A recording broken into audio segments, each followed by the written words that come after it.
just me. Jack, why do you insist on doing this dumb internet shit on TV?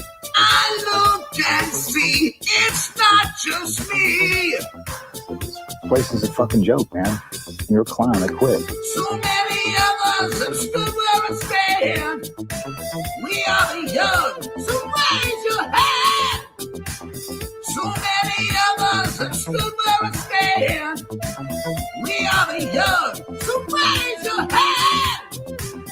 We call us problem child. We spend our lives on trial. We walk an endless mile. We are the youth gone wild. We stand and we won't fall. We're one and one for all. The writing's on the wall. We are the youth gone wild. No. It doesn't make logical sense. But it makes yes, of course. But it makes wrestling booking sense. Of course, this makes no sense. Of course, okay, it makes no sense. However, in pro wrestling booking, which often makes no sense, you would do that. It's about making money. It's not about anything else. Wrestling's always been about making money first and foremost. That's it. Yes, I look and see, it's not just me. Last weekend was the greatest weekend in AEW history. This is the greatest week. I look and see, it's not just me. Security, my safety, my life was in danger at a wrestling show. So many of us have stood where we stand. We are the young, so raise your hand. So many of us have stood where we stand. We are the young, so raise your hand. We call this problem child. We spend our lives on trial. We walk an endless mile. We are the youth gone wild. We stand and we won't fall. We're one and one for all. The writing's on the wall. We are the youth gone wild. We call this problem child. We spend our lives on trial. We walk an endless mile. We are the youth gone wild. We stand and we won't fall. We're one and one for all. The writing's on the wall. We are the youth gone wild. Get wild! Yeah! If you're familiar with how we do things often here on these Wednesdays, it's a lot like one of my favorite movies, Time Cop. What? Fuck you. Fuck you. Yeah! God damn it! Yeah!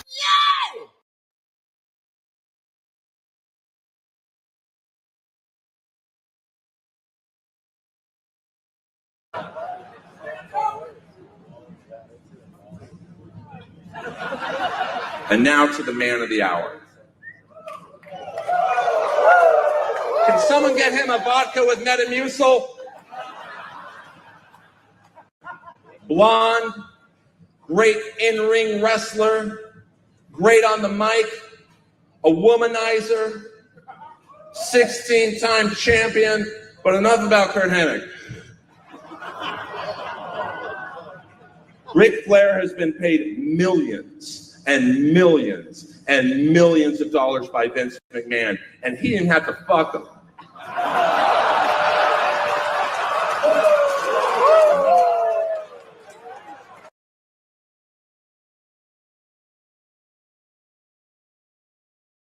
To do? I don't know. What do you want to do? You boys a bit bored? Snap into it! Snap into a Slim Jim! Tag to the spice! Beefy juicy taste! Hey, nice! Antique! Snap into it! Need a little excitement? Snap into a Slim Jim!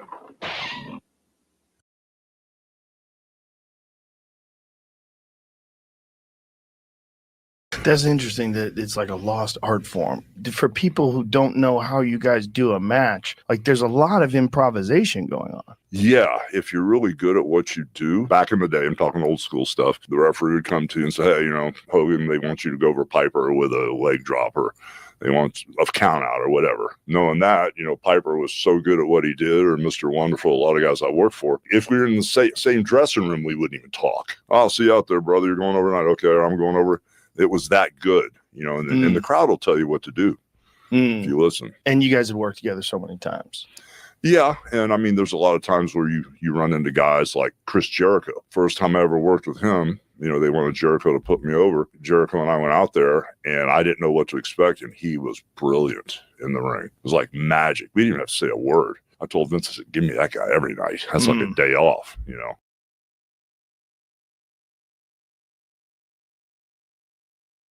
Yo, Hulkamaniacs, it's me, Hulk Hogan. Check out my new look. Brother, I was at Arby scarfing down a chicken cordon bleu. That natural chicken tastes righteous. That's because it's not all pumped up with phosphates and fillers, which gave the Hulkster an idea. Maybe I don't need to be pumped up either. Who needs to be doing bench presses and deadlifts all day? Now all of Arby's chicken is made with 100% all-natural, all-delicious chicken. Try our chicken cordon bleu with ham and melted Swiss. It'll have you saying, I'm thinking Arby's, brother.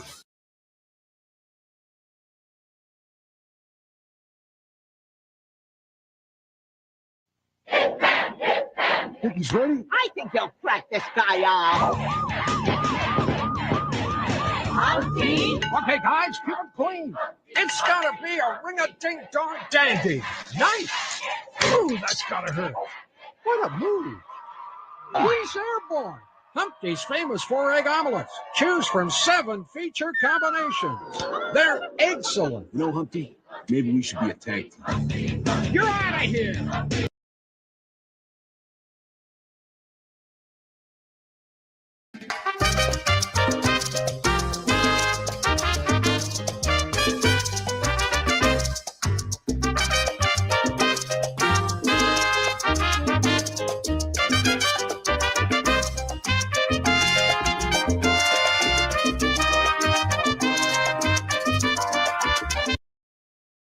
As an outsider who's not a massive fan of who I only know so much about it, I always thought, why isn't there some sort of signifying thing about the boots to the wrestler that the fans could? Well, then... a lot of wrestlers don't wear boots anymore. Yeah, I see crazy, and I kind of don't like it because that's like the weird traditionalist part of me is like wrestling and wrestling boots. Yeah, sure, put on your boots. Yeah, man. Put on your boots. What are you doing? Yeah, put on your boots, yeah, pal. Yeah, that's the lace Canadian them up. in you. Lace up your boots, bud. It's like that expression. Oh, he's one of the best ever. Lace up a pair of boots. Right. But you got guys going out there in Jordans and stuff now, and I'm just like, what happened to this business? And back in my day. Yeah, exactly. Wrestler wanted to wear wrestling boots.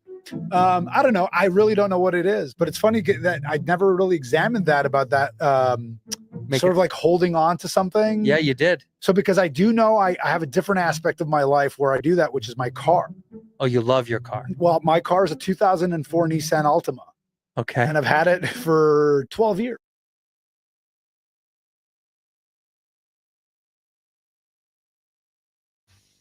Some people say it's tough being a big show, but I gotta tell you, it has its advantages.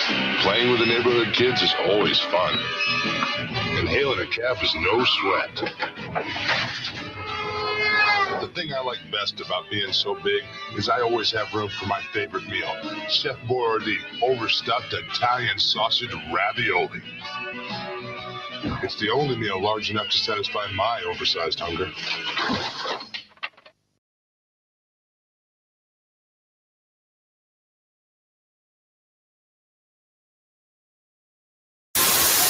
Okay. Did they make the right call having Roman Reigns beat Cody Rhodes at WrestleMania? Yes. I saw Roman a week after. Oh, I saw him on Friday. SmackDown was important. I didn't visit with him, but I'm just name dropping. You said Roman. I want you to think that's cool that I walked past Roman. But they came out in Portland, was packed. We got 15,000 seats to sell. They sold all 15,000. Show started at 4:00, doors at 3:20 on a Friday, and it was still absolutely packed. What a monster business they have. I was surprised. Cody stabs them in the back with AEW and then tells them, I'll stab AEW in the back and come back to you, right? I mean, he's a carny. He's a carny like anybody, and he played it well. But when he comes to him and tells him, give me a massive push, get me right there, but don't quite feed me all the way, that surprised me. He was in the main event of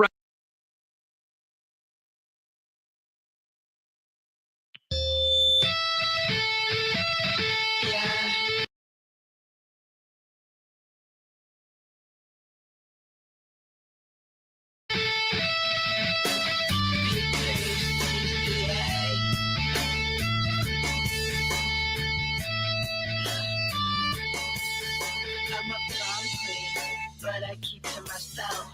high green. You're in debt to your health. AARP. You should open my wealth. And my Arby's getting dumber every day. Ha. Up in the gym, but I never need a witness. Tonic and gin, when I work it on my fitness. On PWT, on God. How you doing, everybody? We're live.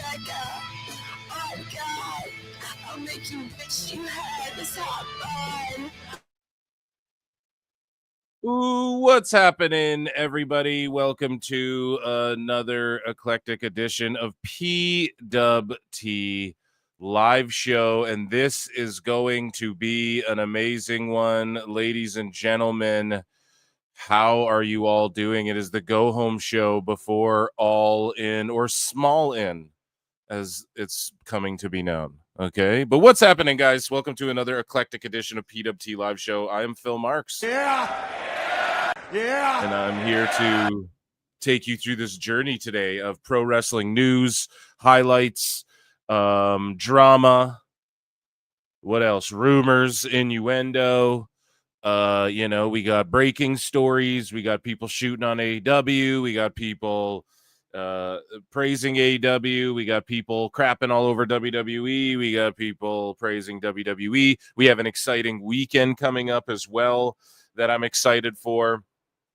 And yeah, we got a good, healthy amount to get into today. We have Dave Meltzer, of course, is on deck. Tony Khan did the media rounds. Mercedes Mone, creative control debacle. Everyone's debating if she has creative control. Again, Phil's going to break this down only as he can. And we have Dynamite, the card that you see in front of us. This is the go home for All In. And their 300th episode, I mean, the rating was really not that fucking strong on that. For AEW 300, that is. Dynamite 300, rather. Speaking of 3, here at PWT, we have surpassed today, folks, 3 million views on the Pro Wrestle Clips. That's all because of you guys, so thank you very much for that. We have a lot to jump into. I'm going to preview this card. But yeah, guys, youtube.com/@ProWrestleClips, the main channel. Okay. Surpassing 3 million views, almost at 7K subs. So let's try and run those subs up to 7K. That would be amazing. You can consider becoming a member for 99 cents. And super chats are welcome. In fact, folks, we do have a super chat goal today. Okay. So the super chat goal for today is we're going to do $400 and I will watch Evolution 2. Now, I don't do these often, but why am I doing it today? Well, All In Saturday is a huge long. I'm going to be watching dual screens. We got Great American Bash, All In. We have Saturday night's main event. We have, could Goldberg go over? I don't know. Did WWE stooge the finish to that match themselves? And we have a spoiler alert today. They may have. I don't know. We're going to get into it. So tonight, if we reach $400 in super chats, I will also hop on Sunday and stream Evolution 2 with you guys. Because I know a lot of people, you guys know how hype I am for the women's wrestling. The women's wrestling, right? No, I am, I go nuts for it. And so, but Saturday's crazy. I got to give up a day of barbecuing. So if you guys want me, that's the goal. But if you don't, that's fine too. You can tell me to go fuck myself. Speaking of which, some guy in chat there, someone you guys know just banned that goof. And then, everybody, you're welcome. Come hit like. That's a free way to support. Leave a nasty comment. Leave a good comment. Hit dislike. Subscribe. All that good shit. Those are my plugs today. Also, patreon.com/@ProWrestletimes is my Patreon, with lots of hours and hours of extra content and stuff I can't do on YouTube. Okay, good. Got it. So let me preview this card, and then I'm going to check in with chat. So we need to start at the bottom and work our way to the top here, okay? As we do. Like any good time. You start at the bottom and make your way to then you finish on top, right? So Mark Briscoe and MJF have a talkie talk. This is your go home show. Am I mistaken? Do I have the wrong date? Let me just tonight, AEW, July 9. Yeah, so this is tonight. So Mark Briscoe and MJF have a talkie talk. Now, I think it's abundantly clear one of these two dudes is going to win the Casino Battle Royal, Gauntlet Battle Royal. I think some people, there's some rumblings. Some people might show up in the women's and men's. Let's say Mara Sade or one of these ladies who've been recently released from WWE, or like a Shotzi shows up, but she's not a permanent member of AEW, but like let's say she shows up, or let's say a Giovanni Vinci shows up in the men's one, or and maybe he's just like a Ring of Honor AEW light, they're gonna try and do stuff like that at this thing. So just be prepared for that. A Lars Sullivan appearance. No, I'm joking. Velveteen Dream returns. I'm joking. But Mark Briscoe and MJF, man, why didn't they just have, because they're both in the Battle Royal, right? Am I mistaken on that, or did that change when I didn't notice? So to me, it's obvious it's going to be them. Why didn't they just build up and have this big, didn't Briscoe just have like a stretcher match or whatever? Why didn't they just build it up and do MJF and Briscoe in a fucking stretcher match or ambulance match or whatever at All In, or even Ricochet? Like, why did they? It's just all thrown together, and then you have MJF who's like he's like politicking and working with the Hurt Business. He's like in their group, but there's no payoff for that at the big pay-per-view, at least on paper that we can see. And then, so if they do pull something out, I mean, it's going to be kind of shitty. There's got to be sort of seeds there, right? So Hurt Business are just battling who, right? Speedball and fucking Kevin Knight. And then Mark Briscoe and MJF, okay, so this would be cool, I guess. Maybe they're both the 1 and 2 entrants in the Battle Royal, and they just beat each other senseless, and then everyone enters, then it comes down to them, and then, that's how I'd book it, I guess, to book myself out of this mess, right? As Jim Cornette would do. You have to drive around, get a few fucking triple cheeseburgers, come back, okay, let me try and fix this, That's what I would do, I guess. Thank you, fuck you, bye, boom. And it's not like I'm not down with either of these guys in a feud. Like, again, on paper, you look at it, you're like, hell yeah. But then what juice are they squeezing out of it? I don't know. I bet MJF wins that battle, that gauntlet, whatever. Or maybe, I don't fucking know. It doesn't even matter who really wins it, because I don't think whoever wins it is going to beat whoever wins at All In. Do you know what I'm saying? So it doesn't. It's just which isn't a bad thing, but it's just lining up the first competitor. And I think MJF and Hurt Syndicate, I just think he's like wheezing. He sort of fell off, and so he's kind of wheezing off their juice right now. And then now MJF's back, because he is back. He's like doing good shit because he's working with WWE guys. Let's be real. And he's working with Mark Briscoe and shit. And like Mystico's he's solid as well. If you're a lucha Mark, he's not a mega star. Like Meltzer will lie to you. He's more famous than Roman Reigns. Like, that's not reality. But Megan Bain versus Ty Mello, Queen Aminata, and Thekla. So here's the 4 women that are like, okay, Megan Bain hasn't been anywhere and awful talk shit, and then people freaked out on him, and so we got to book Megan Bain. Ty Mello just came back, and so Ty Mello, we need to put her in a match, even though we broke up Harley Cameron and Anna Jay to have Ty J back together, but then instead of her being like in tag matches against Bain and Penelope Ford and like establishing a tag division, even though Tony Khan might introduce a fucking tag titles for women he's talking about, they're just going to have Ty Mello just thrown in this match. Okay, whatever. Queen Aminata, she's amazing. She's amazing, but needs to get to NXT. You know what I'm saying? That's all I can say about her. And she stays in phenomenal shape, and we have some tweets from her, and I've been covering her more and more on the show, and you can go back early on PWT, and if she's ever even in a squash match or anything, I've always put her over, but it's at a point where she's like actually she's good. She's getting good, man. but she just needs to like train the right way for TV and to know why she's doing what she's doing. You know, that's what WWE teaches people, like why you're doing shit, not just doing shit. Man, I saw this training video the other day too on X, and it was impressive, man. And I'm not going to say the wrestler because I like who it is, but he's like a young up and comer, you know? And the dude was just doing like his training was like he's rope walking and all this shit. And I'm like, stop, man, fucking do a headlock. Like, train your punches better and shit. Like, stuff that's gonna really make you fucking money. You know, I get this is fun, but like, go be a diver off diving boards then or whatever, you know?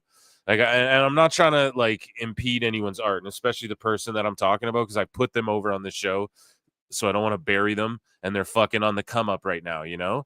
But it was like, stop doing that. Like, you can already do that. Sweet. Now, like, show me you know how to throw punches and kicks and can fucking get heat and shit. Anyways, and how do I show you how I know how to get heat in training? Just grab a headlock. Like, no one's training how to, okay, does this look right? Am I doing this, like, am I doing this throw right? Am I fucking, what am I doing in between the moves, you know? Is it just move, spot or whatever the fuck? Or like, do I know what I'm doing in between and before? It's like we watched, speaking of Jakara Jackson, Sade, we watched a clip of her debut on the Indies. And I was just, and like, I'm sitting here oogling her skill more than, well, I mean, she's a very beautiful young woman. Don't get it twisted, but it was on the Monday live show, Member Mondays. And I was just talking about, like, look at how she just carries herself. Like, it's legit aura.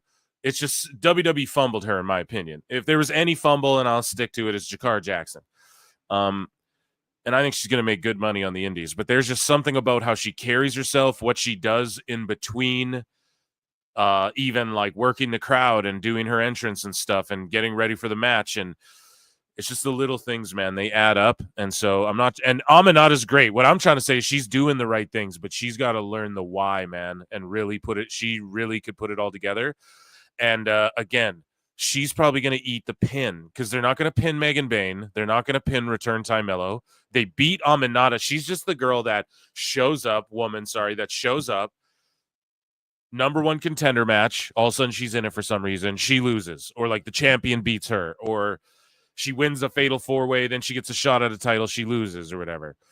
Or she's just here to eat the pin in this. So a 4-way spot for the number 2 spot in the Casino Gauntlet match at All In. And yes, Chad, I'm taking a long time on this. You want to know why? Because I'm trying to sell you guys All In Texas.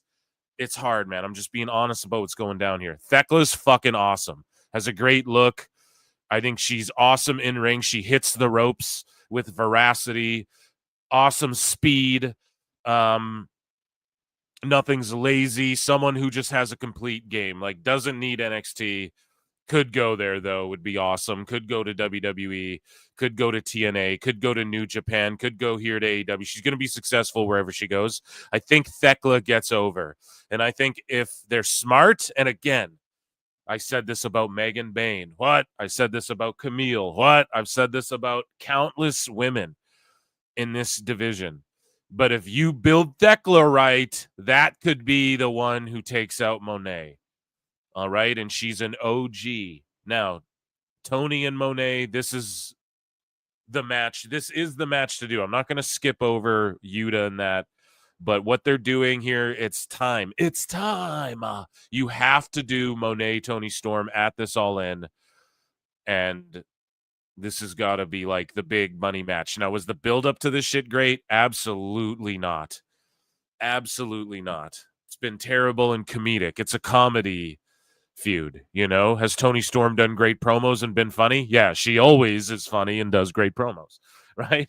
They used to show vignettes of her in black and white, not even talking, just doing stuff, and it was popping their ratings. And I was reviewing shows going, you could just give her, this should just be all of Dynamite, and I'll just watch this as entertaining, right? And that's the whole thing with here's a pork chop, here's a steak, here's a cake. They just know, okay, put props around Tony Storm and she'll be funny and entertaining, you know, and she'll get this over and it'll be stupid, but it'll work, you know? So shout out Timeless Tony Storm. Shout out Mone. yeah, I mean, their final face-to-face, they're going to cut promos. Tony Storm's going to make like a vaginal reference or something. She's going to say snatch or something like that. And then Monet's going to like cringily dance. And then nothing's going to happen. They'll just like cut promos and they'll be like, oh, this on All In Texas, finally, the match we've all been waiting for, you know? And then, so we have Trios champion. Samoa Joe's your Trios champion. One of the fucking top guys in the biz. One of your only proven draws is Samoa Joe, man. And I love Joe. But, like, he's your Trios champ and he's fighting fucking Yuta on your go-home show. You don't have a big match for him at All In. You don't have a big match for him at All In. The guy who stole All In was CM Punk. The guy who draws you 5,000 seats at a Dynamite. No gimmicks or anything. Just fucking, well, I guess maybe a bit of a gimmick. Me and Mox in a cage or whatever is a gimmick. But you guys know what I'm saying. It was Joe, dude, in a cage versus anyone. He could have fought Yuta and it would have sold. He gets them ratings. He's their Trios champ and he's facing Yuta. This better be like a 35-second squash match. But it won't be. He's about to take Joe to the limit. And they're going to take a shit on Samoa Joe right before fucking All In and turn a bunch of people off of this show right before All In. Right? And it's just incredibly unfortunate. And Joe deserves better. So in the main event, which we don't know if this could kick the show off, an all-star 8-man tag, Moxley, the Bucks, and Claudio. Because the Bucks just had to insert themselves in this. And who's on the other side? Whose house? Not fucking Swerve's. So the Bucks are in this match because they're fighting Swerve and Ospreay at All In, but Swerve can't be bothered to be in this match. Instead, it's Shibata because that's one of Tony's favorite toys. And whenever he says, I'll be there, Tony goes, oh, great. I'll just put you in something. And then, yeah, the Ops, and then Hangman's in this because he's fighting Moxley. And then the Ops are feuding like Yuta and Cesaro, I think, right? Like the rest of the Bumbleclaw Club. So Cesaro. So, like, I see what Tony thinks he's doing here. So he put Cesaro, but then Yuta's down there against Joe because the other Ops, but then Ospreay represents Swerve and Ospreay. But really, he doesn't because they're a fucking odd couple. God, it's so bad. It's 2K universe mode, and the Bucks just inserting themselves back into everything before All In has been the grossest. Like, the fact that doesn't get called out more is insane to me. And that's my All In preview fucking... Let's check in. Okay, let's check in with chat. Ladies and gentlemen, so chat, if you're tuning in, there's 230 of you watching. We have a $400 super chat goal tonight if you guys want me to watch Evolution 2 with you guys on Sunday, okay? And I'm streaming all day Saturday. It's going to be like 10 hours of wrestling, maybe 10, Brian. And so, yeah, if you guys want to watch Evolution 2 with me, we have a $400 super chat goal. For 20 says, appreciate Phil in the mods. Let's get the super chat goal, boys. Yeah, maybe pin that, George. I think you can pin it. Maybe pin that, a comment at the top. I can just throw, I'll say this, goal tonight for Evolution 2 watch party fire. There you go. You can pin that.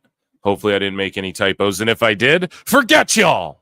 Man, it's good to see you. Kenny D for 2. And thank you, man. I really appreciate your support. Kenny D for 2 says, just tossing in a few shekels. PWT for life, for life. Once you're PWT, dude, you're PWT for life. It's the truth. And then Curtis Jarvis for 10 and no comment. I'm going to look for one of your comments in the chat. You just made the list of people I love. Of people I love. right? I had to retire the list because the fucking disco list, it dawned on me. I was like, oh, god damn, he has a list. And like, obviously Jericho, so it's like funny, but the disco, I'm like, oh, that's like already a pod bit. I can't just lift this shit. So I was like real cringing hard, man. I was like, damn, I can't believe I was like biting that for so long and it didn't click in, because I usually just watch the K100 clips mostly, you know. I've said it before on the show, like back in the day I'd listen to like the full thing, but it just didn't dawn on me. It like just went so over my head. But it's crazy too, because, you know, Grapple Vision saying that he didn't invent the list. I've been saying that I want to watch that video. There's just so many PLE, so I'm always like, okay, if I do a pod, it's going to be a preview show type thing lately. So we'll figure all that out. But anyways, I acknowledge you.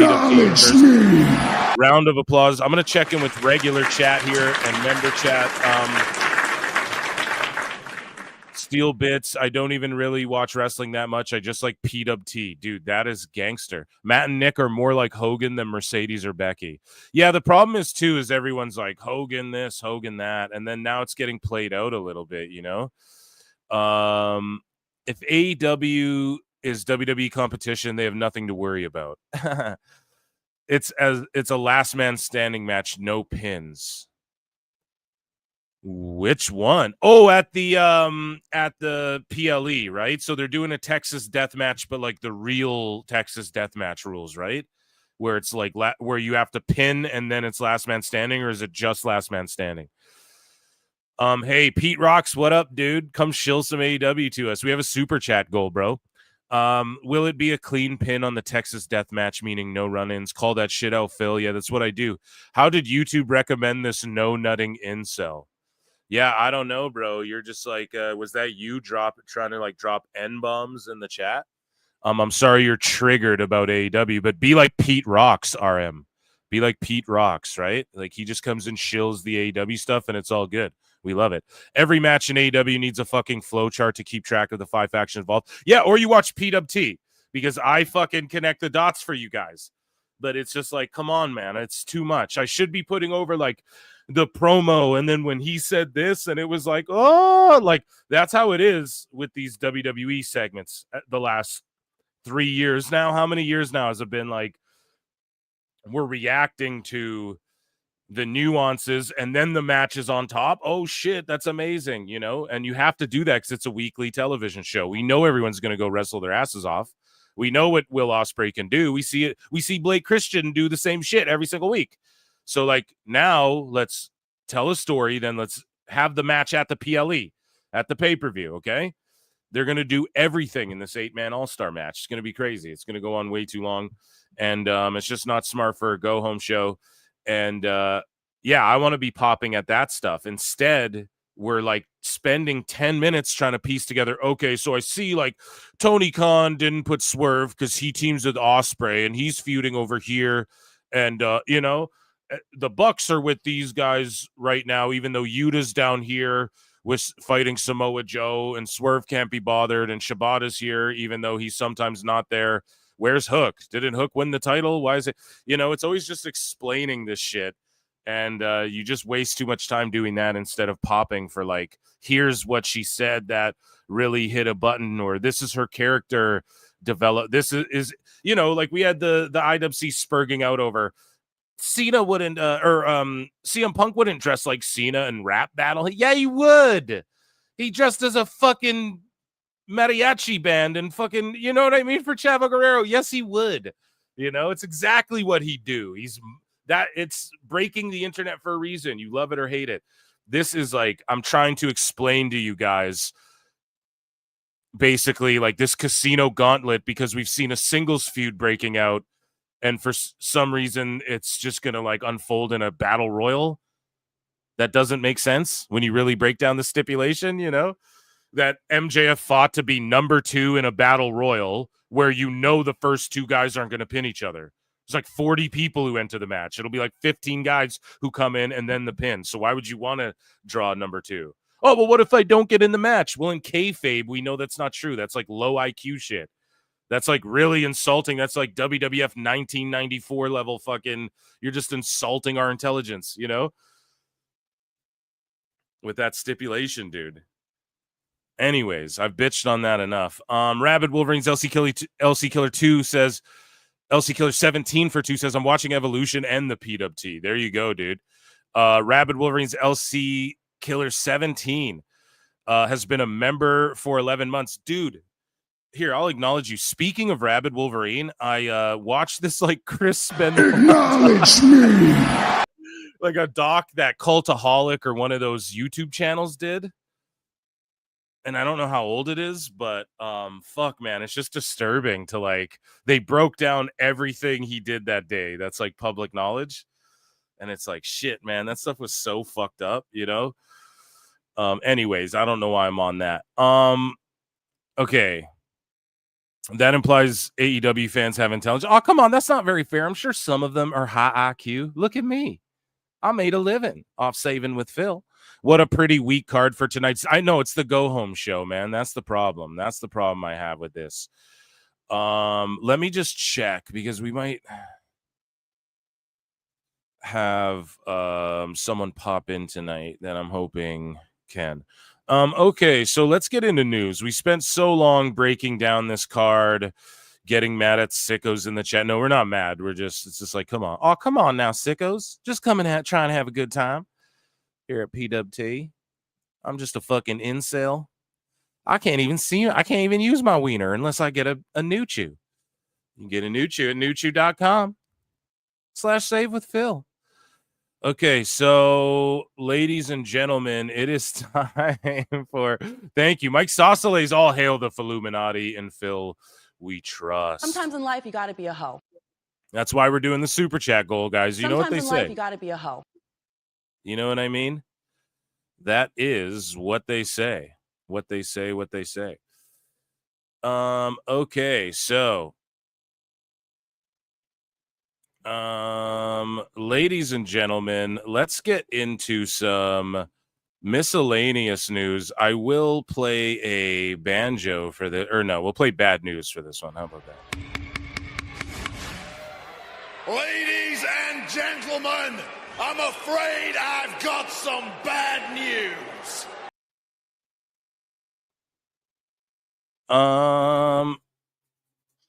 Okay, so ladies and gentlemen, Becca, her debut album, Hot Bod. Here, sorry, I just need to write this down actually before I lose track. Okay. Just need to pull this up. Sorry, guys, big botch here. So we're at, okay, just keeping track of the goal tonight. Okay, so ladies and gentlemen, this is miscellaneous news, and Becca Forever says my debut album, Smiley Face, returning my hit single, Hot Bod, is on Spotify. So her album, Smiley Face, and look at the cover for this. I mean, how amazing. The old school iPod. How tight is that? And Smiley Face. And we are going to do a listen along over on Patreon. I'm going to listen to the whole and review and react to Fantano style all of Smiley Face, even though you guys already know 5 Dave Meltzer stars. But yeah, her songs are re-uploaded, some of them as well. So make sure you guys check that out. Check out our girl B3CCA. House of Glory Wrestling, Hog Wrestling. I'll do it in JD, even though I haven't been seen around there since. Just added. They call it the Big Apple for a reason, and Carlito's ready to take a bite out of New York. Oh, so high intensity. Carlito returns to Hog Wrestling on Triller TV, or returns. I think he's debuting there. So Muscle Memory with Muscle Man Malcolm, who loves Waffle House, talks to Nixon Newell, FKA Tegan Knox, about who she wants to wrestle and why and stuff. Now, if I'm not mistaken, I believe Tegan Knox, at first when she was let go by WWE, she was like, I'm hesitant to go to TNA because, you know, that connection's there. Like, I'm open to it, but I'm hesitant. And then now we've covered it. Like, she was in the news because she's struggling to get booked. And she's like, yeah, I'd take a job at AEW. Sure, I'd work at AEW. And then she starts an OF page. And then now she's like, hey, Danny Luna and TNA. Now she's like, I'll come wrestle you right now. And it's a bitch, man. When you're a contracted wrestler and you get let off into the wild, sometimes it's hard to make a living, especially where everybody's priced out with AEW and WWE making everyone their prices so high, like making everyone's value way more, because AEW's done that. Tony still might overpay for people, but he still increased people's value. That is two things can be true there. And so, yeah, let's just hear what she has to say. And shout out Malcolm. I've got some unfinished business with Danny Luna that I need to take care of. So, I'm a beat her ass next time. She beat mine this time. So hey, and she's in TNA. If they want us to settle it, I'll happily take a trip and we can do some business there. I'll happily beat Danny's ass on TV. I feel like the story for you in TNA is like right there. I mean, like you won that. What was it, like Challenge TV? You went to Slammiversary. Dude, I feel like the story just tells itself. Like you have there's some of that like experience, because like to I guess get that VIP experience to go to Slammiversary. Bro, I don't even understand. I think I was watching TNA. Yeah, that's it. I was watching TNA and I entered a text competition. Yeah. Not thinking anything of it, because I always feel like those are a bit of a scam. Like, oh, text us and you'll win this trip to Boston and it's all expense paid and you'll get this, and text Mia for $99 and I'll for surely text you back. It's totally not some guy in India. Yeah, sounds like that sounds too good to be true, but let me try it. Did it, and then they're like, yeah, you won. I'm like, what? They're like, yeah, you won. You're going to Boston. You're going to send you to. They flew me and my father out. Got us to hotel, VIP, met everyone. I'm like, what is happening right now?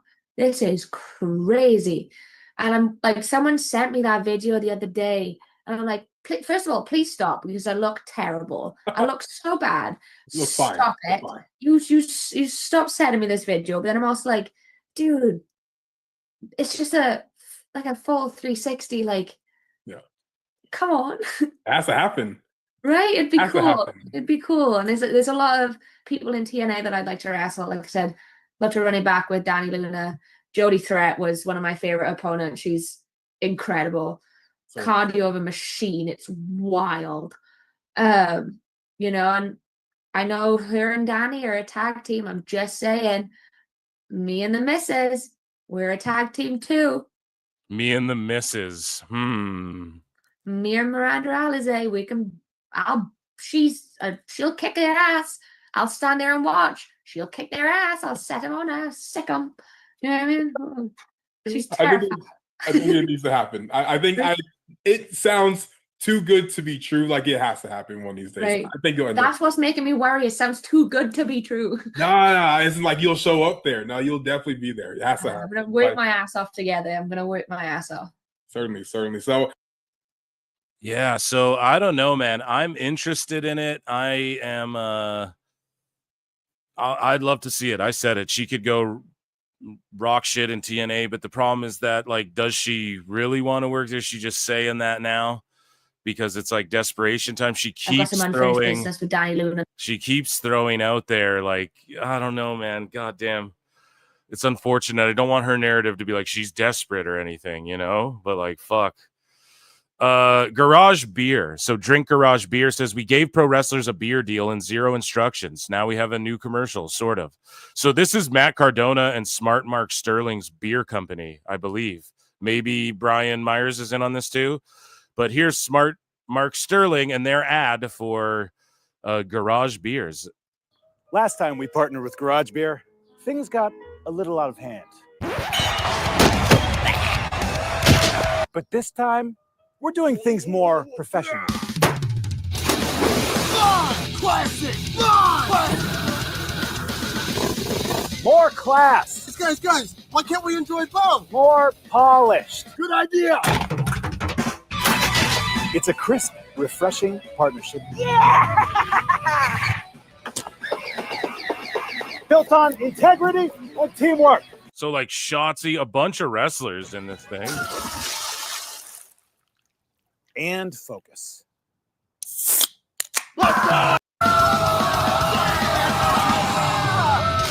It's a smart move, because if you can start selling this shit at the indies or being like, hey, you're doing this show, or we're putting on the show and here's the beer we're selling or whatever. It's just a good business venture for those involved. So good for them. And then hopefully the goal is you like sell it off for like $1 billion or 500 million or 100 million or whatever, you know. Nixon Newell mentions AEW and TNA. She mentions, so I'm not going to play this clip here, but she mentions Tony Storm, Alex Windsor, Chris Statlander, you know, just a bunch of people that she would wrestle in these companies, basically saying, I want contracted work. I don't want to go back to the indies. I don't want, you know, just give me a contract and let's go to work.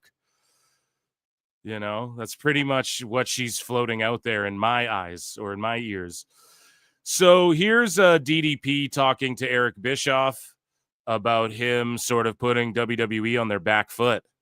The characters were all back in the WCW days. Very cartoony. Oh, there it is! What is it? If you go back and look at WWE's business model prior to the NWO era, which they try to call the Attitude Era, but prior to that, when we first went head-to-head with WWE, they were targeting teens and preteens. All their characters were very cartoonish, very animated. Their storylines similar. They captured the teen and preteen audience. There's no way I could compete with that. I knew I had to go for 18 to 49-year-old men just because they were underserved. It was a huge audience. WWE's got teens and preteens. I'm going after these guys. Once I kind of reconciled that strategy in my head, and now I'm watching how they're treating everything so realistically in Japan. Now, a year before we start talking about NWO, the wheels are turning in my head. How do I create something that feels so real, it'll blur the lines? Hell yeah, just a good little throwback clip from Shreddy Bischoff. Veteran wrestler Sir Samurai dies after match and miraculously comes back to life. Who in chat's familiar with Sir Samurai? I gotta be honest, I'm not. I quote tweeted this and said, death is a work, brother. But yeah, his heart stopped. He fell to the floor. He was officially dead. They said that he died on Saturday. And yeah, he came back to life. The ambulance was on the way, and they did CPR many times. Doctors still don't know what caused his heart to stop. And thank God he's alive, man. But goddamn, dude. He cheated death. Like many folks have. Hopefully this doesn't start a whole like Final Destination in the wrestling world. Starts in the indies, spreads all the way up through AEW to the Fed. But shout him out for being alive, for staying alive. Sir Samurai stayed alive after he died. That, ladies and gentlemen, was miscellaneous news. Let's move on to TNA news. I'm going to check in with chat. Ladies and gentlemen, I'm afraid I've got some bad news. Now we do got some juice here for TNA news. It's actually some real good shit, pal, that we got to get into as you guys watch Kenny wrestle this guy on dirt hills and stuff. And if you're just listening, that's what's going on. 626 for 5 says Tony better hope this Superman rakes at the box office. I think it's gonna. Saw Superman review on Twitter. I'm going tomorrow during the day. I get to see it like a day early. I had tears of joy running down my leg. I mean, yeah, for some people, if you're Kevin Smith, hey-o. No, I'm a big fan. But yeah, some people love this superhero stuff, and I know I do. And yeah, I'm excited to see the movie.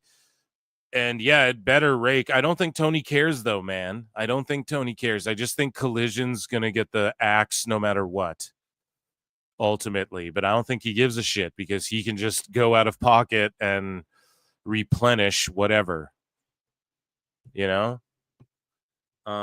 So it's all good. But yeah, I think WBD in general better hope that it rakes in. And they were also advertising on WWE, if you guys saw that. So I know people are like, look, Superman, AEW, yeah, it's the same company, you know, like that's a given. And then boom, there they are advertising on WWE. They're going to advertise everywhere.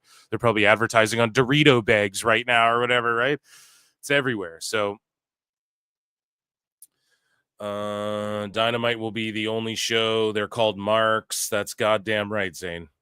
I haven't heard anything good about it. Yeah, but it just depends, like, because I see people just blowing the movie to death as well. So it just, people are just like, this is what I mostly see. Well, it wasn't woke, but it's still kind of shitty. And it's like, all right, I just got to see it, you know? I'm tired of fucking, I saw a bunch of the concepts and shit way before the movie came out. Just through like a job I was doing and shit. And, like when everyone was melting down about that suit that wasn't AI, I was like, oh, that ain't AI, you know? So I'm just excited to now finally see the fucking thing, and I'm glad I get to see it like a day early for most people.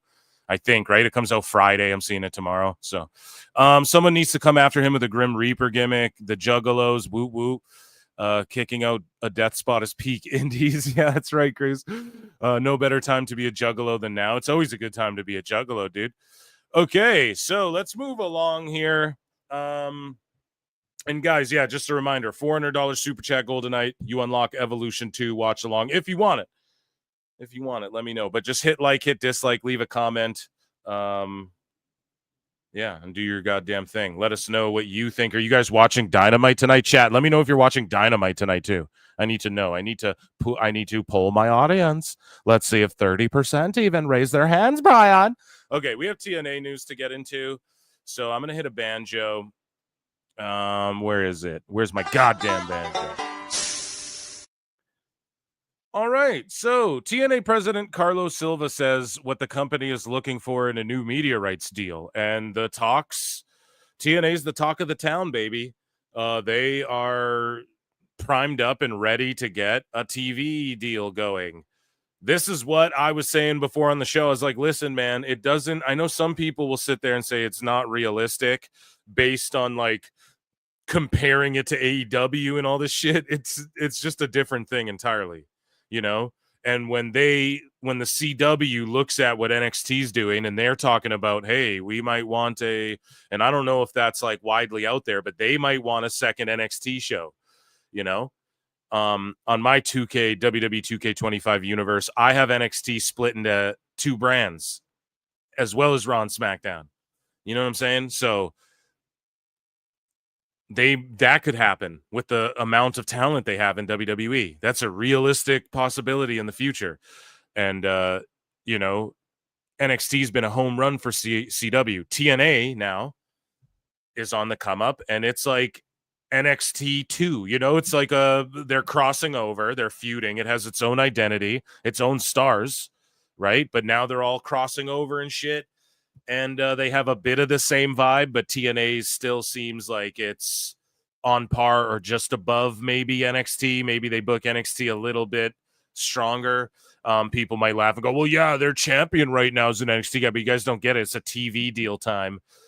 That's why they're doing it. It's not about like, we got to bury this TNA and just step on their neck and make it look like we're superior. Like that's how the sickos and wackos want to make it look online. It's not that, bro. It's that they're helping TNA get a fucking TV deal. And even when the dirt sheets were saying, you know, WWE wants to help TNA get a TV deal so it blocks out AEW so that like maybe they get picked up instead of AEW in some markets. And then I'm sitting there going, okay, so it's TNA versus AEW. And everyone gets mad at that. Or no, clearly, oh, you're a dumbass. You think, well, then how is that a strategy? Your own shill dirt sheets. Either they're lying, like Meltzer, when he's saying that, oh, TNA is going to be there to circumvent fucking TV deals from going down with AEW. How would you pick up TNA over AEW if they weren't more closely in comparison? You know, at least as far as like momentum wise, creatively, the online chatter, that sort of stuff. So with that being said, TNA is looking for a TV deal, man. And it's right around the corner. I mean, we saw this coming here at the PWT universe. We were talking about it for fucking ever. And you guys know that, chat, and you guys fucking have been hyped about it. And even when I've been skeptical, a lot of y'all are like, no, fucking it'll happen. Trust, it'll happen, man. Just think about it. Well, here you fucking go, dude. Carlos Silva was on Ariel Helwani, and he was talking to John Wall Street. Of course, Thurston posts some shit about, well, Nick Khan owns John Wall Street or is friends with the guy who owns it or whatever. Of course, he's dropping shit like that as well because they just got to try and like make it as though they're lying. But then when I say Dave's lying, people won't believe that. But John Wall Street is lying just because they know Nick Khan. Or stupid, bro. All these media companies are connected. If you follow all of the heads, it all leads back to the same snake. You know what I mean? If you follow all the snakes to their fucking root, they're all coming off a Medusa's scalp. You know what I mean? But either way, TNA president Carlos Silva says when the company is looking for what they're looking for in a new media rights deal, he says a new deal would provide us with the opportunity to go live 52 weeks a year. Whoa, they want to go live 52 weeks. Thursday night live show. Collision might get moved there. TNA versus Collision. Let's fucking go. Do it, Tony Khan. Fucking do it. And in today's world, live matters. It really does because shit gets spoiled. TNA, if they go live, at least then the social media chatter, like TNA shows are always this happen, and then you read it on Twitter, and then you turn on the fucking show, and then you're like, oh, they were spoiling all this from the tapings, So the live, I see why they want to do that. It's just to capitalize on the momentum. It's not getting too big for your britches. It's just we need to get away from all of our shows being spoiled and shit right away, and move into the live shit, because that way we can control the social media.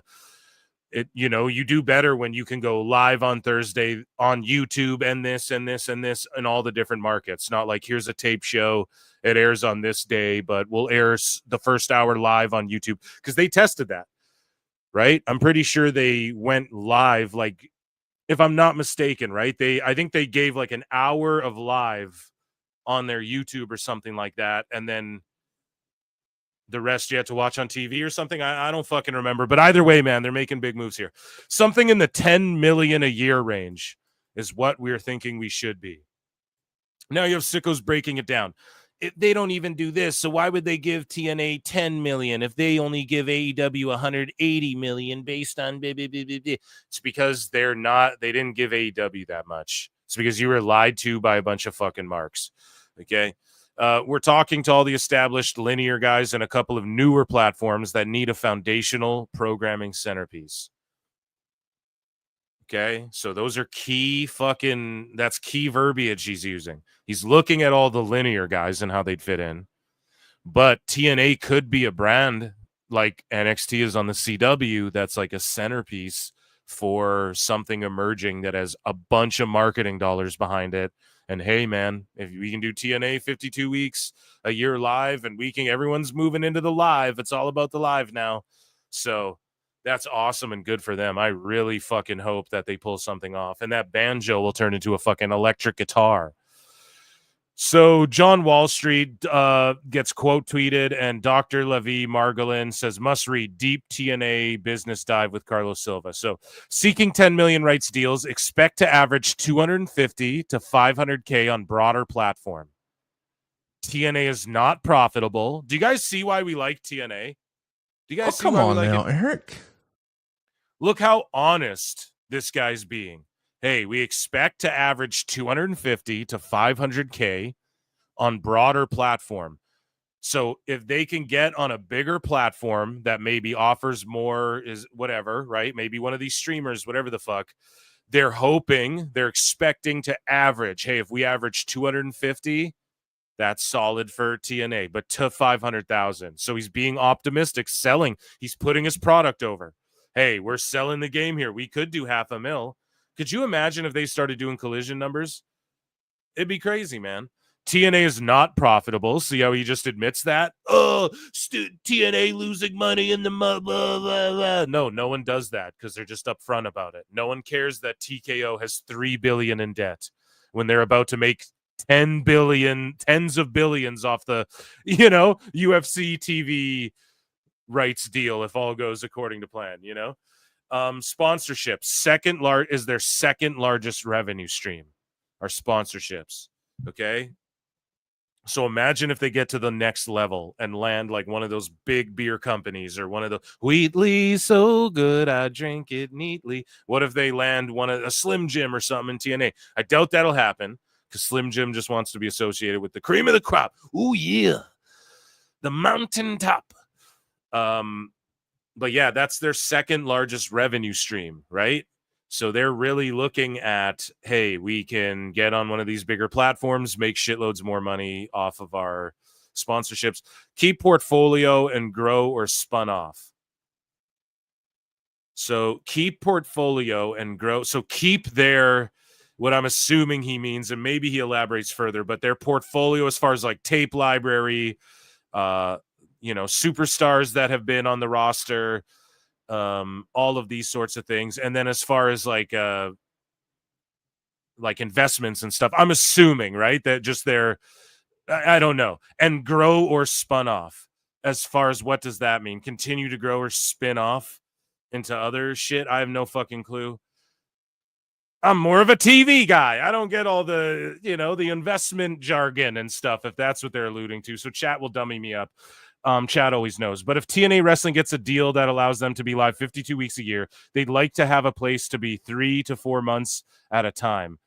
So on the Ariel Helwani show, he said that we would like a residency, or like we'll go somewhere for 3 to 4 months live, go somewhere else 3 to 4 months live. Or is he saying that for at least 4 months out of the year, a quarter out of the year, we want to, or a third of the year rather, we want to be at a residency than traveling the rest of the time. So maybe travel for a couple months, home for a month, travel for a couple months, home for a month, or however, maybe home for 2 months, travel for 4, whatever, however he lays it out. Right. So again, this is all good stuff. Like, this is the type of shit. If Tony Khan was spitting this instead of like, oh, look at our quarters Q1 and Q2.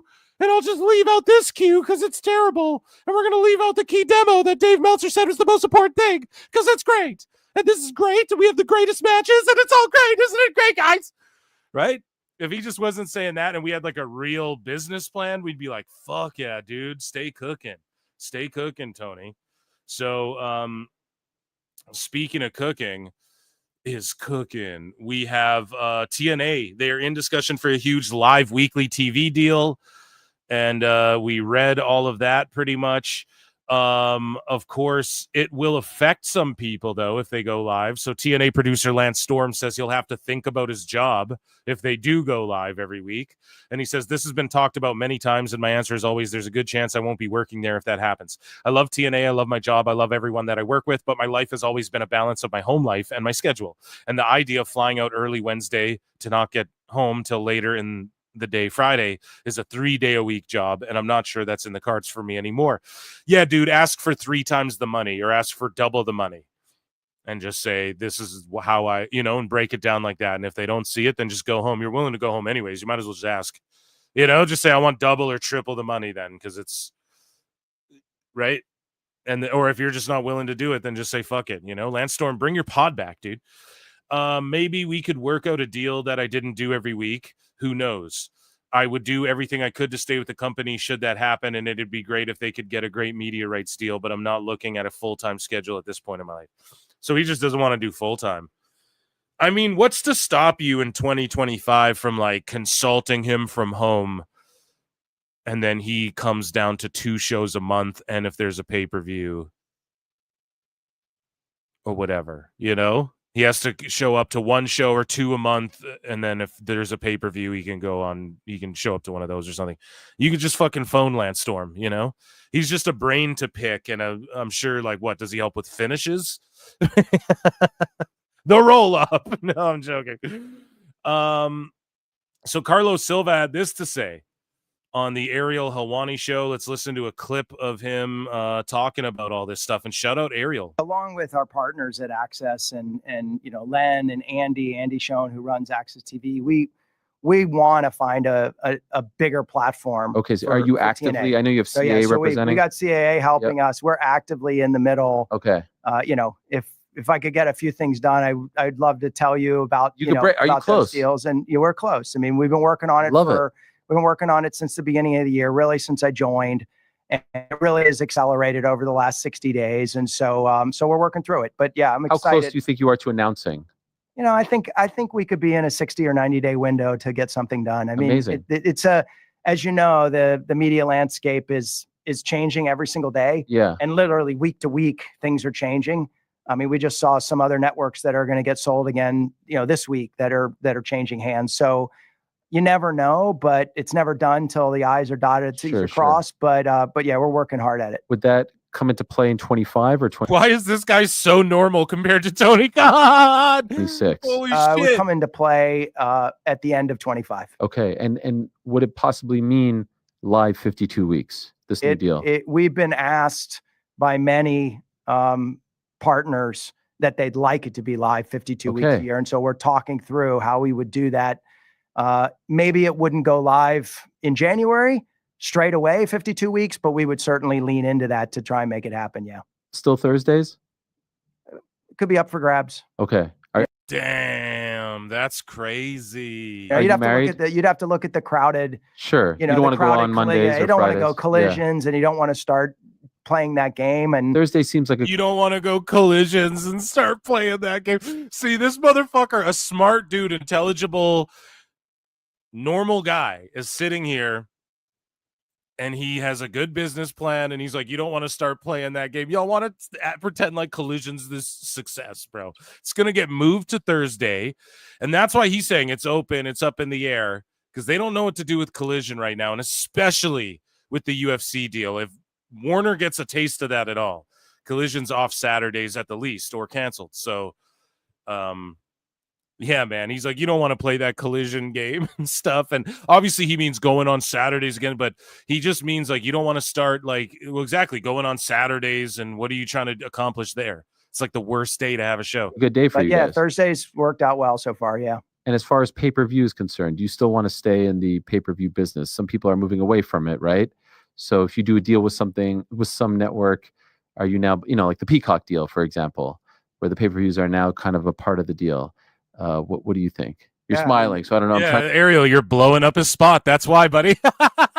To read what the smile is. I mean, you should be sitting with me in the meetings. Yeah. I mean, of course, those are the questions that get asked every time. How do we take your live Impact shows 52 weeks a year? How do we take your 4 pay-per-views, Slammiversary being one of them?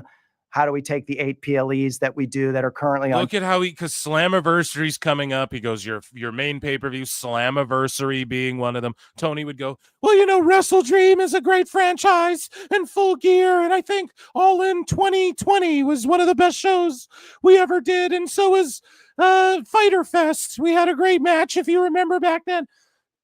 He just is like, we have 4 big pay-per-views, Slammiversary being one of them, which is coming up, which is what I'm here to promote. Let's continue. You know what I mean, guys? Like this AEW, Tony, you should have hired this guy. Where did he come from? TNA Plus. Many of the folks that we're talking to also have platforms, and they have either USA platforms, in some cases worldwide platforms. They obviously want to suck those kinds of assets into their platform, and we're open to it. So TNA Plus is sort of like your version of WWE Network from back in the day. It's your own streaming platform. Correct. Where there'll be exclusive content, exclusive shows. How is that going?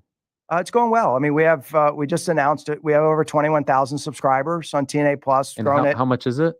So what did he just say? We have over 21,000 subscribers. See, he's just honest about it. Like, where's Honor Club? Like, how many people are even subbed to that? 21,000 subscribers. So he just flat out says what the truth is, and no one can shit on that. Because now when he comes back and goes, well, we have 100,000, we all go, holy fuck, that's amazing. But when the whole time Tony Khan's like, oh, man, everything's so great. And then it's like, not so great. And then you're like, well, I thought everything was great. That's pretty much the analogy I can make as the CEOs out here going down, throwing down with Tony Storm. Let's listen to Carlos. On TNA Plus. And how much is it? There's a couple of different tiers, Okay. between $5 and $10 a month, depending on the tiers. And there's a yearly subscription as well. And then there's also a tier that if you get the bigger tier, you get the pay-per-views as part of the package. It's gone well. They don't even have that with AEW on Max. But, going it alone can still be tough. And, having come from going way back into my AOL days, being in the subscription business is hard, and you have to care and feed, and you do have people buying and leaving, and you've got to work through the marketing dollars to keep it going. So I think all assets are on the table as we look at new partners. And someone actually yesterday asked me the question of, what would happen to TNA Plus if we did this deal and we've got XYZ platform? And the answer is, let's talk about it. If it makes Tony Khan can't say any of this because his answer is just, I'll throw money at it. Speaking of throwing money, let me check in with chat here. My word. So where are we here? Richard Adams. What's up, Dick? For 10 says AEW is the worst. It's so terrible. The main producer fucking sucks. He needs money. Haha, get it? I wonder how much he paid in contracts last year. Phil, you do great work every week. Man, thank you so much. I really appreciate the compliment. What are you saying? How much he paid in contracts last year? Well, like 150 million or 110 million is what we can. Are you sure about that? Is what Switchblade extrapolated or whatever. And Dick, are you watching fucking Monet and with all of her belts propped up and Tony Storm throwing down and the crowd's behind her? Someone let me know what the attendance is tonight, please, in chat as well. And thank you so much, dude. I really fucking appreciate the compliment. Lincoln Hawk for 10, who we're starting GM mode this week, Lincoln. TNA has always done the most with the least. They'll get picked up. It's the brand that won't die. That's what's crazy. They've survived everything like a cockroach, and now it's like become this beautiful butterfly that we're like getting behind, and now we're fighting for it because somehow they're starting to figure it out, and the billionaires over there at Anthem are like, hey, this thing might actually have traction. And like, well, Tony Khan, look at all the fans that he drove off who were getting behind this billionaire. And now we got some good old Canadian boys fucking, right, putting up or shutting up, and it's starting to work, man. And this guy they hired, this Carlos Silva, fucking phenomenal, dude. Fucking phenomenal.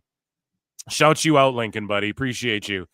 Who else? We have Thomas Moore, who's been a member for 1 month. The media is a hydra, bro. Yeah, dude. That's pretty much what I was saying. I was bringing it back to Hydra, but Medusa. Basically, it all has the same ugly face at the end of it. You follow the breadcrumbs. It all leads to the same witch's house there, Hansel and Gretel. I don't know. I'm trying to be cute and coy. Thomas Moore, I appreciate you for 2. Says TNA has always been a dope promotion. Man, for real. I stuck through it like in the Lashley, Mike Bennett days, the EC3 days, the Broken Universe. I stuck through it through thick and thin. And so I'm glad to see, and I'm sticking through AEW through thick and thin. I'm not going to give up on them, man. They have the fucking money and the resources and the talent right there. So there's no good goddamn reason why they can't rise like TNA is now. It's just going to take some draft. Billy Corgan's going to have to come in and get involved, right?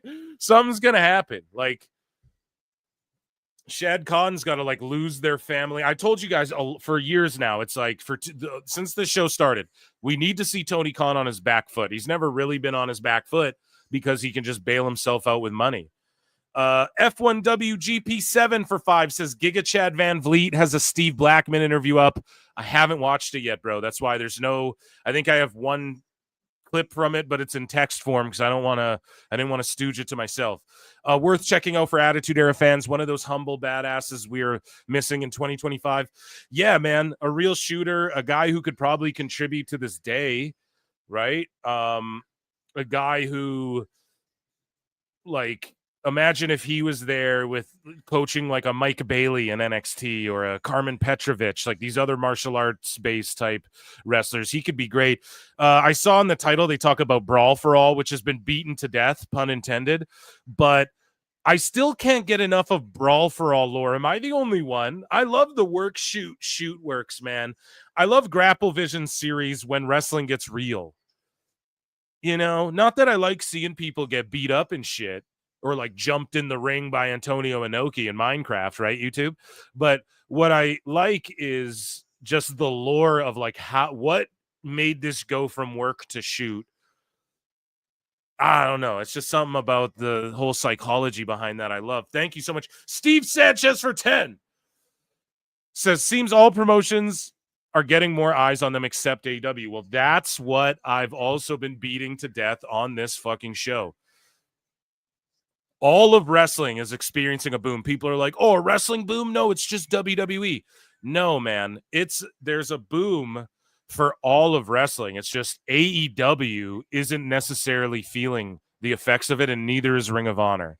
But everywhere else seems to be doing well. Now, I will say this. There's not a lull in the indies as far as ticket sales and events, and there's more and more indies all the time, but some of these wrestlers are fucking, they can't hire like Cardona and Tegan Knox and Shotzi and Baron Corbin and Dijak. You guys know what I mean? Like, you can't, the whole indie card can't be there. They can't afford that, and they're not making their money back. We saw Kevin Owens and Cody Rhodes talk about that. So, you know, at some point, it's good. The indies are going to start getting fucked up too, and that's why I'm saying we need a third player. We need TNA to start making the big bucks to where they can say, well, because they did offer CM Punk money. Anthem's open to it. They couldn't offer the amount of money that WWE or AEW could. Obviously, he wasn't going back to AEW, but they had conversations with Punk, and so we need a third party to rise up, or someone to come in who's like, yes, I can give hey, the Miz's deal's up, I can give him $2 million a year to come be the face of this promotion that I fucking whatever, you know. We maybe not the Miz, he's probably a for lifer in WWE, but I mean, we thought that about Nick Nemeth and the Big Show and shit too. So yeah, it's very interesting times, man, especially to be a wrestling fan. Mike Sausalis for 5 says, Peter Puffer puffed a pack of pickled peppers. How many pickled peppers did Peter puff? That depends. Was there 20 or 25 in that bitch? And he's the Fildo we know versus the Fildo we don't. Yeah, there you go. Peter Puffer puffed a pack of pickled peppers. How many pickled peppers did Peter puff? It's an alliteration for you. You guys see I'm good at that. I got the gift of gab, as they say. Excellent. So let me just update here. So guys, if you're on X, consider coming over to youtube.com/@ProWrestleClips. We just watched and cringed out at the Mone Tony Storm segment there a little bit. We have Takeshita coming out, some good shit, pal. And we have a super chat goal of $400 if you guys want me to come on the air and watch Evolution 2 on Sunday with you guys. I'm already streaming all Saturday, okay? So if you guys want, I'll come on Sunday, but that's up to you guys. Or just come hit like, hit dislike, leave a nice comment, tell me I suck. All that good shit. Appreciate you guys so much for being here. Let's get in. We have more Carlos Silva and TNA news. I told you guys, a very juicy episode today. You did not want to miss this one. And guys, I had some guests that were awesome, but they fell through for the preview show. So tomorrow, before I go see Superman and before I do a sweet Squid Game review stream with Christian DMZ of AfterBuzz TV over on my Phil Marks Out channel, I am going to record and try and drop a preview show, or I might hop on the live and do a preview show, and I'm going to see who I can get in last minute to preview all of these PLEs with me this weekend coming up, okay? And then next week, I got Marvin Movie Monster coming back on, okay? And it was supposed to happen this week, and I'm sorry, guys, but it will happen next week, okay? I assure you. And yes, just we're both super busy cats, and I've been enjoying my summer. What can I say? Anyways, TNA President Carlos Silva, when asked if there are concerns over TNA talent leaving for WWE, he had this to say: of course, but I think you have to take the good with the bad and understand how it actually helps continue to build TNA. I've been in and around the sports and entertainment business for a long time, and I've always focused on creating strong partnerships that help everyone. I don't lead by trying to attack others or creative division to get ahead. You guys hear that? I try to work with people. I'm not creatively dividing people. I'm not creating division between myself and this other company trying to get ahead. Okay? That sort of thing, right? So it's good to hear. Like, he's not going to cry. And if he does take shots, he's not going to cry if someone slaps him around a bit. Okay. So, I don't partner. You'll keep. Okay. I don't lead by trying to attack others or create division. Why not? Why don't you do that? That sounds like such a fun thing to do. I believe if you partner with people, you'll keep growing. All boats rise with the tide. And that's what I've been saying too, man. All the ships are rising with the fucking tide. So here's Dark State. So WWE posts this last week. It was Matt Cardona, and this is TNA. Who's next for Dark State? Dark State attacked Matt Cardona. And again, Cardona's like, I've been pitching WWE, and they don't want me. They don't want me. And here you go. They don't even tag him on social media. And he's like, it's at Matt Cardona. Cardona.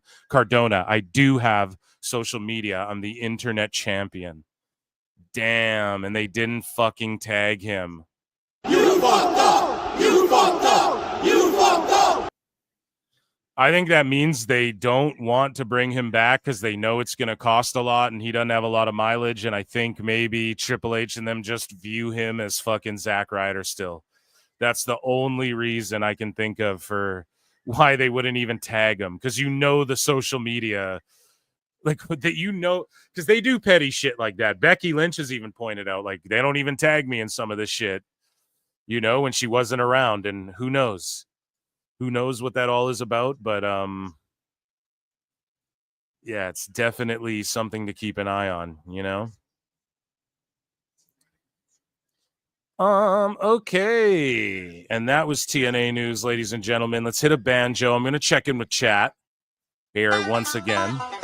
So I wanted to get through that segment before Steve Sanchez for 20, my word. Acknowledge me.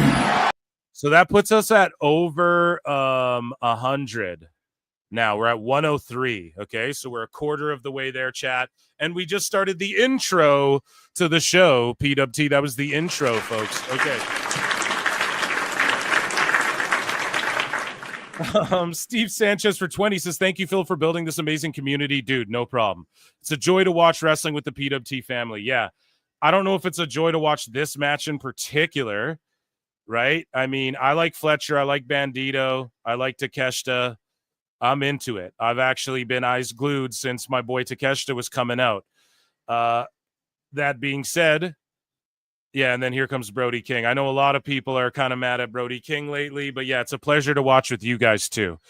It really fucking is, man. And Monday member shows are hilarious. They're so laid back and chill. Wednesday shows are fucking amazing. It's like the prime show. This is the show, And then Saturday too. I think we laid claim to Saturday as well. And yeah, I mean, those are always fun because they happen at different times and we get the watch-alongs and all that. But Wednesdays, I look forward to them so much. You guys really don't even know. And dude, over 3 million views today, right? Almost 7K subs. So I just appreciate you guys so fucking much for all of that. Okay. Why are people mad at Brody King? He wore like an Abolish ICE or like selling an Abolish ICE t-shirt or something. So people are like mad at him, because politics feels like old school watching pay-per-view with your bros. Yeah, dude, I'm live for Evolve. Hell yeah, Anthony J, keep us updated. You know what I'm saying? Like, you can drop, if something interesting happens, make sure you let us know in chat. Garbage. WWE social team is Petty. Tom Petty, dude. That's who runs it. I intended to watch Dynamite, but I turned it off. That is telling me that the WWE TNA deal is permanent. Yep, pretty much. Carlos equals adult. Yep. This guy seems nice. Yep. Or if you're talking about me, nope. No.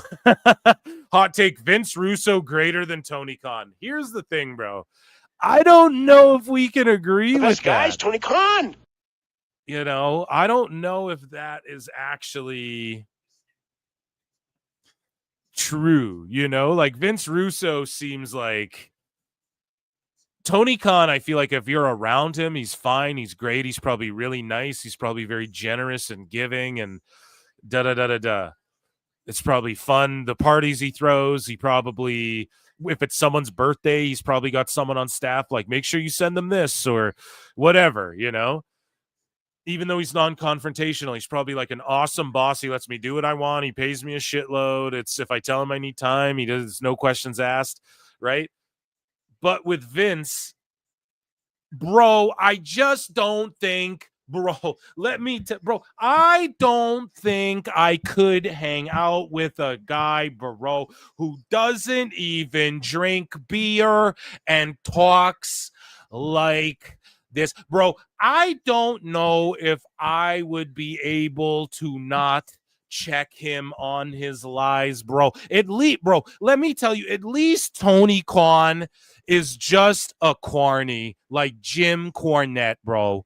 At least he's not trying to take credit for inventing a Stone Cold Steve Austin. And bro, I invented wrestling, bro. I just don't know if I could deal with that. I don't even know if I could deal with that for like an hour or 30 minutes. You know, I'd go fucking crazy hanging out with that dude. So yeah, it is what it is. Thomas Moore for 5 says the member show should be renamed the Tongan Show. Yeah, PWT Tongan Tuesdays or what? Shit, man, that would be funny. PWT Tonga Tuesdays. Oh shit. And yeah, I wasn't twitching it up, man, because listen, I did a bunch of I was just grinding. I was editing and doing all this. I set up a studio for Phil Marks and all this stuff. I was just out here grinding yesterday. So I was like, no time for video games. You know, I got to just stay locked in here. But I've been enjoying Twitch Tuesdays as well. Okay, guys, it is time for nobody's favorite segment. And it is called the Sicko Segment. So we get right into things here. Apologies to real Kevin Nash from Wu-Tang is for Children. I was not aware of your game, Fire. So Kevin Nash had this to say on the 4th of July. He said, happy 4 more trillion in debt day. Never felt this proud as we continue to destroy the empathy we once held for those less fortunate. So I guess happy, wealthy, white 1% day. Dude, Nash, you're a wealthy white guy. You know, here's the thing. When people start doing this shit, it's like, hey, then give me all your money or shut the fuck up. Give me $1 million right now because I need it, or shut the fuck up, you know? Like, legit. It's crazy. But anyways, enjoy your small regional hospitals while you can. Things just continue to get greater. Happy 4th. And then Major Swagger says, what the fuck does being white have to do with anything? And then Kevin Nash says, are you worried about being deported, Cracker? True that. True that. Sit in your Alabama double wide and shut the fuck up. Yo, that's true though. Nash is right about that. You know, like, yeah, that's funny. I don't know. It's a double-edged sword when you get political. I just choose to laugh and try and look for the joke and get out as quick as I can. But he was spitting there. That is true. You know, there's legit people like fucking, you see it. And maybe it's just fear-mongering from the media and stuff, whatever. But I don't know. America, get your shit together, pals. We're not ones to talk up here in Canada, but all I'm saying, yeah, she's not beating them allegations. So here's more allegations towards Tiffany Stratton that she's racialist. Okay, now we're gonna break this down. We're gonna do like a Phil Marks zoom in style. Here we go. Look at this. She gives a high five, skips over these white people here. And then this black little girl, and then gives a high five to this white little girl, and then keeps going. And people are like, look at what she did. She just skipped giving this little black girl a high five. She also skipped a white lady and her white kid, I'm assuming it's her kid, who were just taking pictures. And I want you guys to watch very closely. The little black girl is trying to get like a belt signed with a marker. She has like a belt in one hand and a marker in the other hand. And Tiffany's on her way to the ring. When have you ever seen her stop to sign? And her entrance is in, you know, her segment is you have 15 minutes or 10 minutes or 8 minutes or 6 minutes. You got to get in and get out, man. We got Trish Stratus back here, you know? So again, man, this is just not anything other than people looking way too hard, but not looking hard enough, or else they'd actually see what's going on here. You guys take a look for yourselves here. See, she's holding a marker and a belt. So what was she supposed to do? Slap the marker out of the kid's hand, shake the kid's marker, and walk away? And then people would go, oh, she shook her hand and didn't even, you know? It's just people trying to like cancel her now because there's so many people melting down this week. We even saw it in our chat.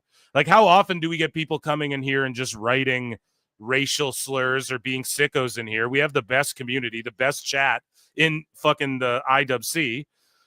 And how often do we have people coming in here being sickos like that? You're seeing it this week, and you're seeing it ramped up because it's desperation time for All In. I let you guys know it was coming. But yeah, so I mean, again, they're just looking too deep into this. Look, there's 7 white people she skipped. She skipped the white people before her. She just didn't stop and sign. Now, we don't know if on the way back she stopped and signed for that fucking girl. We don't know, man. And it's just unfortunate that, you know, that this is where we go. Like, we're trying to cancel people because we don't like, because we want Tony Khan would be a better promoter, but we're not allowed to say that because the cult, you know? So again, John Alba has reported this, and well, this is from WrestleOps, okay? All in Texas next Saturday will mark AEW's highest attended show ever in North America. 20,000 plus tickets distributed. The show is also nearing a $3 million gate. Yeah, this is huge, All In, blah, blah, blah. Where's John Alba with his goofy ass tweets? Record gates, gotta love capitalism. When Tony Khan's out there like 3 million gates, this is great. And then the sickos are like, yeah, see, 3,020,000. Where are these shill-ass goofball John Alba media members going, oh, man, it's gross that what AEW is becoming with the capitalism. Why are the fans applauding that? Where are you guys with the same fucking energy? You don't have it. So here are people arguing. I don't even remember what this is, but I just fucking cringed at this. So, oh yeah, so Jacob Fatu said the N-word in a song. This guy tweets out, Samoans don't have a pass to say the N-word. I don't care. So, like, again, this is a generational thing. Like 20 years ago, 30 years ago, no one gave a fuck, pretty much. You had Asian dudes saying the N-word in rap songs. You have Fat Joe saying the N-word. You had Cuban dudes saying the N-word. Like, I could go through the list of rappers. You had white dudes. You guys remember that rapper named Necro? He was dropping it back then, right? Like, there was lots of people, you know, like, who just use it all the time. And I've even said, like, in Canada, I know Indigenous folks, especially the inner city ones, man, they wear the baggy shit. They wear the, you know, like, it's like there's hoods in Canada. It's mostly Indigenous folks, you know what I mean? And on the reserves and shit, they've adopted a lot of that hip hop type of culture because it's closely related. Like, you know, what Nas is talking about in his music closely relates to how a lot of us grow up here in Canada. Okay. And so, for instance, right. And so they throw it around. Okay. I've heard people from India calling each other. I have Indian friends who will have said that they are like, dude, there's people in our circles who will use it, you know? So, and of course, this is like growing up in the late 90s. Like, I was born in 91. So for me, it's like late 90s, early 2000s are kind of like my years, right? So it was different back then. I never threw it around. I wouldn't do that. You know what I mean? I'm also mixed. So I have like a white half that I'm not. You know, I'm a bit of a cornball. I like, you know, nerdy shit. But yeah, basically now this generation's like, no one gets the pass. And I actually like that. I just don't think anyone should use that word. We live in a day and age in 2025 where if no one said that shit, no one would even have to know what it was, like, realistically, you know, but it's in rap music. It's everywhere. So, and it spurs off these fucking Woe Vickies and Bad Babies and all these, you know, little white girls acting crazy. Like, you know, the Kardashians trying to, you know, look black and stuff. Like, think about Kim Kardashian tries to look black so hard now that she does like the I'm going to dye my hair blonde, but leave like the black roots in Beyonce style type shit. You guys know what I mean? Like, it's really gotten out of hand. So I get why people are like, no one gets the pass. I totally understand that, you know? But these dudes are like arguing over it. This guy, Carlos Torres, is like, bro, you have a picture of you with an outdated dog shit belt. So they get in like a sicko fight, like a true wrestling fan war over this, which I fucking love, dude. This just popped me so hard. Your opinion is invalid because of his shitty, out-of-date wrestling belt. Your opinion's invalid in 2025, LMFAO. Go cry about the N-word and buy a new belt, please. It's not a flex. So then this guy says, God first in bio, and you spreading negativity. Get the fuck out of my mentions. This dude goes, took this video just for you. Step it up a little, mama, before you try and say Jacob Fatu can't say the N-word. You know this dude says it all the time, bro. And then he took a video in his bathroom. This dude's either like mentally ill or one of the greatest fucking trolls ever, dude. That popped me so hard. That's like King Sicko shit right there, man. King Wacko shit, actually, rather. I fucking love that. So moving along here. That dude was flexing. You gotta love that. Someone that proud of their fucking replica title, dude. So Neckbeard said this to say, and there's been a lot of people getting mad at like Awful Wrestling. He's out in the sticks. I'm trying to get him on tonight. If he wants to pop in, if he's listening, or if he has a connection, feel free, brother. He has the link. And he expressed he would love to come on tonight. But he might be out in the sticks and it's been storming, so he doesn't know. But if he can come on, that'd be great at any point. If you're listening, Awful, we'd love your perspective on this because I did want to talk to you about it. But a lot of people are going crazy on like Awful and Neckbeards lately. It's pretty nuts. But Neckbeards is like, too bad they didn't hire the Briscoe brothers when they could have, which is like something a lot of people said, man. Like I've said it on this show too. They wait like. It's so unfortunate that Jay Briscoe had to die for those network. Like, if WWE did this, you'd be like, oh, you selfish billionaire fucks. Dude, Tony Khan and the networks and everyone were just... None of them fucking let Jay Briscoe on TV or gave Mark Briscoe a shot until he had to pass away for that shit to happen. Because they were all clutching their pearls and their fucking money dollar sign bags and shit. They all did that. They're all guilty of it. And if WWE did it, you'd all be like, oh, you TKO WWE scummy fucks. And I think people would be inclined to agree with that. Yo, WWE didn't use this guy till dude died or whatever. Now, yeah, it's fucked to like conjure it back up. But this guy quote tweeted, WrestleTube said he stirred AEW hate, trashed it, then crossed the line by using the deceased to write his narrative. My problem is that, like, bro, what are you even saying? Say that sentence out loud. To write whose narrative? Neckbeards' narrative? His narrative, he didn't use his death to hate on AEW fans. That's not his narrative. Neckbeards' narrative, or like the narrative of this tweet, or to try and create a narrative, to write his narrative. Like, man, so many dumb people say they just like say words they don't even know. Your narrative, B? What are you, fucking Brendan Schaub? But I know what this guy's trying to say, but it's like, bro, what are you fucking like? Learn to talk properly.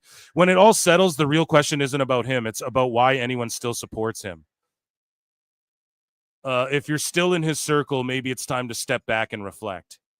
No, I just don't think so, man. I think that fucking like what he's saying, he's trolling, and you could say it's gross to troll about his death, and I'll agree with you 100%. But the sentiment should be there. Like, these corporate cocksuckers wouldn't give the Briscoes a fucking chance. One of them had to pass away for them to give Mark. And look at Mark Briscoe. He's fucking amazing. Like, every crowd pops for him. You know, I'm locked in. They're putting him in these fucking matches.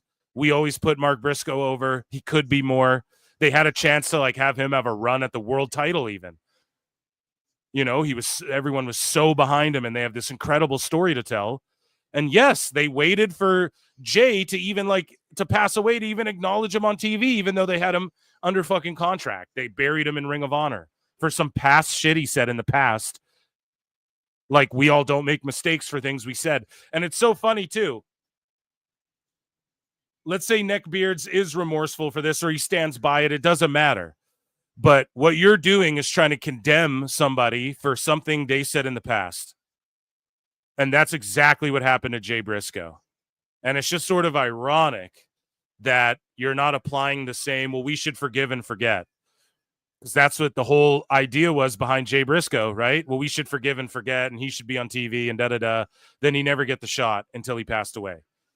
And it's unfortunate, and it's shitty that these, again, WBD and these corporate motherfuckers weren't willing to forgive a guy and forget about something he apologized for in the past. And I'm not saying Neckbeards apologized for this, right? It's not a one-to-one analogy, but you guys get what I'm saying, right?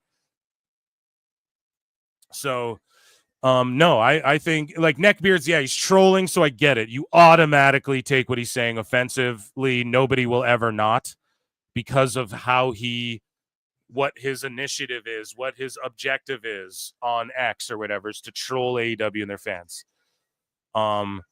But if you really do want to break it down, like, and have the discussion, no, they did not. I mean, it's a fair criticism. Now we know Neckbeards is just going to criticize whatever about AEW, right? So I get it. You're offended. But really, if you take a step back, the narrative is, that's what the narrative is. They waited till Jay Briscoe passed away before they even acknowledged him on AEW TV or even were willing to take a chance on his brother. And it's just incredibly sad and unfortunate, you know, that it had to happen that way. The man had to pass away before Tony Khan was willing to not protect his bag. And that's the thing, man. You guys all talk about, if WWE did this, you wouldn't even be saying shit. You'd be like, these corporate TKO, they're monsters. They don't care about anything but protecting their dollar. Jay Briscoe said he was whatever, you know, he's all good with whatever. Or if it was WWE, Jay Briscoe would go to Saudi and you guys would be like, see, yeah, it makes sense. He aligns with their pot. Like, you guys would just spin it and attack him. So again, take a step back and really look at what the narrative you're writing is, pal. Anyways, this guy says someone needs to find out where this guy lives. He's too comfortable. And Awful Wrestling's like, I'm in his circle. Fuck you and this fucktard. You try hard doxing. Cunts, if I say it in Irishman, it's all good, right? So they're like, we need to find this guy and stuff. So the doxing in the IWC continues. And yeah, Awful standing up for his guy, and people were going hard on Awful too. And it's unfortunate they're dealing with it, but again, your name is the death of AEW, so he knew what he was getting in for. And yeah, there's just a lot of pushback this week, just in general. You know, people are really unconfident in this All In show, and it shows. Speaking of unconfident, police are searching for a man suspected of taking packages off somebody's property. And the picture, the guy's wearing a fucking AEW hoodie. But we were told, you know, poor people don't like AEW. Not that you have to be poor to steal, but packages stolen by this guy. Anybody recognize him? Yeah, the only guy in that town who likes AEW. You'll find him pretty easily, right? I mean, it's the only guy in that town who has that fucking AEW jacket. But how funny. You know, poor people don't like AEW. So Andrew Baydala had this to say, like, one tweet after the other, man. And these guys never cease to amaze me. Baydala says, this isn't story time or the place to get your stuff in when you are media and given an opportunity to ask your question. And they're talking about the All In media call, right? That's what Baydala is talking about. And he says, maybe I need more espresso, but this type of stuff needs to stop. Be humble and thankful you are given the time. And then Baydala goes, Tony Khan, the next tweet, Tony Khan has asked a great question by Mike Johnson about the gate. And Tony states it's going to be over 3 million and Tony expects a strong walk up.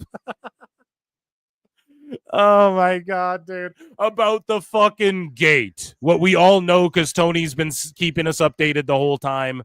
And we all know, because everyone's spurging out all the dirt sheets, can't help themselves but to just talk all about it. We know. And immediately, this isn't the time to get your stuff in. when you're given an opportunity to ask a question. This type of stuff needs to stop. Oh, look at this great question about the gate and where Tony Khan can get his stuff over about this fucking thing that we know that he's been tweeting about and everyone's already been talking about. And I know he's talking about like Mike Johnson getting his shit in, and yeah, Mike Johnson, phooey to you too. Okay. So the bad boy, Joey Janela, responds to someone and says, because Mike Bailey is a 4th degree black belt and would have a real shot in beating Bobby Lashley in a real fight if he kicked him in the jaw. God, that's so stupid. If you gave anyone a shot, a clean kick to the head or punch at anyone, the risk of knockout is there, dude. What are you talking about? You could let a girl punch you in the face. Yeah, let me kick you in the head and there's a shot of a knockout in Minecraft. You know what I mean? So yes, Mike Bailey has a shot. If Lashley stood there and let Mike Bailey wheel kick him in the head, sure, there's a shot he knocks him out, of course. And then Cheeseburger from ROH says Speedball could legitimately kill 90% of people in pro wrestling. And likely 10% of people that complain about wrestling on the internet. Thankfully, he's a nice guy.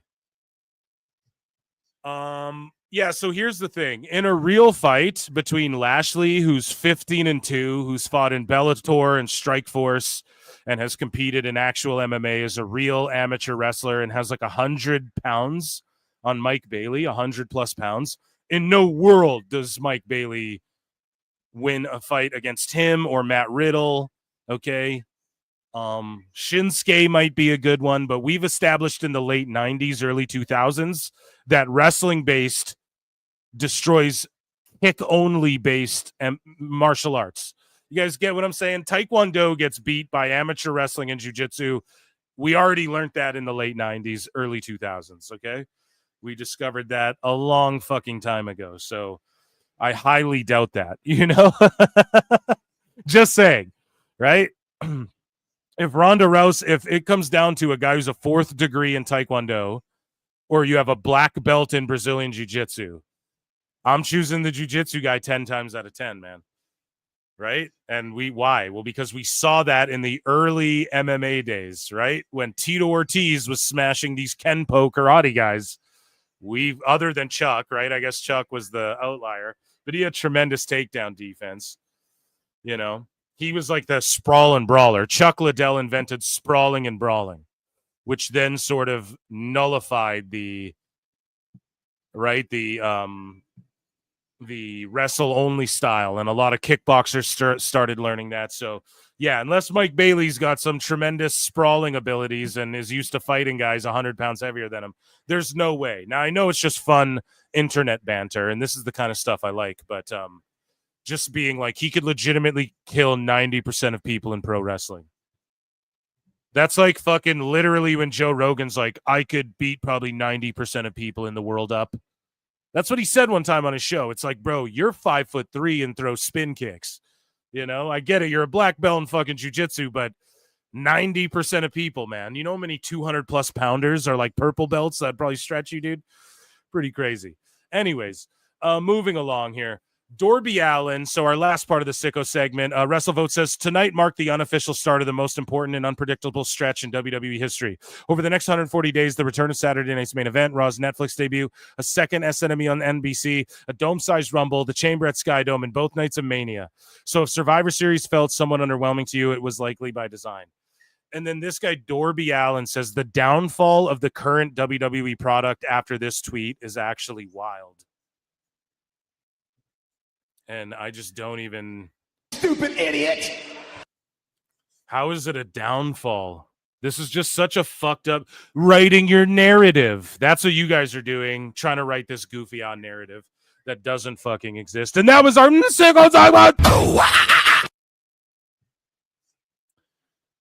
Okay, so chat, let's head on over. We're talking a lot about AEW. We're going to get into AEW news after... we get into WWE news first, which I am going to pull up over here, but I'm also going to check in with chat. Guys, we're at, or here, I'll tell you in a second. Juan Tenta for 5 says, cultural appropriation awareness, Phil, is my new favorite segment. I guess so, dude. I guess so. I do my best. I just try to break it down and give everyone the benefit of the doubt. You guys have to understand, Jacob Fatu grew up around gangbangers and stuff. He was a gangbanger and shit, allegedly, right? So go ask any of them if they care if he uses it. You guys know what I mean? Like, you fucking Twitter dorks are one thing, and I'm not saying go and use it, and I'm not a black person, so I can't. I have a lot of black family. I go ask my cousins and I go ask my uncle and shit if he gives them the pass. I don't fucking know. But even if one person does, doesn't mean everybody does. But we just, we got to talk about it. It's in the news. I got to do what I can with it. Rabid Wolverine's LC Killer 17 for 2 says, who will win a fight, RoboCop or Brock Lesnar? Well, actually, Time Cop. Actually, what would happen is RoboCop would take on Brock Lesnar. And then right at the peak moment of the battle, when Brock Lesnar's missing a hand and he's about to push RoboCop into a vat of molten fire and lava, Time Cop would show up and cash in the money in the bank. Except for we have to call it the Casino Gauntlet. He actually wins the Casino Gauntlet, and then he goes back in time and to 2001. When was the RoboCop reboot? Because Time Cop shows up there, and then he beats Brock Lesnar and RoboCop both. So fucking stupid. Okay, chat, we are at 115. I have a $400 super chat goal tonight. Ladies and gentlemen, we are at 115, and $400 unlocks Evolution 2 watch along with your boy Philly Phil on Sunday. And I am streaming live all Saturday, All In, SNME, and Great American Bash, which I'm going to do a preview show tomorrow for you guys. I might do a run-in, so stay locked in for the live as well tomorrow, okay? Look for the little notification or the bell. I might just pop in with a live or a pre-recorded thing. I don't know. And yeah, I'm going to do that tomorrow, and I'm going to put together a last-minute preview show. And Saturday, we're going all day, and I'm loving every minute of it. But if you can't get enough of me, send your super chats in. That's how you guys help support the show that way, and they're really, really warranted and welcome. And also consider becoming a member. Consider gifting memberships. They're only 99 cents. You get access to Member Monday shows as well. So that's a big thing. If you want a bonus show every week, I do a bonus show on Mondays. Anyways. Let me check in with chat as well. I think it's hilarious. People like targeting Triple H when WWE is doing all right, but not pay attention to other companies' issues. They are something. Bro, Ricky Day, it happens all the time. In the arms of an angel. RoboCop versus Terminator game was amazing back in the day. F1, thank you. Lincoln, I'm going to be linking you to a fucking GM mode. I'll set it up tonight, and then I'll send you the shits. Are they playing Sarah McLachlan music over this vignette? Yeah, I don't know, but for speaking of 99 cents, Jake, you can fucking sponsor a child in AEW. You can sponsor Orange Cassidy. You can sponsor Camille, get her back on fucking TV. Running Man this November. Running Man. That's right. They're doing Running Man again. WWE Downfall will be on Triple H. Okay, Stino. Okay, if you're there, if you believe the downfall is there. I give them credit. They are trying to get people excited for this Omega Okada match. Yeah, but why aren't they in the building tonight? Why isn't Omega there with his music hitting and everyone going fucking crazy? Thanks for the insight, TK. Yeah, okay. Literally Triple H booking to the matches and the same. I'll give you this, man. He's doing a lot of the multi-mans, and yeah, I've said it. We're watching you, Hickenbottom and Hunter. Helmsley, we're watching you guys because we can't get lazy just because fucking, and the accusations of a bit of lazy booking could be there, but I think the stories are hitting, man. I'm enjoying fucking seeing Penta's uprise and all of this stuff. I'm just not like overly into the Seth faction, and they're a big integral part, but the LA Knight stuff versus Seth has me popping because it's like, okay, maybe LA Knight works his way up and works his way into a title match sooner or later because of that. So I'm here for it, Eric. My nephew's part black, and I love the dude. Yeah, same. My nephew is Jamaican, man. Jamaican me crazy, AEW. So, Train of Thought sends in $1. Thank you so goddamn much, Train of Thought. Appreciate you so much. And Wolverine DX for 5 says, I said RoboCop, but if Brock Lesnar is a new Terminator, though. In the movies, I just don't think it works. I don't think it works because... No, I'm just joking. Because the thing that made it so good with Arnie is he was like new and they didn't know if that movie was going to work or not. And they were really taking a shot, like a risk with him. And he just gives off Terminator vibes. Like Lesnar, I don't know if he fully does that. He might seem like he might try and overact it a bit, but maybe I'm wrong and it fucking works. I'm not sure. Let's acknowledge everyone chatting in. Here we have another one. All booty bitches and bacon with big boobies. Sounds fucking like breakfast to me, dude. Sounds like a fucking great way to wake up. You know what I'm saying? Had this to say, can WWE have Sabrina Carpenter and Sydney Sweeney as special guests for Evolution? Well, I mean, I know you'd like that. Perhaps with a double bacon cheeseburger in tow as well, right, my friend? Listen, man, I don't know if they want to get any of them. Sabrina Carpenter, well, I mean, WWE would get any celebrities involved, but I think they're going with like the Cardi B's and the Sexy Reds, I think, because the rappers are more willing to be involved. Sabrina Carpenter is like, what the fuck? And there's a video of her singing before she got famous that we played on the show of her wearing a Young Bucks t-shirt. So we know she's a wrestling fan. We know she knows the Bucks and shit. But yeah, it's just as far as, you know, the talent agencies involved in shit. Like, would she appear in AEW? I don't know. Just like Kendrick Lamar, we now have AEW wrestlers trying to get Drake at their Toronto show. They're just desperate. Yeah, let's get Kendrick. Oh, no, now let's get Drake. It's just like one of these people who flip teams. Oh, I'm in Texas now. It's what Brendan Schaub does. Oh, I'm in Texas now. So now I'm a fucking Texans fan. Oh, the Rams are in the playoffs, so let me wear a fucking Rams hat all week. Let me buy a fucking jersey for the Columbus Blue Jackets because I did a fucking show there. You know, it's just pandering. It's just pandering fuck shit. And we're going to see some of that from some AEW wrestlers here today in AEW news, actually. Thank you so much for your support. Steve Sanchez. Okay.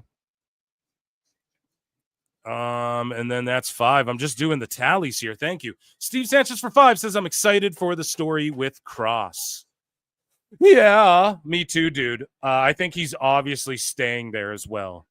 I think that's pretty obvious, and I think we'll hear a story sooner or later that he's been signed and no one really fucking knew about it. Dirtbags and lily pickers. I don't know why I hit that sound, but thank you so much. A round of applause for you all supporting the show. Appreciate it so goddamn much. Okay. So moving along, we do have WWE news. Let's listen to Briscoe and MJF just for 1 second, though. And what are the likes like, George? I don't know if I've seen you chime in with a like update over on the Clips channel. We try to get to 100 likes. It's just good for the algorithm. I don't bombard you guys with asking for 100, but there's 130 of you watching on the Clips channel, only 65 likes. Okay, guys, so you've been warned. Jericho may do a goddamn run-in. Who knows? Maybe a super chat will deter or get a Jericho play early as well, or maybe prevent him from showing up altogether tonight. We will see. But yeah, we're about to get into WWE news. I just want to kind of listen into. So everyone hydrate. Everyone hydrate. Again, that was the intro to PWT. No, did we do sickos? Yeah, so that was the sicko segment, the first official segment. But everyone hydrate, drink your coffee, drink your soda water. Do what you got to do as we listen into MJF cook a little bit here, and then we're going to get into Federation news. Okay? So they're chanting, shut the fuck up at MJF. And what's crazy to me is like they're promoting Prime and Max. And not Prime the energy drink, Amazon Prime and Max. Like, buy the pay-per-view here, but be subscribed to Max.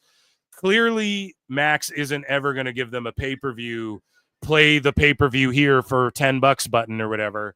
because they don't see value in it. That's the only reason they wouldn't have it set up already. And TNA's talking about, oh, our PLEs might go with whatever service we're linked up with. AEW doesn't even have that yet. They got to cut side deals with Amazon, where Amazon's giving people discount codes and $10 off and shit. We're going to get into that, okay, in a little bit here. Steve Sanchez for 5 says, we need Chris. Okay, well, hey, I mean, we have a segment to get to. You guys fucking determine. You just made the list. Play Jericho, then talk La Parka lore. Yeah, then I'll get into Jacob Fatu and the N-word some more. You guys.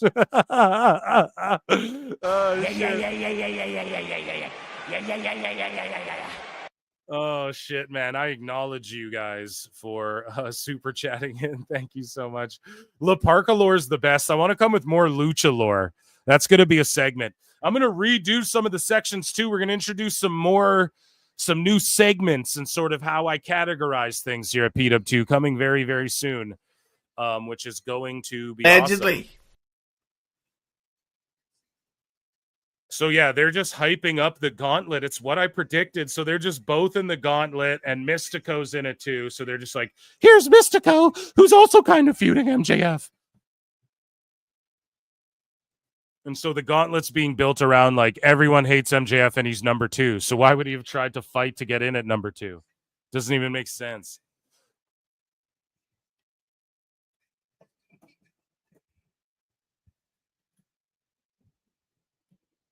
I gotta open a window here, although it does not even really fucking help because it's hot as balls today. Sun's out, guns out. And I'm dying. No rest of the show. We're all right. We're all right. You didn't lose me.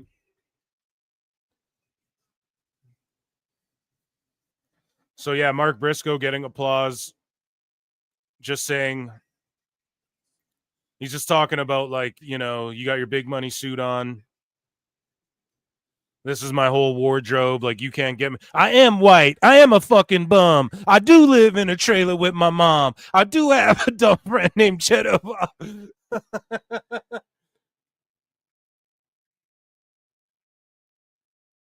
This guy ain't no motherfucking MC. I know everything he's got to say against me. That's pretty much what this promo is, okay? Oh, man. Let's see. Steve Sanchez for 2 says PWT is taking over the world Skynet style. That's right. Wait till we learn how to time travel. It'll be a lot like my favorite movie, Time Cop. Okay, let's get into news here. Share this over. Yeah, now. So, ladies and gentlemen, we have breaking news.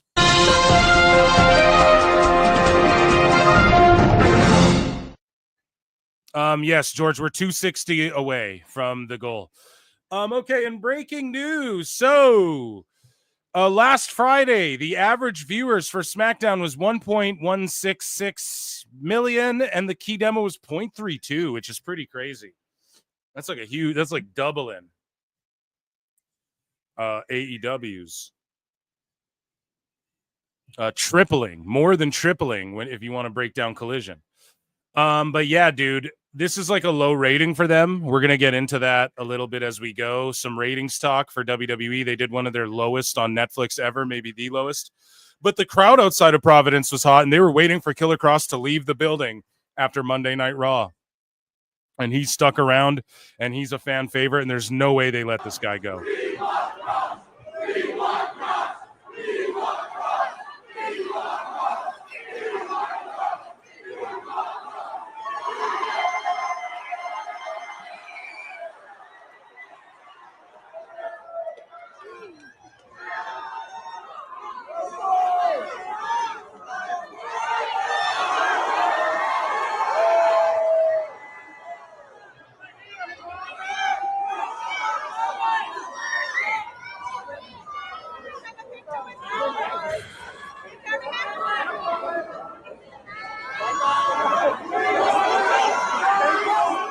So, yeah, man, just fanfare for him. They won't let him leave.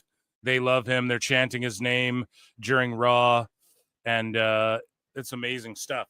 So John Cena, he went behind the scenes of his matchup with The Rock at WrestleMania and some of the real-life issues between them with Vanity Fair, and he talked about how he knew he was losing the whole build-up. The locker room was divided. Let's take a listen to some of this. That was the easy part. Here's some inside Vanity Fair stuff. I knew I was losing the year before the fight, and that is like breaking news here now. Oh, hello there. I'm John Cena. You may know me from such things as being John Cena. Today, the good folks at Vanity Fair have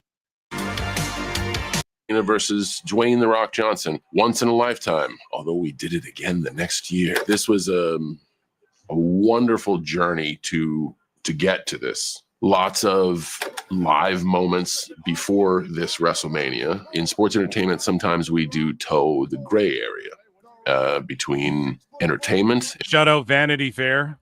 And realism. And I think that's a lot of the cachet. And John Cena's hair, dude. He went and got those fucking turkey hair plugs or whatever, to fix that bald spot, which is wild, but it works, dude.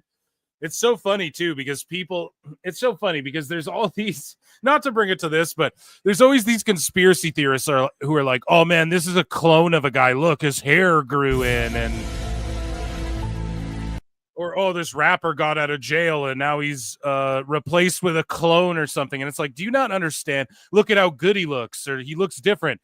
Dude, all there is to do in jail is work out and fucking eat and exercise, and you get your teeth fixed because you get free dental in prison. So people go and get their teeth fixed. They fucking work out. They come out. Boom. Gucci Mane looks different or whatever. It's not a fucking clone. Dudes can grow their hair back now. That fucking Ollie Davis guy on Wrestle Talk did it with that stuff they were selling. They did the hair loss ads, and that motherfucker grew his hair back. Now it looks weird. Looks like a weird black thing on his head, like just a tuft of, weird hair on his head. But fuck, he grew it back. So, medical science has come a long goddamn way. Hey, that WWE and sports. John Cena's a clone. I seen it with where's his bald spot? I seen it with my own eyes. Entertainment has. They won't release the client list of hair transplants, hair transplant recipients in the pro wrestling community. Everyone who shows up. Release the list. Knows it's entertainment, but still here we are in Miami with 80,000 plus people showing up for this live Shakespearean drama to unfold in front of their very eyes. What was special about this is a lot of the moments along the way cross the lines of, hey, I know this is sports entertainment, but man, those guys really hate each other. And then when you get to this moment to plan what really is happening, what are we really trying to sell? This stuff, because you're putting your life in somebody's hands. But this is the one thing that we couldn't wing it out there because it involves the physical well-being of others. When you get to this moment, after all this shit talking for a year, and you get two abrasive, strong-minded professionals in the same room, we do what's right for the business. That one moment between Dwayne and I and melding our personalities, that's when, at least from my perspective, I started to build a friendship with Dwayne Johnson. And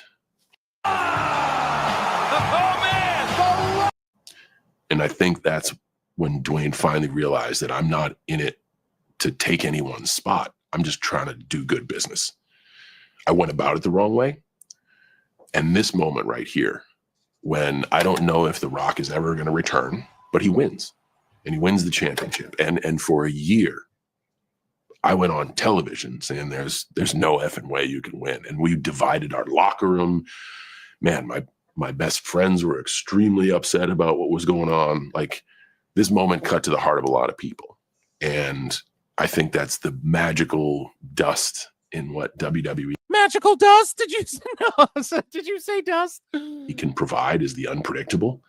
I've been a part of a lot of unpredictable moments in WWE. I hold this one very close to my heart because right after this, I specifically stay out there when you lose, you're supposed to get the hell out of there and let the winner have their moment. I wanted to stay out there and soak in the embarrassment that I had let the entire fan base down and apologize to him. Fair enough. So yeah, cool that he's breaking that all down in that Vanity Fair to promote his upcoming show, or that show that just came out where he plays the president or whatever with Idris Elba. They're asking him wrestling shit. Just shows you how fucking hot wrestling is, buddy. Breaking: WWE has officially filed a trademark for Ethan Fatu. And I saw somebody post online. They're like, dude, Ethan Page is about to get a monster push. Now, who could this be? What? I think it's Lance Anoa'i. I don't think they're going to have anyone use the Anoa'i name. I think they're going to go with the Tongan name, the Fatu name. And, yeah, I think if anybody, that's who they do it for. I don't think if Zilla were to come in, I think he's holding like some indie titles, so he can't come in right now. And if he were to come in, I don't think they'd call him Ethan Fatu. But who knows? Maybe there's just like a youngin' in the woodworks we don't know about, or someone coming, someone coming up the ranks that we don't know. But if I had to guess, it's Lance Anoa'i or whatever, and that's where he's been. And he comes in because he's a bigger dude who can do dives and shit like that. So if Jacob brings him in, well, I got my cousin Ethan. And then it's like him and Jacob are like the big dudes who can like flip around and shit, and do dives and all that. Maybe Jacob's brother. Yeah, I really don't know. But regardless, it's somebody, like somebody else, and they're going to be involved with Jacob. I believe that because, Tama, you got Tala, or like, what's his name? Sorry, Loa. You have Tama and Tala. Where's Smala? Am I right? No. You have Tama and Tala. Well, here's my brother, Ethan, or like my cousin or my nephew or whatever the fuck. So I think that's what it'll be for. And they have Lance Anoa'i under contract. That's the one. That's his name, right? Lance Anoa'i. They have him under contract. He works with NXT. I think he's done house shows, but he's never like been on TV or done anything else, So why not? It's the same thing with Hikuleo. They just saved him and then brought him on the main roster. They might do the same with Jacob, and we might get like Floodline versus Floodline 2 between those two teams, Jacob and his squad versus Solo and his squad, which is sort of what I Fantasy Mark booked. And yeah, who knows? Like Tama might even team up with Jacob and them. We don't know. Like Tama's not in the crew right now, and he was getting so popular with the yeah. They might look at him and go, well, we can push him as a solo too. And they might stick him with Jacob and Jimmy as like, hey, we're uniting as this bloodline, but then we're going to break up. Or whatever, maybe the draft. Remember, they were like, we're still going to have a draft. No fucking draft. It's going to happen after SummerSlam. Well, why? Pourquoi? Fuck it, WWE might not see Pat McAfee return for a long time. Now, Dave Meltzer gets in his conspiracy bag about this and talks about money and all this dumb shit. And it's so funny because it's not about the money. They just love the wrestling business, Brian. But then with AEW folks, it's always about the money. Oh, bruv, I just love wrestling, bruv. I just love it so much. It's in me soul. I bleed me wrestling, bruv. But I'm going to go work 4 days a month and fucking take a private plane back and forth from the UK. And you know what I mean? And fucking take $8 million or whatever over being able to wrestle in front of the most people and really give back to the business, right? We fucking see this time and time again with AEW. So for Dave, he thinks with McAfee, who makes millions of dollars, that McAfee was ever in wrestling for anything but the love of the game. Yeah, that's why he wrestled Adam Cole in NXT and was doing moonsaults to the outside, because Pat McAfee needed money, Dave. That's why he did that. Jesus Christ, it's always been the love of the game for Pat. So we're going to get into Dave's stupidity in a bit, but yeah, it's summertime. Why would McAfee, this is what McAfee said, hey, I want this summer off. And they went, okay. Hey man, it's a long grind and like, I just want to hang out with my family this summer and I got all this shit going on. Okay, just come back. We'll just like, we can freeze your contract or we can just give you the time off and you know what I mean? If he has a downside guarantee, which who knows if he does or not, we'll just give you your downside. It's all good. Go home for a bit, That's all it is with Pat, bro. He's always been able to choose when or if he works at all. And then Dave wants to be like, well, they're not close on the money. Now, obviously, money's a factor in like having to travel, especially for any job where you have to travel around and shit. But it's summertime, bro. A long time. What? So like 3-4 months? And then when the weather gets shitty, he comes back and fucking, you know? It's, I don't know. It's just craziness that people are, again, blowing it up into a bigger deal than it actually is, you know? But Victoria is joining Michelle McCool, Kelly Kelly, and Alundra Blaze in not getting booked for Evolution.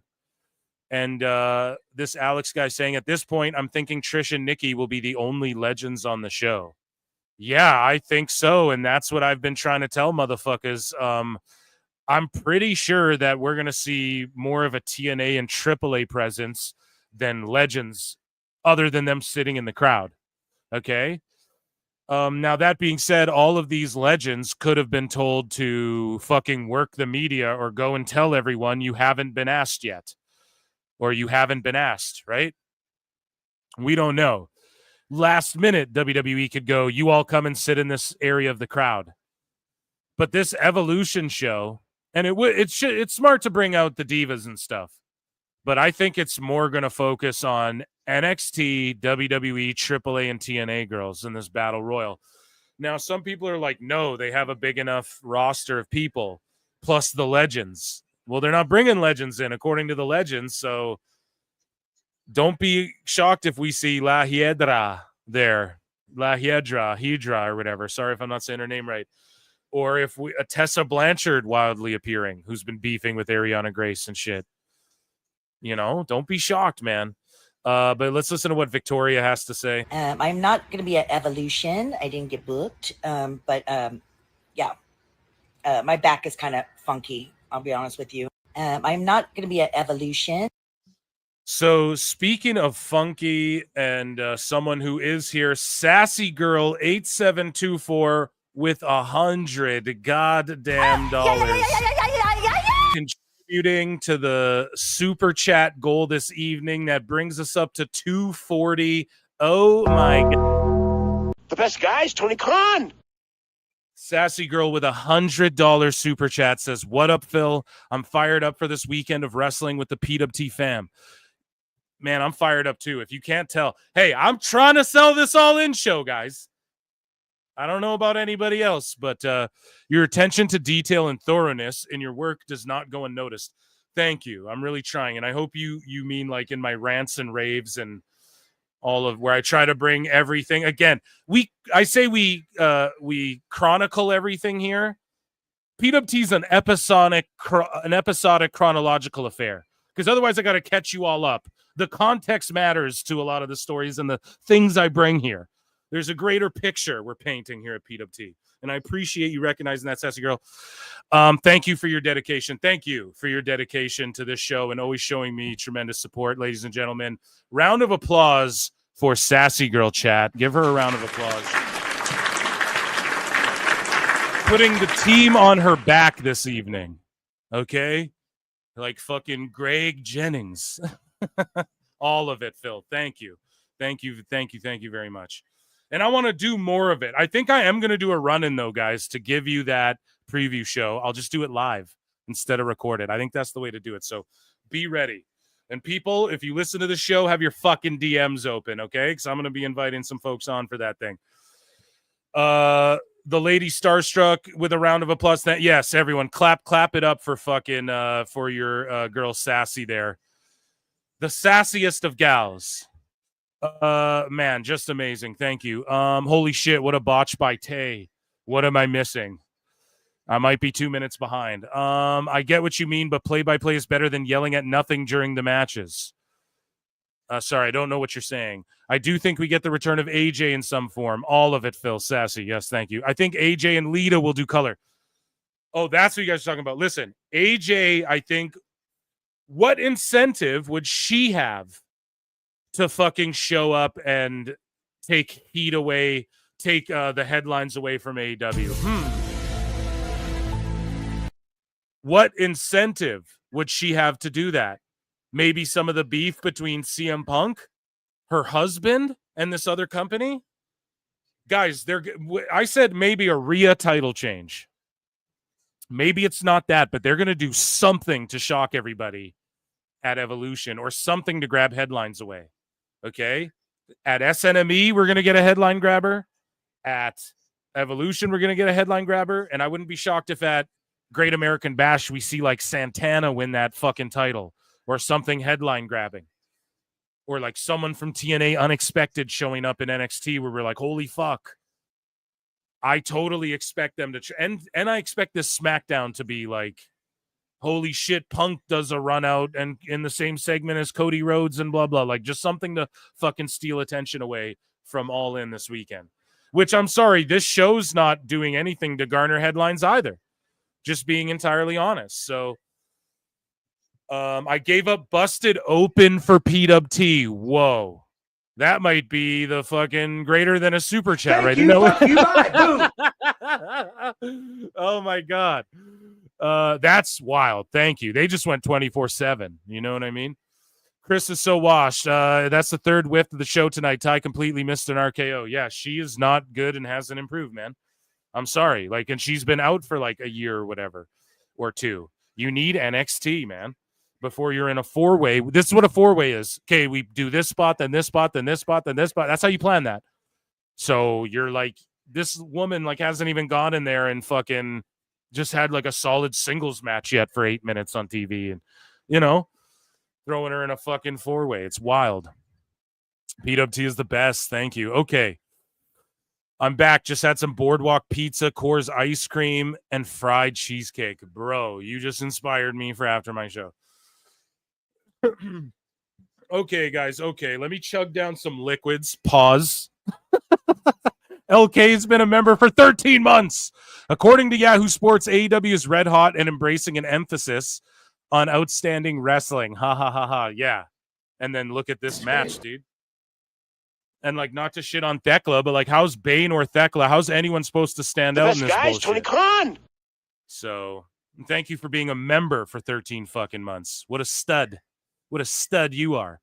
Glug, glug. Yeah, exactly. Let's soda water. I have the pina colada, the coconut pineapple. That's like my favorite soda water. And we're drinking President's Choice here. President's Choice. Now, I believe that's a Canadian company, right? And we have a prime minister, but I don't know why it's called President's Choice. Kevin Pierpont, another stud, been a member for 2 months. Wow, they're just rolling in today. Let me acknowledge you. Acknowledge me. Over 320 watching across X and YouTube. Come on over. We have a $400 super chat goal. We are 160 away from that goal. And then I'll watch Evolution 2 with you guys live on Sunday. Hit like, hit subscribe, become a member for only 99 cents. Get access to bonus shows every week. Every Monday, I do a bonus show. I'm live Wednesdays and Saturdays. Amazing. You guys are goated. Let's get into things. Okay, enough plugs. Enough fill the shilling, okay? And Kevin, thank you for your fucking membership for 2 months as well. What a G. The G-way. Scully vibes tapping in. What's the vibes? As is this four-way is sloppy as hell. Bro, I just was saying it, okay? You're telling me. And Scully vibes is here. Let's acknowledge you quick as well. Acknowledge me. Scully, love you, bud. We're getting right back into news. Okay, anyways, breaking news from WWE ID. The first WWE ID champions will be determined on August 1st during SummerSlam weekend in Rutherford, New Jersey, when GC Dub presents the ID Showcase. GCW sold out, man. The women's ID championship will be determined in a triple threat match. It will be Kylie Ray versus Zara Zacher versus Zeta Steele. So, like, the three women who are the most over right now in the ID program. The men's ID championship will be a singles match. The participants will be determined on July 19th when House of Champions presents the ID Showcase in Orlando. So, yeah, we should watch that as well, you know? We should watch that. I'm so happy that Motor City Machine Guns has basically adopted Fraxium. So, Alex Shelley posted this on Instagram, and he wrote, "Sometimes you meet people in life and just instantly connect with them. Axiom and Nathan Frazier are those dudes for me. I won't bog you down with the details, but Kevin Nash, my wrestling dad, gay..." No, I'm just kidding. The real cut. My wrestling dad told me the secrets to the business years ago. Just joking, guys. One was making sure you surround yourself with people who love the business. That's key. You got to love what you're doing. I love when the clique talk about, oh, we'd get in the car and everyone's just complaining about this shit. And it's like, fuck, man. That's what we do on the show. We bitch about what we love. We roast those that we love, you know? That's the old motto. So it's like, you want to talk to people who are like-minded, and not saying close yourself off from the outside world, but you want to have people who have like similar goals in mind, help you achieve that, you know? Fraxium is starving. From that passion for wrestling came shared experiences and time spent together. They're so similar to Saban and I that it just makes me laugh. Grateful for them and for WWE giving us a workplace environment to grow together. Axiom is a punk rock fan. He would have loved Beach Goons tonight at L Club Detroit. Bonus four-way super kick. And I'll say this, man. Fraxium, they teased the breakup in NXT. Then they came to the main roster, and I love them as a duo. They went from a team where I was like, I don't know about this, to me going, wow, a generational run. They're fucking awesome. They have a banger with every team they get in there with. To them getting called up and me going, fuck yeah, keep them as a team. And that's what they've done. And they've gotten over with me. They went from two guys where I was like, I don't really get it, them together, to it completely working and me even thinking they're going to have a breakup, a DIY style in NXT. Nah. They fucking go to the main roster, and this is where the little guys, the littler dudes, can thrive in the tag division. Because it makes sense with the tag aspect if like two little guys isolate a bigger dude in their side of the ring and in the corner, and they work them over, and then the tag hat, right? Like, it makes sense. The Hurricane and Rosie could fight Fraxium, and it would make sense if they get one up on Rosie and then they just like tag out, stomp his leg, tag out, stomp his leg, keep him in the corner. You know, that works for the littler dudes. And when they do like the style that's more, the tag division's more of like an AEW style thing in modern wrestling anyways, an indie style thing where it's like, you know, you have the Machine Guns and like DIY, and then you have like Los Garzas, and you have like the smaller dudes in general, right? Fraxium.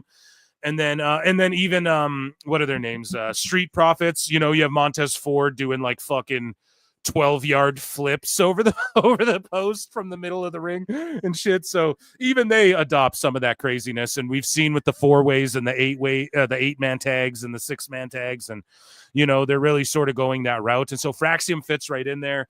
And I just say don't ever break them up. Like, make them a team forever. I don't need to see Nathan Frazier as a singles guy or anything ever. I don't. Now, maybe it happens. Maybe someone gets injured or something. But I don't ever, and I'm not burying them. Just they really got over as a team, and they could be a generational team on Raw or SmackDown the way that they were on NXT. And it's good that they have people like the Machine Guns there. This is why the Machine Guns are so beneficial to WWE, right?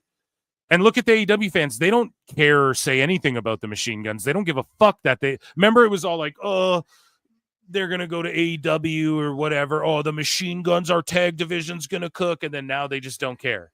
Because they don't actually care about the Machine Guns. They just want Tony Khan to hog all the toys.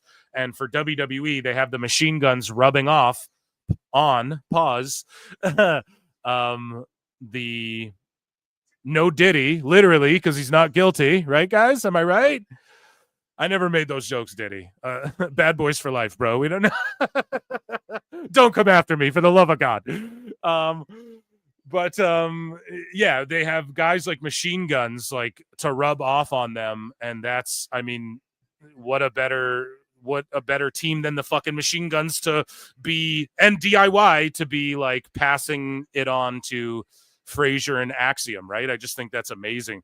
And especially just the tag mentality and all of that. So, and I love tag wrestling. You guys know that. I put it over all the time. So I'm not going to play the clip because I don't want to get sniped, but the 6. So there's 6. Seis, 1, 2, 3, 4, 5, 6 people from NXT in this fucking battle royal, dude. So let's say we get 6. How many people are in the battle royal? Did they say? So let's say we get 6 from NXT. And then let's say we get like 4 outsiders and then 10 Raw and 10 from SmackDown, 30 man, or is that too much?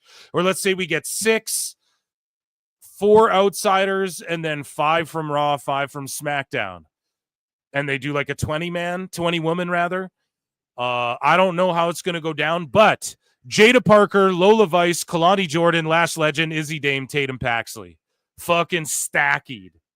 4 hard hitters, man. And the winner of this battle royal gets a shot at the title at Clash in Paris, which is amazing. They're making it mean something. And Ava's cooking, man, as GM of NXT. And yeah, 4 brilliant names announced there. Speaking of brilliant names and Evolution 2, we of course know Nikki will be there. I expect a wild Brie Bella to show up as well. And I think when people are like, oh, they're not contacting the legends. Yeah, because Brie Bella's probably going to be in the crowd. And they probably already have some names locked in of who's going to be in the crowd and shit. Y'all are trying to get matches. Whereas Brie's just like, bring me back in anyway. I'll be there, you know? Alexa Bliss says she was only called at midnight the night before WWE Royal Rumble about potentially returning, and it was only fully decided at about 4 a.m. And if you guys remember, Shotzi was in like the makeup chair and then told, oh, you're not going out there. Alexa's returning. She's doing it. So they waited even longer to fucking tell Shotzi, which is pretty wild. But I mean, that's the business, pal. Card subject to change. And so is your paycheck. So it was short notice that you were there. Like, when did you get the call? Yeah. When did you get the call to? I got the call at like midnight the night before. Wait, midnight? Yeah, the midnight No the one night saw before. her. Oh my gosh. Yeah. So I got the call at midnight the night before, and it wasn't fully decided until like 4 a.m. And I get a call at 5. They're like, all right, we need you on a plane by 10 a.m. I flew to, because it wasn't in Indianapolis, so no one would see me. Flew to Cincinnati, drove in, had to cover up, got snuck into a back room. There was hair and makeup. I didn't get there till 4. You guys know how this stuff works, right? I didn't get there till 4. We were first match starting at 6. So I got there at 4. I have someone in there that's like ready to do my hair. I haven't slept. I would prefer that. I wouldn't want to like be stewing all day. Now, like obviously if I worked in WWE, I'd be professional and show up when the fuck they told me to, and I'd be 5 minutes early, right? You're not 5 minutes early, you're 1 minute late, or if you're not 1 minute early, you're 5 minutes late, or whatever the old saying is. But yeah, I would almost prefer that. But it is your return, so maybe on your return you want to be there, you know, like looking at the ring, going over shit, you know, it would be nerve-wracking for sure. Because this was an all-night process of figuring out, and I hadn't slept, I hadn't eaten, I was deliriously tired. I'm in my house at 3 a.m. with a phone light, so I'm trying not to wake up the baby because my gear is in like next to her closet, and I'm like looking through old gear, being like, all right, what could still fit me? And I told Ryan, I was like, so at 4 a.m. I go, hey, I think I'm going to Rumble. And he was like, huh? And I go, do you want to come? And he's like, I'm so tired. What? And I go, never mind. And I just like get on a plane, go, and you know, just kind of, no one knew I was there. Not even, you know, the girls didn't know I was there until I was in Gorilla. No one knew I was there. I mean, it was crazy. Talk about being superwoman that you can do that, by the way. I mean, good for you. That's incredible. No, I owe all that to Bailey and Natty, because they were so great about coming in, sneaking in, and be like, Nikki sipping that wine, bro. I can hear it in her voice. We got fucking Total Bellas, man. Bring that shit back. Those shows were fun. I don't care what anybody says. Here's the action this week. We got Monday, July 7 in Providence, Rhode Island. What? We got Tuesday NXT, which was last night in Orlando, Florida. A banger of an episode. Not gonna review it. There's just so much going on, guys. Banger of an episode. We have Ren. We're gonna check in with her. A little update on her stuff. We had Mariah May, Blake Monroe, and Jordan Grace sort of being an odd couple as well, which I could see Zarya and Sol Ruka versus Jordan Grace and Blake Monroe down the line. Jordan Grace, of course, challenging for the NXT title coming up. Just lots going on. Friday to Sunday, they have the Wild Catter, which is PBR, pro bull riding in Oklahoma City. And this is TKO's week here. SmackDown on Friday in Nashville. NXT, the Great American Bash, Saturday night's main event. UFC Fight Night on Saturday, by the way, as well. And Evolution. So I don't know when I'm going to fit the Fight Night in either, guys. And by the looks of your super chats tonight, we will be doing a fucking Evolution 2 stream. Not yet. We're not quite there. So keep getting them in. But I think we'll be doing it. So a busy weekend for your boy Phil. And I can't fucking wait. And this week's been amazing. And yeah, we're doing a preview show tomorrow. So make sure you're locked into this goddamn channel. Speaking of locked super chats and locked in here, I see a couple more. Let me just see where I'm at. So vibes. Okay, so Joseph Alexander JJ from White Heat. Joe Piscopo fans, anyone? Dibs on co-hosting the pre-show stream. Well, I don't know if that's up for dibs, but yes. I'm going to fire you a message, my good sir. Steve Sanchez for 10 says, gotta pay for that kind of sloppy. What, this show? Steve, I'm offended. No. Thank you so much. But yeah, who is buying the All In pay-per-view? Right? Who are you buying it and are you watching it? Right? Because those are two separate questions, chat. I really want to know. Who wants to know? Who wants to know about me? Right? So maybe I'll put a poll up in chat or in the community post. Thank you, Steve Sanchez. Gotta pay for that kind of sloppy. Cash Monet for 5 says, watch Evolve. Callie Armstrong is better than anyone on AEW. Thank you. So Callie Armstrong is a name we need to be on the lookout for, I suppose, according to Cash Monet. We trust your judgment here. You're always in the chat here at PWT, and thank you. I love people dropping nuggets of names of who to look for on Evolve and that, but I'm not going to lie. I'm like 3 weeks behind on even throwing Evolve on, okay? I'm behind on a lot of stuff because I've been putting in work on that Phil Marks Out stuff and seeing a lot of movies and shit. I'm seeing Superman a day early tomorrow. Can't wait. Okay. But we'll take your word for it, Cash Monet, and thank you, my guy, for contributing to the show. Thank you, fuck you, bye, boom. Tukey Shark's been a member for 2 months. Haka Haka Ogain. Haka Haka Ogen. What am I missing? I don't know, Tukey Shark, but God bless you, my friend, for being a member for 2 months. Kevin Kayfabe became a November. A Newfember. That's Newfies, people from Newfoundland.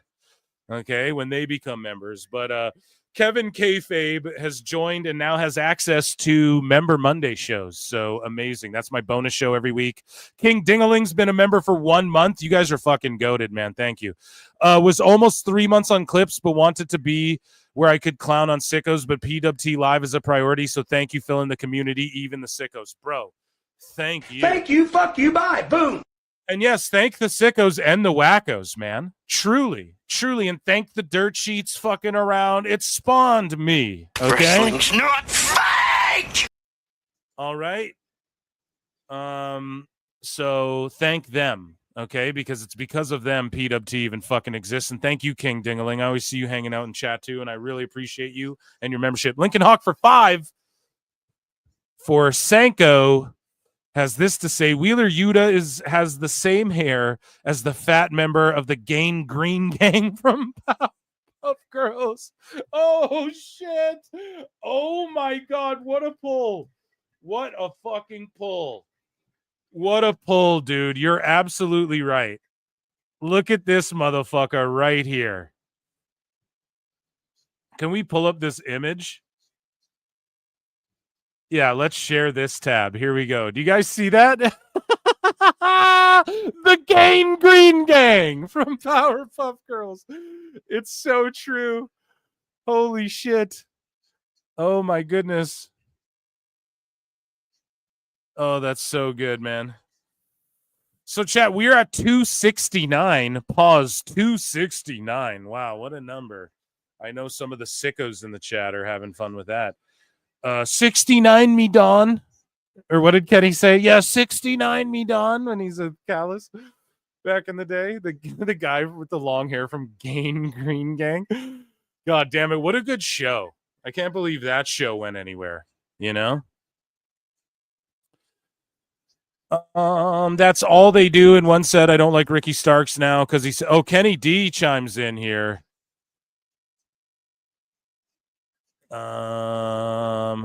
Kenny D says, I can't drop 50 on All In. I have too many ex-WWE wrestlers to support on OF. You what? Oh, you man. fucking mark! Just gooning over there, Yeah, there's 5 new wrestlers were released from WWE, dude. You better fucking save up your shekels. I can't believe Joe had to wrestle Yuta for like 15 minutes, man.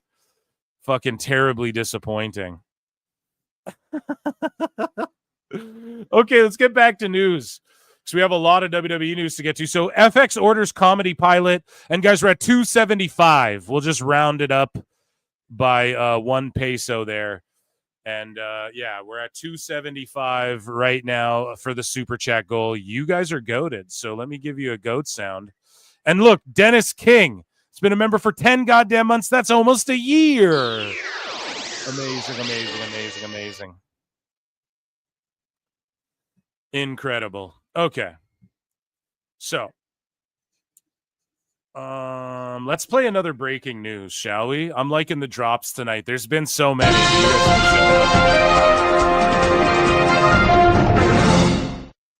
FX orders comedy pilot Movers from Rob Ben Garant and Kathy Shim. WWE's Becky Lynch is among the cast. Amazing Variety reporting on this, and the way they focus on, look, WWE's this, and they're doing an interview with Cena and saying, talk about your time in WWE. Telling you, man, wrestling is fucking hot, hot, hot. Ole, ole, ole, ole. Getting hot, hot, hot. 84 likes. Jericho's going to do a fucking run-in if somebody doesn't figure things out here. Lillian Garcia took to her Instagram and confirmed that she will be the announcer at Evolution 2. I mean, who else would you get to do it? And what did I tell you guys about Becky Lynch acting and shit, too? Phil don't fucking miss, especially with that stuff. Okay, because I hear the water cooler talk, and I'm a wrestling fan, so I got buds who can't wait to come to me and go, did you hear about this wrestler do it? Yeah, you know, so I don't miss with that shit, man. Tyler Bate has provided an update on his status via Instagram saying that he's not injured and just waiting on the bench. Fucking fed TKO. Nick Khan lying about benching people. He's on the bench. What about the strong little boy? The strong, big little boy. He's on the bench, man. Get him off the bench, man. So an emotional statement, again, from NXT. It was announced that the D'Angelo family has officially come to an end, and there will be a triple threat between Luca Cruz. Sorry if I butcher the names. Luca Crucifino, Tony D'Angelo, and Channing Stax Lorenzo, and Adriana Hizzo. Or Rizzo, rather. I say Hizzo because Brazilian Jiu-Jitsu, you know. We say the R's with Hoist, you know. Helion, Gracie. But anyways, the end of an era being Portuguese. No. The end of an era being a part. So this is Adriana Rizzo who put this tweet out, and she announced this match. She should be the fucking special ref. Or like the special timekeeper or something if they haven't announced it. And she should go off with one of these dudes. But it's crazy. They're not keeping this a faction for the main roster. You'd think they do that. Hey, we need people to fight Wyatt Six. Hey, we need tag team competitors for these fucking world tag team titles on Raw.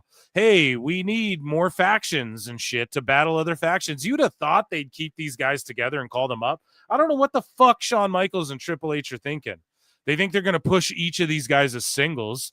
I mean, sure, but they could have came up and got over like the Shield. And you could have had them fucking doing this whole mob and like cheating to win and da-da-da-da-da on the main roster for a while, I feel like. But instead, no, they're just pulling the trigger on NXT. But Adriana Rizzo said, the end of an era. Being a part of the D'Angelo family is a chapter of my life that I'll cherish forever. We laughed, fought, celebrated, and built something special together. This wasn't just a faction, it was a family. As we all set off on our own paths, I'll carry the memories, lessons, and bonds we made for life. La famiglia per sempre, per sempre. So that's Adrian. Was that a good Rizzo? I don't know. We're working out the kinks on that one, chat. That was my first time ever trying it, okay?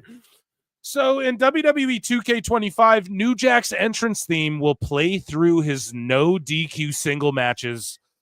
Fucking incredible, man. There's such marks for New Jack. I never thought we'd see New Jack in a WWE game. Now I believe he will get inducted into the Hall of Fame, even though he's tried to fucking murder people in Minecraft.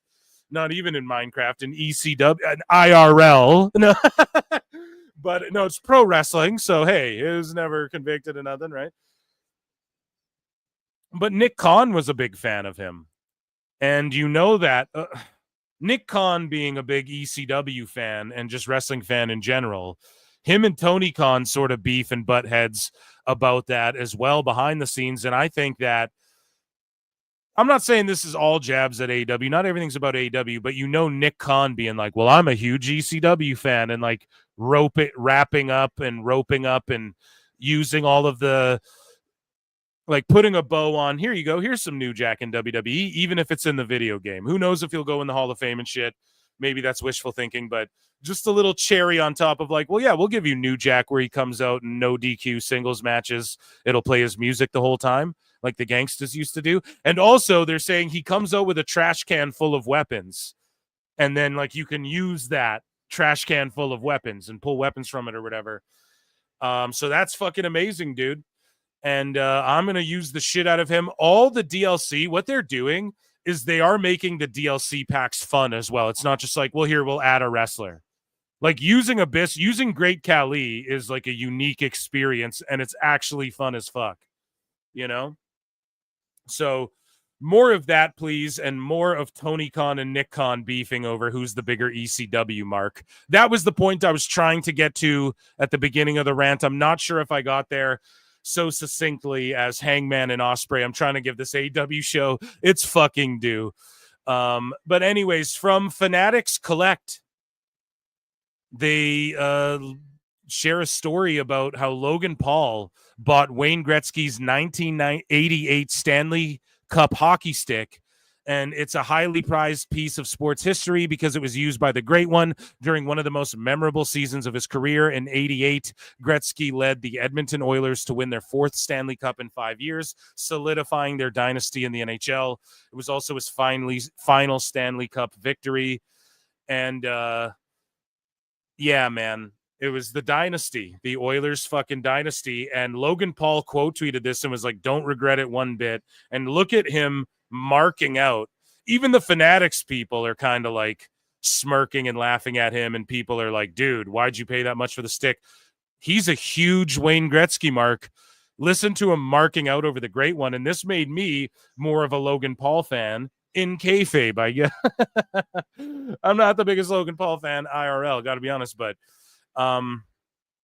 no, he bought this stick, whatever, and here's him marking out over Wayne Gretzky, who is the GOAT, by the way, and hockey in general. You let everybody in the crowd know what you paid for Wayne Gretzky's stick. I paid $336,000 for it. But that's Wayne Gretzky. He's the great one. He's the great one. He's number 99. He's Wayne Gretzky. There's greatness in the stick. I felt it. I held the stick, and I could feel the Gretzky in it. It was the stick of destiny. Yeah. Who is this lady right here? Who is that? Like Emma Roberts? Who is this? Why does she look familiar? But I don't know who she is. I could feel the Gretzky in it. I don't regret the purchase. And actually, Wayne Gretzky texted me because of it. He said, "You bought my stick." He said, "I'll sign it." I said, "Wayne, you already did sign it back in 1999. But hey, if you want to double sign, yes, you get him to sign it again all those years later. Holy fuck, that's a great purchase. That's really funny. My fiance was basically like, "What are you doing? Like, why are you? This is a stick. It's a wooden stick." You let every man. And then Logan Paul's like, I'm going to break this stick in a YouTube video. This week, I'm snapping the stick in half. He snaps it, and like you see the spirits fucking escaping, all the magic. Today, I'm going to be like Mike. Dude, I got this stick, and now I'm playing hockey, and like, bro, I can play like Gretzky. Dude.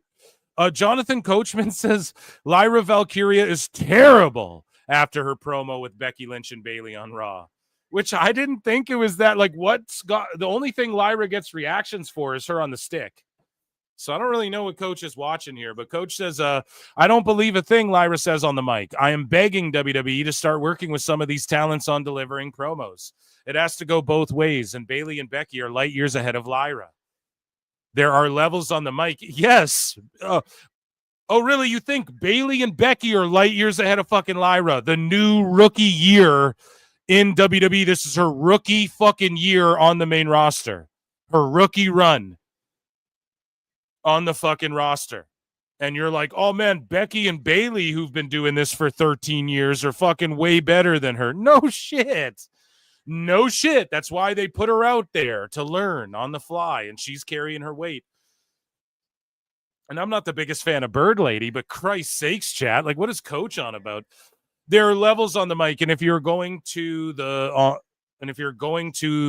he on Raw, be on Raw, I think you meant to say, you have to be at the highest level.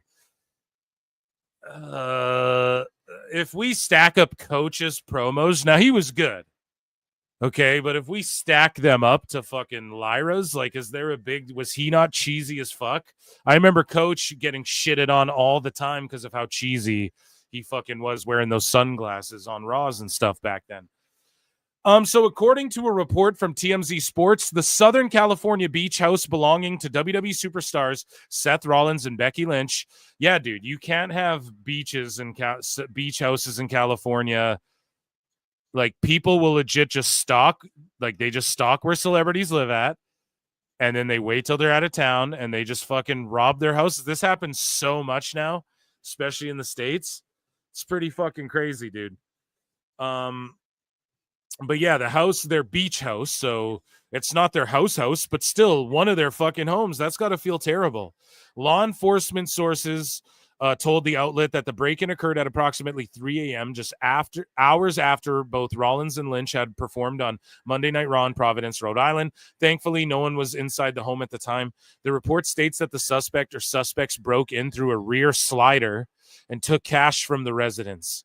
Seth Rollins was the one who made the 911 call to report the burglary. Was he like, man, someone... I am a revolutionary. I am a visionary. I am $20,000 poorer because they stole my fucking my hand safe that's in my room. You know, my side safe I keep at the beach house. They stole the whole thing. My Rolex was in there. You know? They stole money and $20,000 in goofy fucking outfits. Imagine breaking into that closet. They broke those fucking boots I wore. And my wife's Labubu doll. No, Seth Rollins. Okay, as of now, no arrests have been made and an investigation is reportedly ongoing. Yeah, it's fucked, man. You got to like hire 24-hour security, or, you know, like, you got to be able to do what The Rock does, or being a celebrity in 2025. Motherfuckers are going to wait for you to leave your house. It's happening to football players. Like, you just don't hear about it all the time because it happens so fucking frequently now. And there's that documentary on Netflix, I believe, about that guy who would like sleuth Perez Hilton websites and shit and was robbing all those celebrities. You guys see that? And he was just like going into their houses and they weren't leaving their fucking doors locked. And he's like, okay, I know they're going to be at this movie premiere, or the awards are tonight, so let's just go and walk in through their side door and steal all their shit, you know? So again, WWE SummerSlam comedy show, WWE Late Night, which is like a throwback to the late night, and, you know, it's going to be like a late night talk show with some roast jokes and shit, with Tony Hinchcliffe, and they're trying to figure out a way to incorporate him. Him being on commentary wasn't the best look. Maybe they'll do it again. I think he did a great job as far as like knowing when to chime in and knowing about the wrestlers, but the problem is people don't want him being like, oh yeah, this guy's got a hairy back. Yeah, you know, like that Tony Hinchcliffe shit. It just doesn't really fit the wrestling show. And roast comedy isn't for everybody. You know, it's just that simple. There's a lot of people who think roast comedy is like hacky just to begin with. Whereas there's a lot of people who think that's the best. That's the only true type of comedy where you can actually get away with. It's not about getting away with saying shocking shit either. It's not about that. Like, because a lot of people rely on that. Let me just make an abortion joke and try, you know what I mean? And just shock the crowd. And a lot of people fall back on that. It's kind of hacky. And I agree. But it is like a place where everyone involved signs up to like, nothing's off limits and let's just be free to be funny. And I really believe people, you know, I'm not one of these guys like Elon Musk. Oh, they're trying to ban comedy. Did you say what they're trying to do? Like that shit's so hack. I get it. There's so many people like, oh man, the comedians were the only free speech in the world. I'm canceled. Check out my Netflix special. Isn't free speech great? Like that shit. You guys know I roast all that shit all the time because it's hacky. It's corny to me. But at the same token, like you have to be able to make fucking jokes. And the people who sign up for roasts know like, okay, the gloves are off and we can kind of say, now this is just late night though. Like we don't even know if this is going to be like opening monologue, like Daily Show style. I feel like it's going to be more that vibe. And then with some guests, right? Like maybe Triple H is a guest, whatever. Maybe someone gets attacked on the show. But it's going to be like that Vince McMahon late night. Yeah, late night, pal. It even has the retro logo and all that. So again, Ringside News is like fan backlash. Where was the backlash? I don't hear anybody crying about it this time. And if they are crying about it, they're just crying about like the roast, right? And Netflix and WWE are trying to figure out how do we incorporate Hinchcliffe into stuff that we're doing.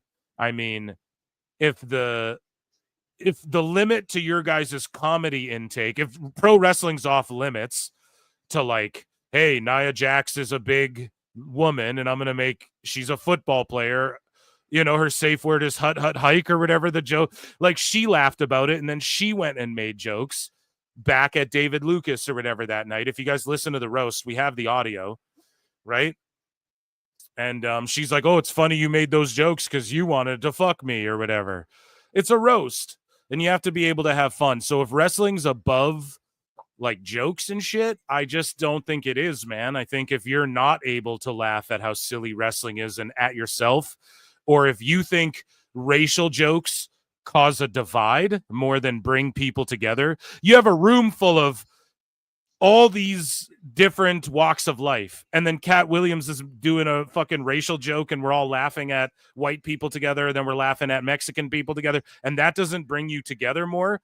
I think like you're backwards if you think that you should be triggered. Like, no, that's what Dave Chappelle tried to do too, dude. That's why he did the racial draft and all of that, you know, like that whole sketch was his type of comedy. Was that like just making fun of any and everyone. And I think that's what you have to do, man, to just like, we can't be taking ourselves so goddamn seriously all the time, you know? And the problem is you do get a lot of preachy fucks in comedy who are like, not everyone's Dave Chappelle. Not everyone can just preach to you and you go, it's comedy, but it's like something more than that. And I'm extrapolating more. Some people just need to go and tell dick jokes. So I'm fucking this girl. Oh, you know, like some people just need to go and make jokes. And I get why Tony, he tries to blur that, like, I'm kind of political. So I get it. It triggers people. But at the same time, give this show a chance. If it's more a la Jon Stewart and like in the Daily Show, then that's what I'm hoping for as well, right? However, they should have just got Jon Stewart to do that if that's what that show is going to be. But you'd have to pay him like buku buck. That guy's got fucking so much money. So they're just what this is, to boil it down. Because, again, we're going to get so many people crying about this the day after it happens, and then no one will give a fuck, just like the roast, right? And why? Because the wrestlers don't give a fuck, and they shouldn't. However, Netflix and WWE are trying to figure out how to get Hinchcliffe and comedians and these comedians, his circle of friends and shit, involved in like just cross promoting, because Tony's also has Kill Tony on Netflix now. They drop, I think, an episode on their quarterly or so. I don't have no idea how they're doing that. Only one has come out, but yeah, they're just trying to figure out how to integrate everything together, brand synergy, if you will. And hopefully this late night show is it, because if this show fucking sucks and no one enjoys it and everyone roasts it afterwards, you know, this might be it for Tony and the wrestling crossovers. But I just don't see it as long as they're in business with Netflix, because they all just have vested interests in getting this Tony Hinchcliffe and Tom Segura and shit. They want these guys crossed over with the wrestling audiences and the UFC audiences and vice versa, okay? That's the Rogan sphere, if you will, of comedians. So hopefully I did justice there in explaining why you shouldn't be a pussy and just try and enjoy that fucking show is basically what I was saying there. Just long-winded. Shayna Baszler was reportedly listed as a producer for last night's NXT. She was listed alongside Chris Gerard for the Kalani Jordan versus Lainey Reed match. Lainey Reed just taking the world by storm, man. And WWE released her on May 2nd as a part of Talent Cuts. However, she's been working there as a producer. Round of applause for her, I guess, getting her job back. Shayna got her groove back, right? Yeah. I'm just happy for her, and she's a great eye and ear for talent, I suppose. I don't know if ear matters, maybe for promos wise. And yeah, she'd make a great producer. They don't want to lose that connect with Josh Barnett either. And I'm pretty sure Barnett is her agent or manager or whatever. And I'm not saying like they would lose that connect, but Baszler's someone. And I'm glad she accepted the role, because it's like they just might not see anything for her in ring going forward. But you can still, she's still a solid mind as a shooter and a pro wrestler, you know? So why would you want to get rid of that entirely? So yeah, Thirsty Thurston says Nick Khan personally is an investor in John Wall Street. So why do you need to write this fucking story? He did it because John Wall Street reported some fucking nice shit about WWE and TNA again. And Carlos Silva did an interview there. And so Thurston's like, oh, Nick Khan's an investor there. So does that mean Carlos Silva's lying? You're a dick suck for fucking anti-WWE rhetoric. So do you work for AEW then? Like, who gives a fuck? Who's paying you? Like, who cares, dude? Thirsty ass Thurston. Speaking of thirsty, here is Charlotte Flair on a boat. And she talks about Tiffany Stratton's 0-3 marriage remarks. And she says, it rocked me legit. I'm not too proud to tell you that. My reaction to that line was as genuine as it gets. See? She was fucking flustered. No, it was a work. You don't know. I think your boy Phil's got a pretty good eye and finger on the pulse of what's going on in that fucking ring a little bit as far as an observer. And the greatest observer, Brian. And she looked flustered, bro, to be honest. I think Tiffy started licking. It was all rehearsed. Yeah, she practiced it in the mirror 45 times because the anxiety was flowing, because she fucking knew she was going to go off the rails during that promo. I truly believe that. But yeah, Charlotte says, in my head, Charlotte hasn't been divorced, so I was what? What are you, a born-again virgin too? It don't work like that, ladies. I'm sorry to tell you. No, she's talking about the character Charlotte. I get it. But then Charlotte wouldn't have. No, in your head, though. So I'm going to call you out, Charlotte, because in previous promos, you had told Liv Morgan, oh, I have real Latino heat at home, when you were married to Andrade, right?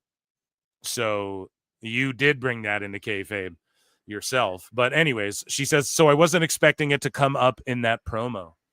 Yeah, I think she wasn't expecting a lot of that shit to come up in that promo. We talked about WWE 2K25 earlier, and it's revealed that the new Wyatt 6 quest is coming tomorrow to the island.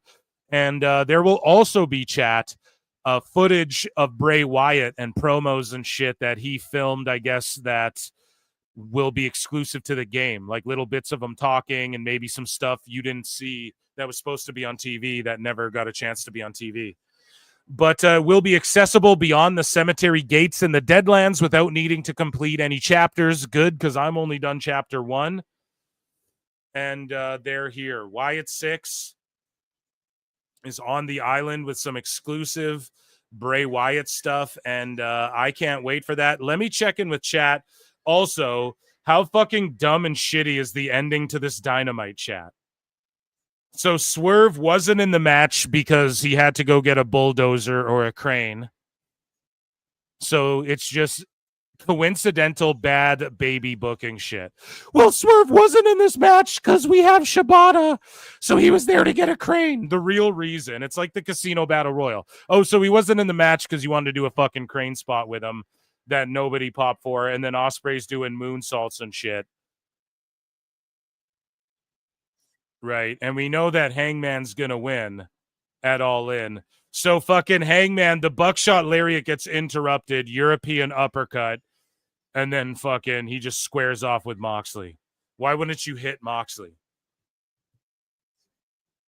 This show fucking sucks, man. This is the problem.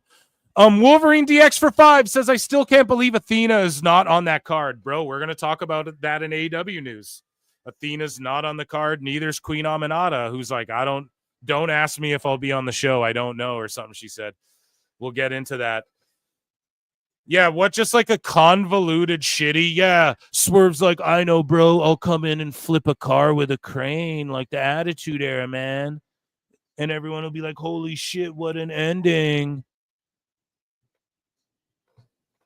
This show fucking stinks, man.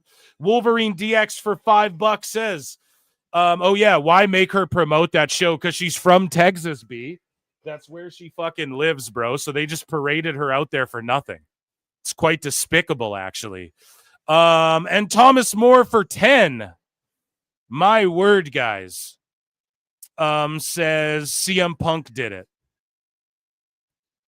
CM Punk did what? It's like The Simpsons. CM Punk did everything, dude. CM Punk did fucking everything. Who do the Cucks fight at All In? They're fighting fucking Ospreay and Swerve. Now, look, this show still hasn't ended. Overrun, so that the Bucks can come look at and slap their limo. Oh, fuck, man. This is the worst go home. Like, they think they're doing Attitude Era type shit, and they're not doing anything, man. They're not cooking at all. This is I'm giving you, chat, a trombone flop. And we are at 290. We are 110 away from our super chat goal. $400 to unlock Evolution 2 watch party as I give this fucking Dynamite a trombone flop. And this is how bad they are at booking. Hangman, it ends with him and his music playing because they think they're going to like, yeah, everyone all in. We're together. AEW, we're back. And then so what happens? Does that mean Hangman defends his fucking title? Or I mean, doesn't win the title rather, and Moxley defends his fucking title because they're sending the baby faces like the crowd home happy tonight and trying to give the baby face pop? Or is Tony Khan just a terrible booker and doesn't know how to build up anxiety and anticipation? Or does this mean he's going to do the fucking old school, like just the fallback basic booker thing and have Moxley win at All In? And they're going to continue the shit. I think Hangman has to win, or like a shitload of fans are going to just be like, we're done with this and we're not watching this anymore. But honestly, man, like other than that ending segment, what the fuck was that go home show? Right? That's what's that's what's really getting me. So I don't know, guys. Let me know what I want to check in with chat. What do you guys think of that AEW go home show for All In? I mean, I'm not hyped. We've already seen all that shit. We've already seen the Bucks and Will Ospreay and Swerve beef with each other. No one cares that they flipped the limo and then Buddy danced while other Buddy was looking angry and shit. No one gives a fuck, okay? I just got to be perfectly honest. Nobody gives a flying fuck. about any of that. The crowd was like, why are 15 things happening? Swerve shows up with a limo. He flips the limo, and then Ospreay does a fucking moonsault off the top rope into 12 people. And then Hangman goes for a lariat, but then one of the people who got moonsaulted on comes in, European uppercut, gets clothesline, then a stare down. And then Moxley just stands there while Hangman gets thrown a chain. And then they stare each other down. And then all of a sudden we go back outside and the Bucks are like, oh man, what happened here? We need to be the last ones on camera. What happened to our limo, man? Even though that should have happened before. This should have been 4 different things that happened throughout the night. Tony Khan's such a bad fucking booker. He just threw everyone in at the end. 500 people, 12 stories overlapping. No, why didn't like one segment to end the show, Swerve flips the car. One segment is the Moxley Hangman stare down. One segment, Ospreay does the fucking moonsault off the thing. Like, why not make this an exciting show? They just cram it all in. This is what Tony hoped. You tune into the overrun, and then you see a goofball flipping a limo, and then a guy do a moonsault on 12 people. It's like jingling keys in front of a baby. Tony Khan thinks, oh, the people who tune in for the overrun show, what they're going to see is like 15 fucking people doing 100 different things, and no one knows what the fuck's going on, and the Young Bucks looking like goofs. That's what he thought was going to happen. And then you'll all buy pay-per-views. It's so bad, man. I'm not trying to be shitty, but like, that's so fucking bad. Okay? So chat, I give that a C minus. Okay? A C minus. So if my fucking memory, if my math serves me correctly, we're at $290, guys. We're $110 away from our super chat goal tonight. Thank you so much. You guys have been fucking amazing. Let me check in with chat, and then we got more news to get to. We're not done this show yet. That's far too generous. C minus is too high. Okay, a D plus. C minus is way too generous. Okay. 2 thumbs down my throat. Gay, no. Anorexic, no. That is a passing grade. Okay, fair enough. Muhaha. Then they'll all buy the pay-per-view. Muhaha. This is great. I'm off to work. I'll catch the replay. Sounds good, buddy. We'll see you. Make sure you leave a comment. Kyle Huckins says Russo might be an upgrade on Tony. Well, that's way earlier in the show, buddy. Watch a college gymnastic match and you'll see the same thing half the AEW roster does. I can see Moxley winning and Darby turning heel. I can see Moxley winning and then Darby showing up to face off with him, though. I can see them just sticking with Moxley, which will just kill their show, dude. Okay. If you are 40 plus years old, of course you've seen all this stuff. People like us in our 20s have not. It's new to us. No, this isn't new, bro. No. This isn't new. I'm 33. Okay? I'm a 90s baby. I'm 33. And guess what? Flipping a crane's already dead and gone. Like, okay, so when MJF sprays everyone with a fucking beer truck or whatever the fuck that was, we've already seen that twice in WWF, bro. So yes, there's a bit of Simpsons did it, but you're doing the joke. There's a literal Family Guy joke about that where Charles Manson is sitting in a cell and he's like, if I haven't seen it, it's new to me. That's crazy guy. Like, okay, so I'm going to make a movie called Robo Detective and it's RoboCop, but because people in their 20s haven't seen it, no, it doesn't make it less hacky. And that's this entitled bullshit you new fucking millennials have where you think like, oh, I'm the first one to think this thought out of my fucking friend group, so it needs to be tweeted out and it's prolific. Like, no. You know what I mean? Like, everything's just rehashed bullshit. You don't get it. That's why everything's shitty, you know? So we need more of you guys to accept that what you're looking at is shit, rehashed garbage, right? I give it 3 out of 5 fears for my life. That's great. That's amazing. No, brag about AEW, dude. The Freebird came on here. Do it. I want everyone to try and put AEW over, you know? And it's no reason to get mad, but you can just dismantle shitty logic like that, you know? We've never seen it, so it's, you know, it's new to us, so it's amazing. No, because the key demo's going down and down. AEW skewing older now. Why? Because the people who's watching it, the people in their 30s and 40s who were watching fucking New Japan clips a decade ago. That's who's watching this shit now. You know what I mean? And you look at the key demo of SmackDown, it's doing like over 3 times what Collision will do, which is on a similar day, Thursday or Saturday, sometimes Friday. You know what I mean? So Rampage was on Fridays or whatever. So anyways, guys, we're at 94 likes. 1 more to go. Ladies and gentlemen, joining us on the show is Chris Jericho. I look and see it's not just me. So many others have stood where I stand. We are the young, so raise your hand.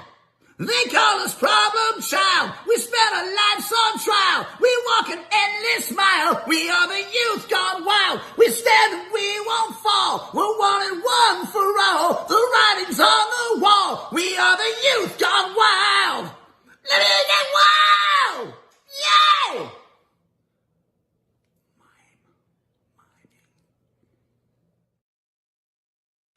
Yeah. Hey, you guys did it to yourself, man. I don't make the rules. I just abide by them. Okay. So we have lots more WWE news. We have AEW news as well. We ain't going nowhere, dude. We ain't going nowhere. All right. We still here. Okay.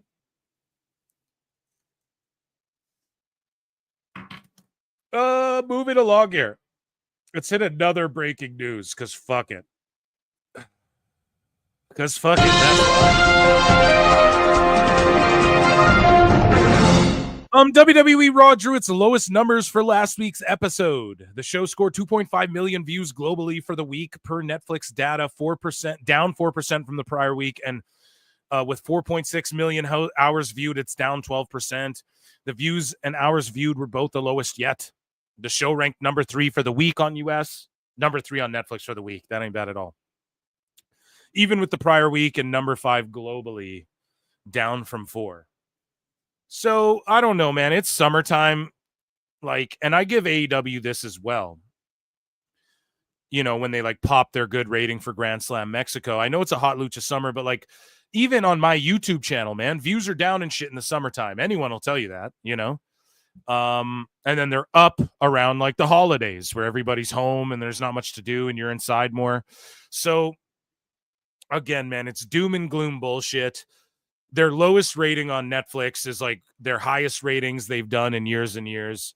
If you factor in the entire global viewership, and it's all good, man. It's all part of the show. Netflix and them are happy. People are trying to doom and gloom with WWE, and they just don't understand what the initiative here is here with Netflix, which I've been on the forefront of breaking down this entire fucking time. And Raj just spits. So where's all the sickos? Raj is just the WWE defender. Where are you sickos getting mad at him when he posts? Look, their lowest numbers. The same way I determine AEW's lowest numbers. They don't keep the same energy because they're dumb fucks and they don't care. In a new photo from WWE's upcoming Unreal docuseries, Alba Fire is listed as Lyra Valkyria's opponent in the semifinals of the Women's IC Championship tournament on December 30th, implying the original plan was for her to defeat Natalya and Io Sky in the first round. Pretty fucking crazy. But not shocking either. And so they knew they were going to make the releases. That's all that tells me. They knew that Isla Dawn was not going to be there. They knew that they were keeping Alba Fire for a long time. And they knew that they were going to push her in the IC. tournament. And then when the whole Chelsea Green Secret Harvest thing came up and they looked at who's coming back and what's going on and, oh, is Alexa Bliss this? And they sort of looked at everything. They decided, okay, Alba, you go over here. But this just tells me that they planned on keeping her and that she will ultimately end up getting an IC title run at some point, or maybe a shot at the belt, and they see a future in Alba Fire. And I've said it as well. People got to remember how big of a component she was in NXT UK and NXT as a singles and a tag, you know, and they see a lot in Alba Fire, and, you know, they realistically always have. And Isla Dawn, maybe not as much. I don't know why they released her, but maybe they just saw Alba as a singles, and then the Secret Harvest stuff came up. And then maybe ultimately Alba and Chelsea have a feud, or just whatever comes of that. But yeah, they have plans for her, is essentially why she didn't get released along with her tag partner. People wondered why. That's why. Whatever it is, Triple H has her factored into, she was going to be IC champ, it looked like, you know, or at least the runner-up. So there you go. And then Dakota Kai got that slot, and then she got fucking released. So there you have it. Tommy Dreamer comments on, and maybe that meant Alba was on the chopping block, and then they swapped her with Dakota. But I don't know if they were looking at, oh, let's put someone in the finals and then release them. I don't know why they view that as a beneficial thing to do at all. But Tommy Dreamer comments on Karrion Kross after last night's Raw on Busted Open. Shout out Busted Open. And yeah, I agree with him here. And it's just everybody repeating the same thing now. Like, what more does he got to do? He takes out one of the most beloved baby faces and everyone's cheering him. And this isn't, yeah, let's cheer the bad guy. This is like, Kross is over and we want him, so please give us Kross. Because that's who the fuck we want, WWE. We don't care if he's bad. We don't care if he's good. We just want more of him. We'll boo him if you want. But right now, we want more and we want to see more. So we're going to cheer him every time we see him to let you fucking know this is what we want. Okay? So, again, this is a take everybody has, because it's the only take to have at this point in the fucking discussion when it comes to WWE and Karrion Kross. Karrion Kross comes out after he did his damage, after he attacked one of your top baby faces, and the people are going, oh my God, pause the show. Michael Driard for 110, putting us at the fucking limit. We did it, everyone. Thank Michael Driard, who just came in and secured a Sunday show, Evolution 2. Oh my God.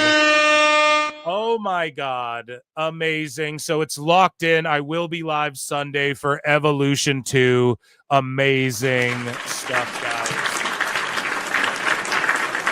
guys. Amazing fucking stuff, guys. So thank you very much, Michael Driard, and he just did the damn thing, put us at the 400, and PWT Universe is absolutely goated. Round of applause, chat, for Michael Driard. Just got you guys another show. You all did it together, but he really fucking tipped it over the edge there. Michael Driard says, I call this generation the Christopher Columbus generation.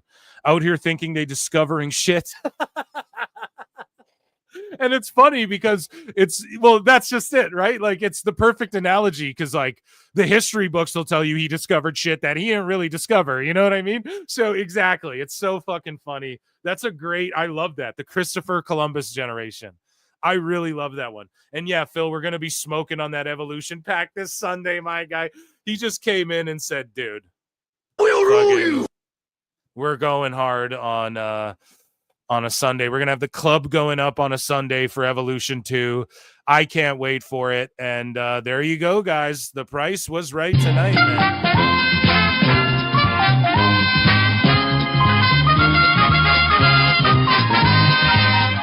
Thank you very much, Michael Driard. Everybody, make sure you show him some love, and also show Steve Sanchez some love, who throws in a 20.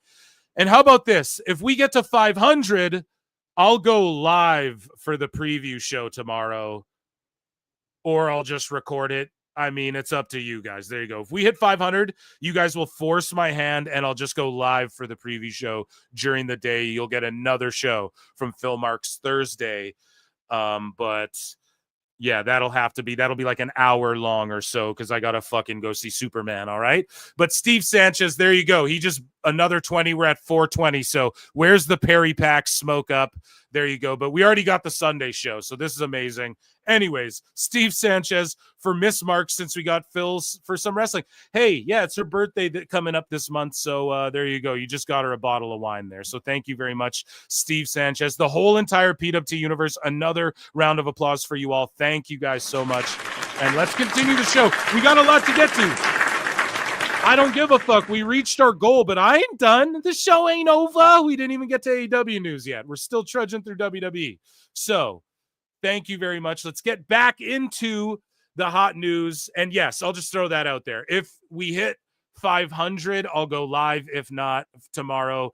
If not, I'll record it during the day. You'll get it later in the night so I can edit it nice for you guys because I like to do my edits. But I will go live for the preview show if that's what you guys want. But anyways, Tommy Dreamer on Karrion Kross. He continues along here. For him. They're cheering for him, though he's just playing the role of the bad guy. So, like, what is it? What do you have to do to be the heel? One of the greatest minds I've had the pleasure of being around was Ravishing Rick Rude. Rick Rude was tall, good looking, could wrestle, had an amazing body. Why would you ever? Fuck, he really did have an amazing body, bro. Can you guys see that? Look at that bod, dude. On Rick Rude, on God. Make you wish you have this hot bod, you sweat hogs. For boo for Rick Rude because it was everything he did in the ring. Bobby Heenan said cool stuff. Ravishing Rick Rude said cool stuff. And they were booed. And they went out there and made great baby faces because of how great of heels that they were. I need to be talked down off the ledge here. I don't know who to cheer and boo anymore. Karrion Kross, good looking, friggin' good body, can wrestle, does take bumps, has the hot girl. Why should... Here's the thing, Tommy Dreamer. We'll boo him, but we just want him on TV. Do you get it? So, and I'm not like trying to call Tommy Dreamer out here, but it's like fans are going to cheer what they want. They're not going to like boo him really hard and make it seem like, no, we don't want you or whatever, even though that's the reaction WWE wants. They were hoping he'd get like super huge boos, which is as good as cheers in wrestling. Sometimes even better. But they're cheering because they just want him on TV. They don't give a fuck what he's doing. So we'll boo him, Tommy. I know it's weird because we're in the Christopher Columbus generation, right? We're just making shit up these days, but it's a little different now. This gen just wants him so fucking bad. They're not even cheering him because of the Stone Cold thing. Yeah, we're with you in your actions. It's not that. We're just like, put him on fucking TV, man. We want Kross badly. He's a star. Push this guy. If he's on TV every week and in meaningful shit, we'll boo the shit out of him, you know? But they fucked up and they didn't capitalize on that. Because we said it. We've been like, well, we want Kross. Oh, maybe Kross gets a push. Maybe Kross. Now it's this thing where we're just cheering him and they're going to have to push him as a babyface. He cheat. Why should he do all of But I agree. I'm over the fucking we're cool bad guys shit. I'm fucking over it, you know? Things he does, then just make him the good guy. But then would you turn on him? I need some help. And if you make him the good guy and they turn on him, good. We care about Kross. That's what matters. We care about him. Understanding this. We fucking care about Kross, guys. And Tommy Dreamer and Busted Open Nation. Gunther versus Penta. So here's a little spoiler. Sorry, I should. If you guys don't know this, spoiler alert. Okay? Spoilers. All right? Be gone. If you don't want to hear this, and I'm dead serious because like I don't like hearing shit like this. It's got 500,000 fucking impressions too. I didn't want to see this either, but Gunther versus Penta for the World Heavyweight title is being advertised for next weekend's live event in Corpus Christi, Texas. Now, here's my X-Files. I totally see this as a diversion tactic because the card's subject to change, and in Corpus Christi, they don't give a fuck who's the world champion. If they say world title match and then it's not Gunther, but it's Seth, do they really care? And then it's a Seth Penta rematch. Do they really give a fuck? I don't know if they really care. Corpus Christi. I don't know if they care that much, dude. And how crazy is it too that Raw's in Texas, after All in Texas, they're going to steal headlines. So imagine Penta Seth where like rematch or something. But I just don't know, like storyline wise, I just like, why is Penta getting a world title match? It's weird that they're even advertising it. To me, I feel like we're being worked by WWE. Now they're throwing out things to work us and shit. So it's not like that's out of the realm of possibility that they're working us by just advertising this match. Why advertise it? They've gotten away with not advertising matches ahead of time and still selling out and still putting on great shows and still keeping, like, without spoiling what their show's going to be. But Gunther and Penta, if that's what's scheduled for Raw, then I guess Gunther's walking out of there with the belt. Now, imagine a Seth Rollins cash-in on SNME that goes awry and ends up costing Goldberg. Right? And so the rumors out there of Goldberg possibly wrestling at SummerSlam as well. Maybe there's a bigger opponent for Seth. Maybe it's Seth versus Goldberg or something. I'm not saying I want to see Goldberg a bunch. I do think this will be his retirement. I don't think he'll wrestle more than this. I'd be willing to bet he gets hurt in this match somehow, and I'm not wishing that on anybody. You guys know that. But I'm willing to bet that he will pull a thing or strain a thing or fucking go, you know what, I got beat up worse, way worse than I thought, man. And so the fact they're advertising this makes me think that we are either getting worked. And this is a Dave Meltzer. It's either this thing or that thing. But I don't have insight. I'm not a dirt sheet, guys, okay? But we're either getting worked or, yeah, Gunther walks out. And so if Seth cashes in, my fantasy mark booking is it just fucks everything up and then Goldberg gets pinned by Gunther and Gunther retains, or Seth gets pinned by Gunther or some shit. But I don't know if they do that, but it doesn't really hurt Seth because he has the Money in the Bank. And do you want to pin Seth or whatever the fuck? But maybe there's a cash in and then it causes mayhem because like Penta runs in and, you know, people run in and it's a big schmoz. And then Goldberg like hits a spear on Seth and he can sell it like $80 billion. And then somehow Gunther escapes with the title. That's my prediction of Goldberg getting out of there with the belt. Because I'm trying to think, like, do they spear him and jackhammer him and just 1, 2, 3 him? I just don't know if that's the move. And if they're advertising a world heavyweight title match, then Gunther's got to win. So how does he win? Just a chop and a choke out and a power bomb or whatever? I just don't know if Goldberg's even going to get chopped or power bombed.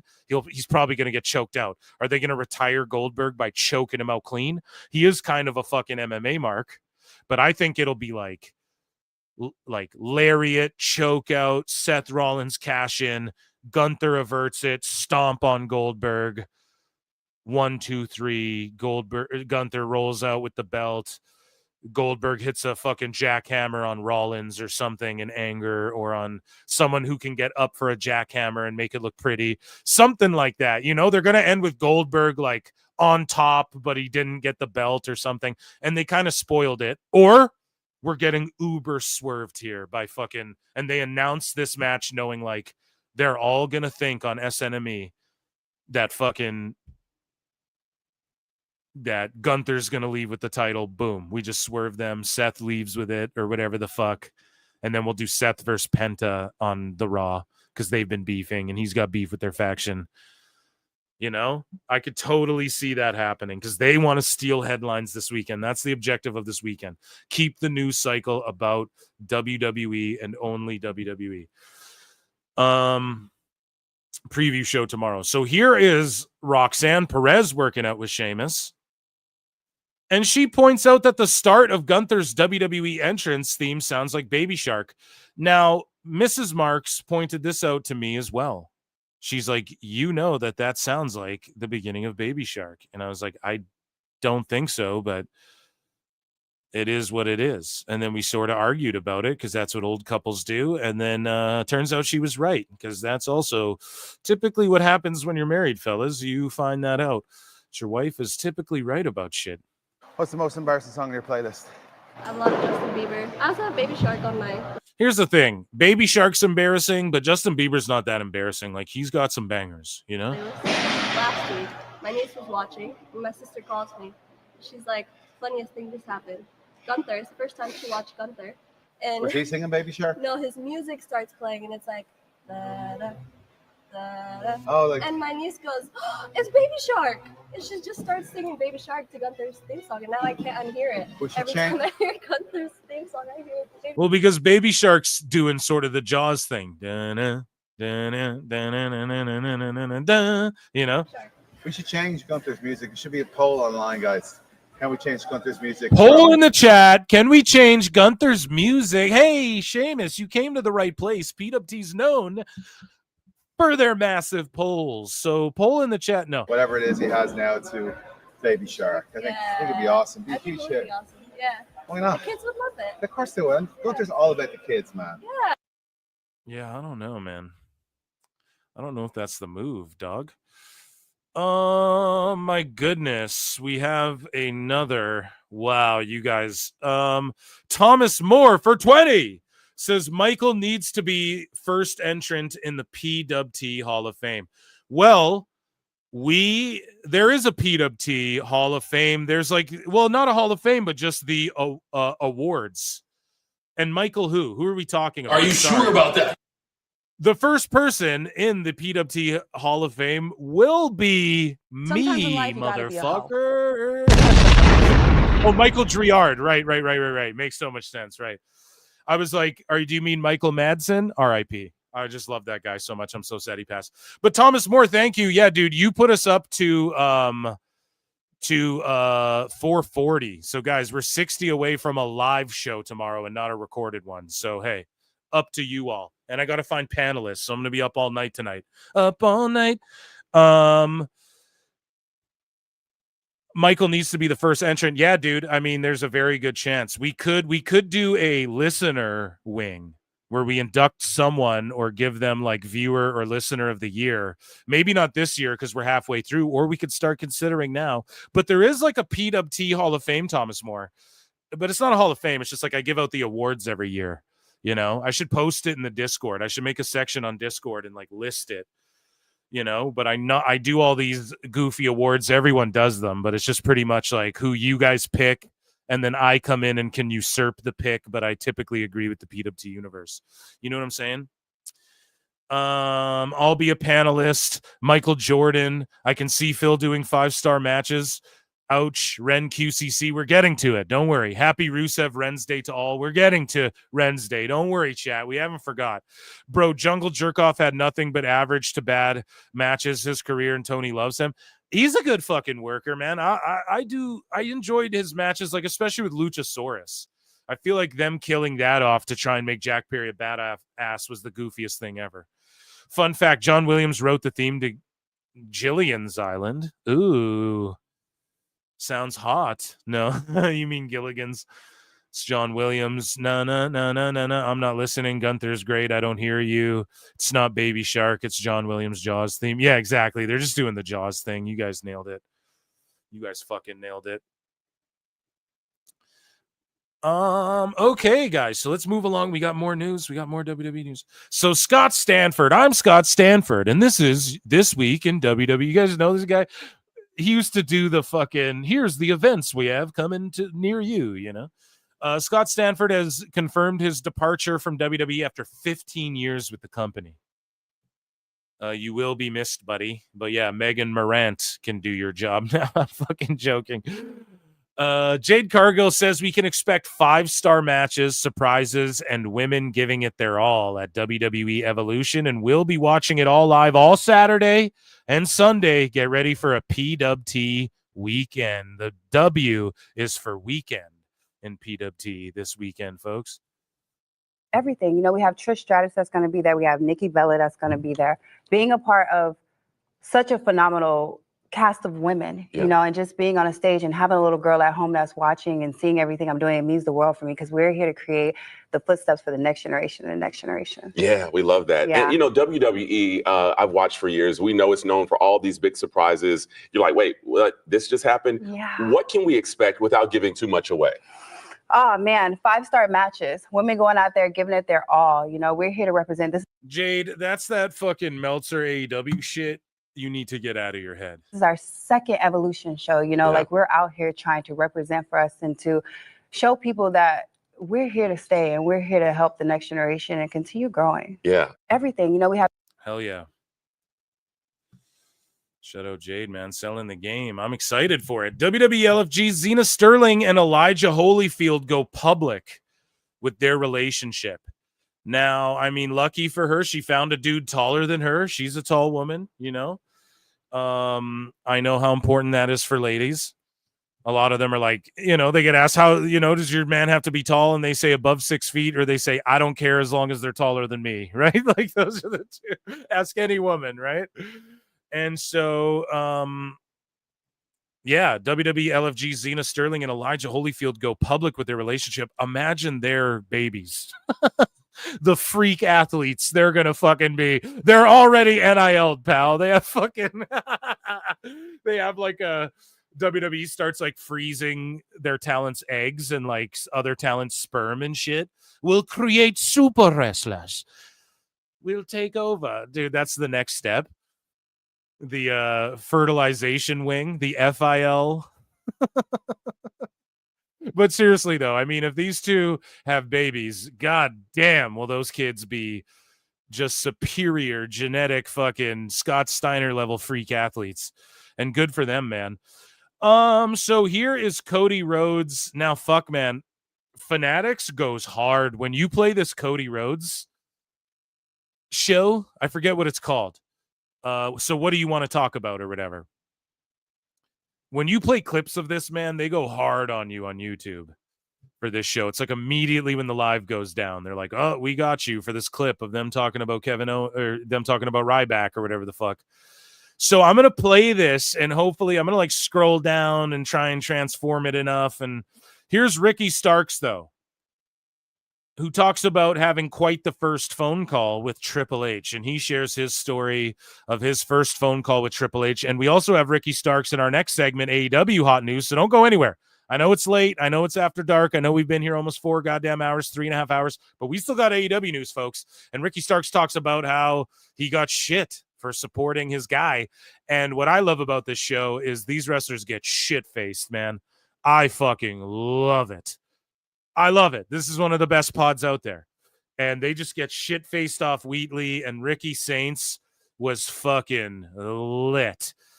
And I also uploaded a short today on the YouTube channel of, you know, Damian Priest just being lit out of his tree, too, with Cody Rhodes going back and forth. But, yeah, here's a clip of Ricky Saints' first conversation with Triple H. Who called you when it came to NXT? Hunter. And it's super quiet on their end, okay? So I apologize. Triple H? Yeah. King of Kings? Triple H called me. Yeah? And the game. I had just got off a flight. Assassin. My gosh, a lot of nicknames. Just got off a flight to Seattle, actually. Mm-hmm.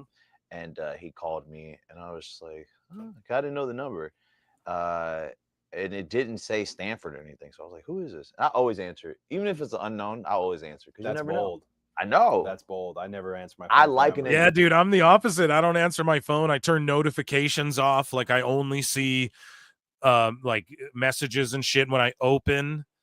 Like I turn my do not disturb on fucking all the time. If it's unknown, I don't answer it and shit. Like I'm completely the opposite. But Ricky Saints is like, nah, let's see what happens, you know? Sure. If it's spam, I'm on the Cody Rhodes camp there as far as, and also I'm on the Cody Rhodes camp of he looks like a fun guy to have a drink with. You know what I mean? And that's why this show works perfectly. And yeah, I would love to get a drink with Cody Rhodes. He seems like a fun time. Let's get into it, baby. Okay. I'm cool with it. Like to play a fire a little bit. Yes, All for right. sure. Saints Redemption, dog. Exactly. Oh. That's why I'm here. Oh. I chugged that. I don't need to chug it, but I will give you a little top off. Yeah. Go ahead. What if I chug it? I'll give you a top off. So he's already lit. He's topping off this fucking drink. Looks like Ricky's drinking a skinny bitch. Tell me the call. So Hunter, which is also a drink of choice of mine. Calls me. Yeah. I'm getting off this flight in Seattle. He smells the vodka first too. I mean, that's such a European thing. I mean, lots of people do that, right? You do it with rye, but vodka's not really known for its smell. But again, that's I have some Polish family, a lot of Polish family. That's what they they sniff that vodka.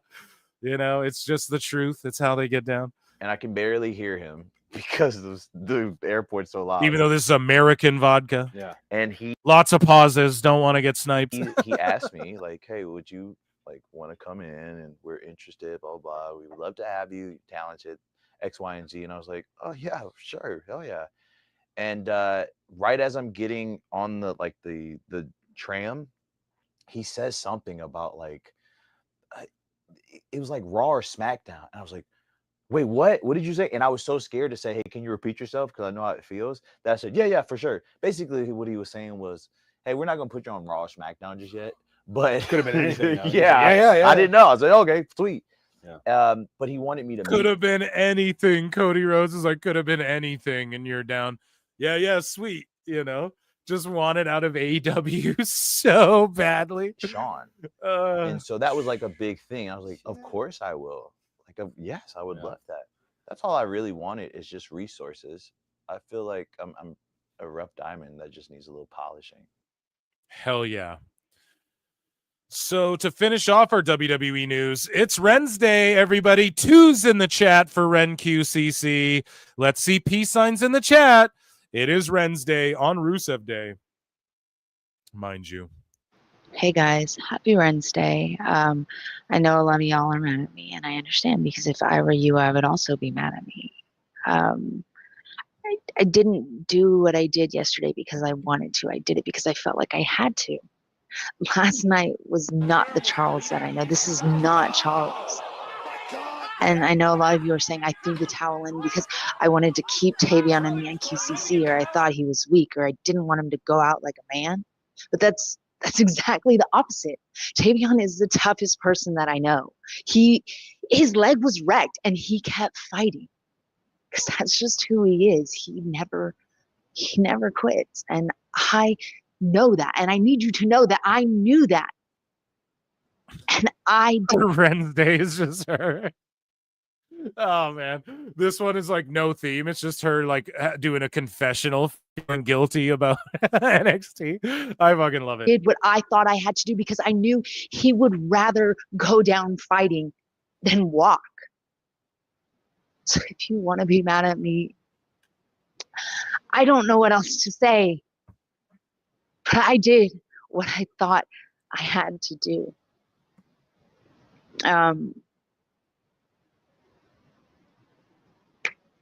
Let's get to some questions. Oh, Red. Oh, come on, Red. That's not very fair to be all bummed out before questions. Question number 1. Have you ever listened to Sum 41? No. No.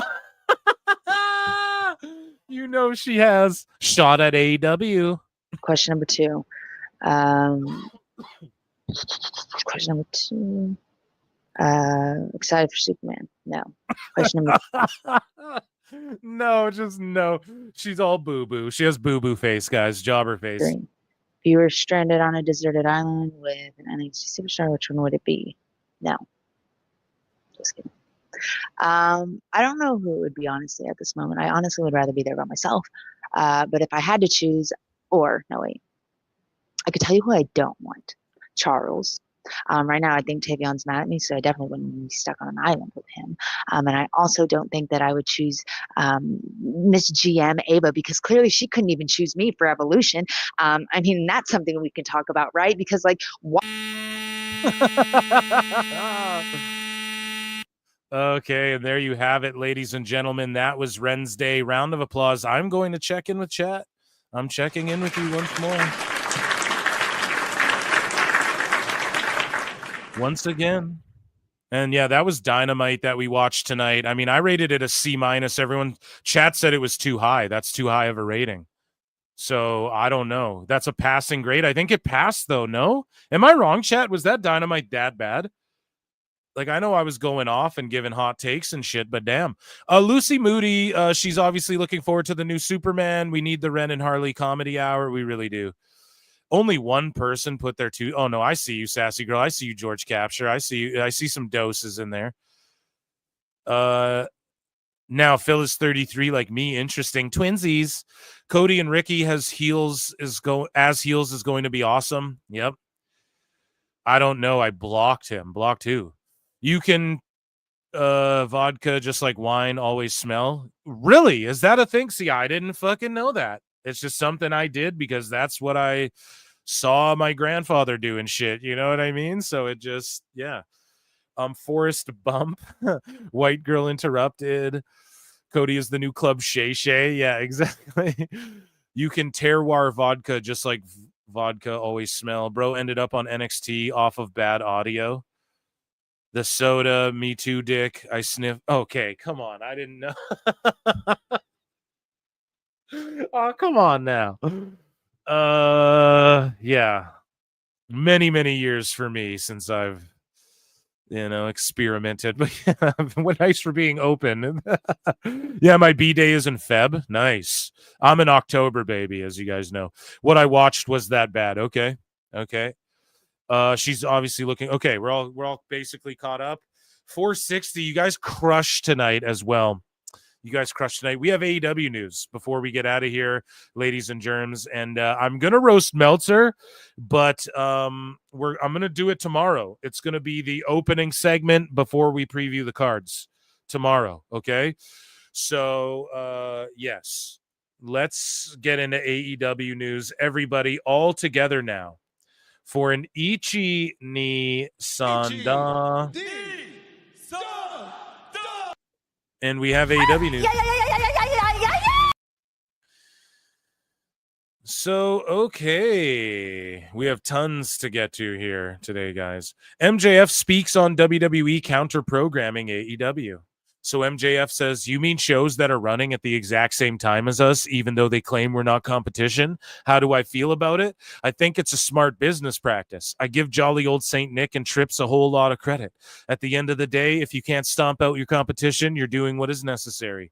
Don't judge them for it, but also don't be stupid. They're not doing this by happenstance. This isn't circumstantial. None of it is. Yeah, exactly. He's right about that. And also, I'll say this. He's not burying WWE because he knows he's going to go there one day.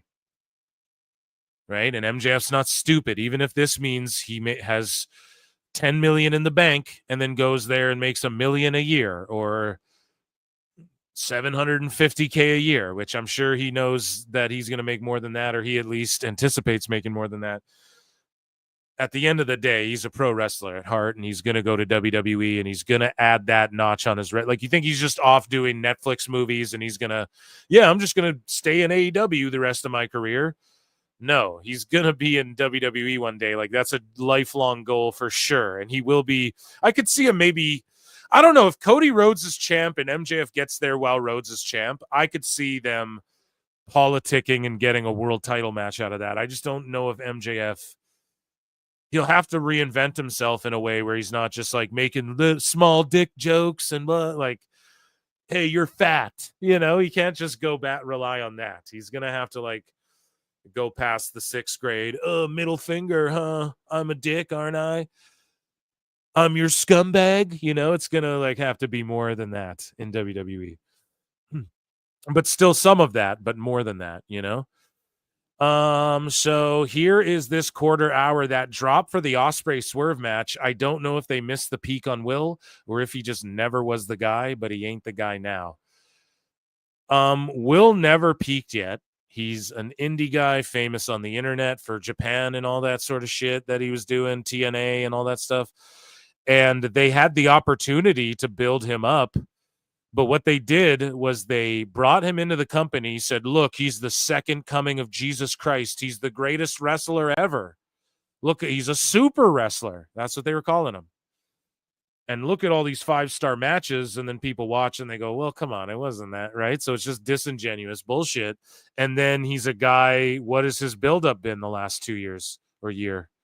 Hey, I'm in a tag match with fucking Swerve and the Bucks, and I'm not even a world champion yet, and I can't ever come in the clutch like everybody that fucking gets booked in this show. So he's just close but no cigar, and here's the same shit you've already seen. So did they miss the boat? I don't think there was a boat. I think they built him up entirely wrong, and I think he cut promos that hurt them more than it helped them, and it popped the fucking sickos in the crowd that night. Because if you mention WWE, they pop for it because WWE's over. It's just like in TNA when they did the same thing. They kept focusing on WWE too much back in the fucking day. And like bringing in those old guys and being like, over there, brah, that company, dude. And it's just not, you don't do that. Not saying you don't acknowledge shit, but it would have served AEW better if they like tried to compete, but like even work with WWE a little bit. I think that would have helped them more, like catapult them a bit. Because they had real money backing them, but instead it was all like, we're going to give you this alternative. And then the alternative's just like, here's what we were doing on the indies already, but just in bigger buildings. And it's like, well, no, that's not what a weekly TV show alternative is, right? It still's got to be a TV show with like sensical things happening, incredible opponents. And, you know, they just lost the plot somewhere, and I just don't think there was a ship. I don't think Ospreay's ever been a TV draw. He's not a TV star, you know? He's like a TV star as far as like, if you're on a fucking show every week, you're a TV star. It doesn't matter how many ratings the fucking show gets, but we're talking like in comparison though. No, you know what I mean? More people know who fucking Eugene Levy is in 2025 still than they know Will Ospreay. And I don't know why I thought of his name, but he's always in a sitcom or whatever the fuck, Schitt's Creek or whatever. He's always doing something. He's always in a commercial or some shit with his kid. So, you know, more people know who that is than Will Ospreay, right? Anyways, AEW unified title, Tony Khan at the media call, which we have a lot of clips from that, a lot of just me reading in the Tony Khan voice. He says that the AEW international and continental titles are not being retired. So, like, what's the definition of the word fucking unified? I think someone posted it. I might even have it bookmarked, but we're going to steal that bit here. So yeah, unified definition refers to a single, cohesive, and consistent understanding or explanation of something achieved by bringing together or combining different elements, perspectives, or components. So Tony's going to bring them together to create the unified title, but then they're not retired. And then he goes on to say on the media call, we might see people carry all three belts. Triple Crown, they have all three. And he's like, yeah, the Continental Classic's coming back. And we might see, you know, the person, defend their lineages will be intact and continued by the unified title, but they might carry all three. Like, it's just so fucking stupid. It's just such mark bullshit trying to recreate the imagery of like Ospreay holding 5 belts, Omega with 6 belts, and they can put it in the fucking Observer or whatever. And it's just Tony Khan like buying and falsifying history by doing like weird mark shit. That's all. The best guys, Tony Khan. Like, why would there be 3 fucking belts? Why would that even make sense? Just fucking unify them. We just read the definition of the word right there. So no, the whole point, then why is it called the unified title, you dipshit? Fuck. It's so markish, bro. He just wants every toy. It's like his wrestling collection. Well, even though this belt is a unification of this belt, all 3 belts could still get split up and they might as well carry all 3. This is a belt for having 2 belts. That's what Tony created. So the unified title is, if you win 2 belts, you get a belt for that now. It's bananas. Speaking of bananas, Thomas More for 50 says MJF looking at the long game. Smart guy. Well, hey, you know what they say, dude. You know, poor people don't like AEW. And poor people don't like PWT apparently either. But Thomas More comes in and just hits you all. Conan! With fucking 50. And guys, for 510, we are going live tomorrow with a run-in because of Thomas More. Everyone, round of applause. I got my work cut out for me. tomorrow. Smart guy you are, Thomas More, because you just put us over the bonus goal that we set for today. We're at 510 here today, guys, and you just put us over the bonus goal. So now I've got to go live with my preview show. So we're going to make fun of Dave Meltzer, preview all 3 shows, and I'm going to put together a fucking wacky panel for you guys tomorrow. We're going to go live with a PWT fucking run-in because of Thomas More. And so we don't even have, we're not even done AEW news yet. So stay locked in. Super chats are still welcome. Maybe gift a membership or something. There's a lot of people who maybe want access to the bonus shows every Monday. You guys are fucking goated. A goat sound for the PWT universe, all of you. We're going 4 hours. We're at 4 hours. This is going to be a long show tonight after dark. Thanks for tuning in with PWT. And you guys are the goats. Let's continue our AEW news, shall we? We got a lot to fucking get to still, and we're going to get to it all, boy. You better believe it. And gals. So look at what Mercedes has. Speaking of boys and gals, look at what Mercedes, we're in little kid love here with Mercedes and Mortis, and he will just do goddamn anything to secure this bag. No, I'm just joking, but he's in love, dude. They're in high school kid love. Look at what Mercedes has Beast, Mortis, and Dralistico doing. She was a fairy. Yeah. She was a fairy. Yeah. So this is like a TikTok sound I'm going to get pegged for. She was a fairy. Yeah. She was a fairy with a fatty. And then they start dancing, doing their thing. And they have like a whole movie studio trailer. Like she pulls up her whole fucking trailer. And this was talked about as well. I think it's in this news here. MVP or someone revealed on a podcast that like everyone gets their own dressing rooms in AEW. And that's what I told y'all like a fucking year ago or so, or maybe a little under, as far as like, you guys, the reason, like Tony Khan admitted it. He said like, yeah, it's just more convenient pretty much for us to go to these bigger buildings. And that's what I tried to explain to everyone for so long. This isn't fan service, going to these empty buildings, paying more for parking than the ticket of the show, paying fucking $8 for a hot dog and $12 for a fucking tall beer. Like, that's not fan service. The reason he does that is because everyone needs their dressing rooms, and Mone's got a fucking trailer with her own makeup lady, like a movie set style trailer. And this is why these egos get fucking put out of whack here.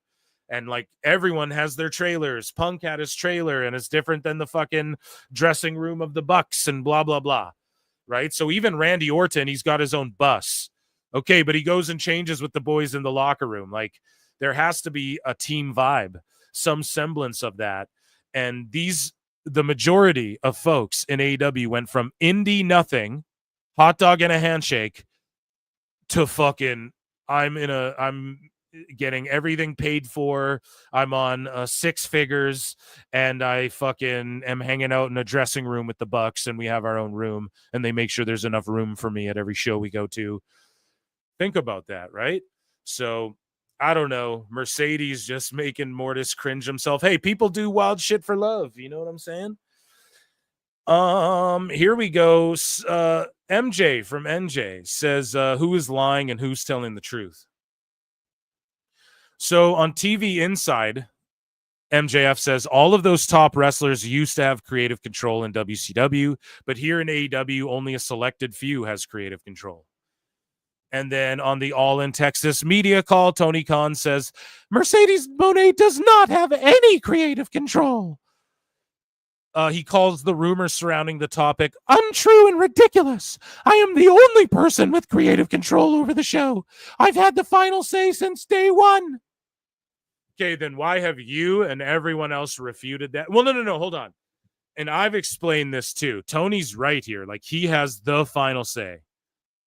Ultimately, but every wrestler has a degree of creative control in all of wrestling. If they say you're going to be the Pink Panther, pal, Jacques Clouseau, you can say no. You can say Jacques Clouseau, no, I'm not fucking doing that. And okay, you might not get booked, you might get fired, you might get buried. You're allowed to turn shit down.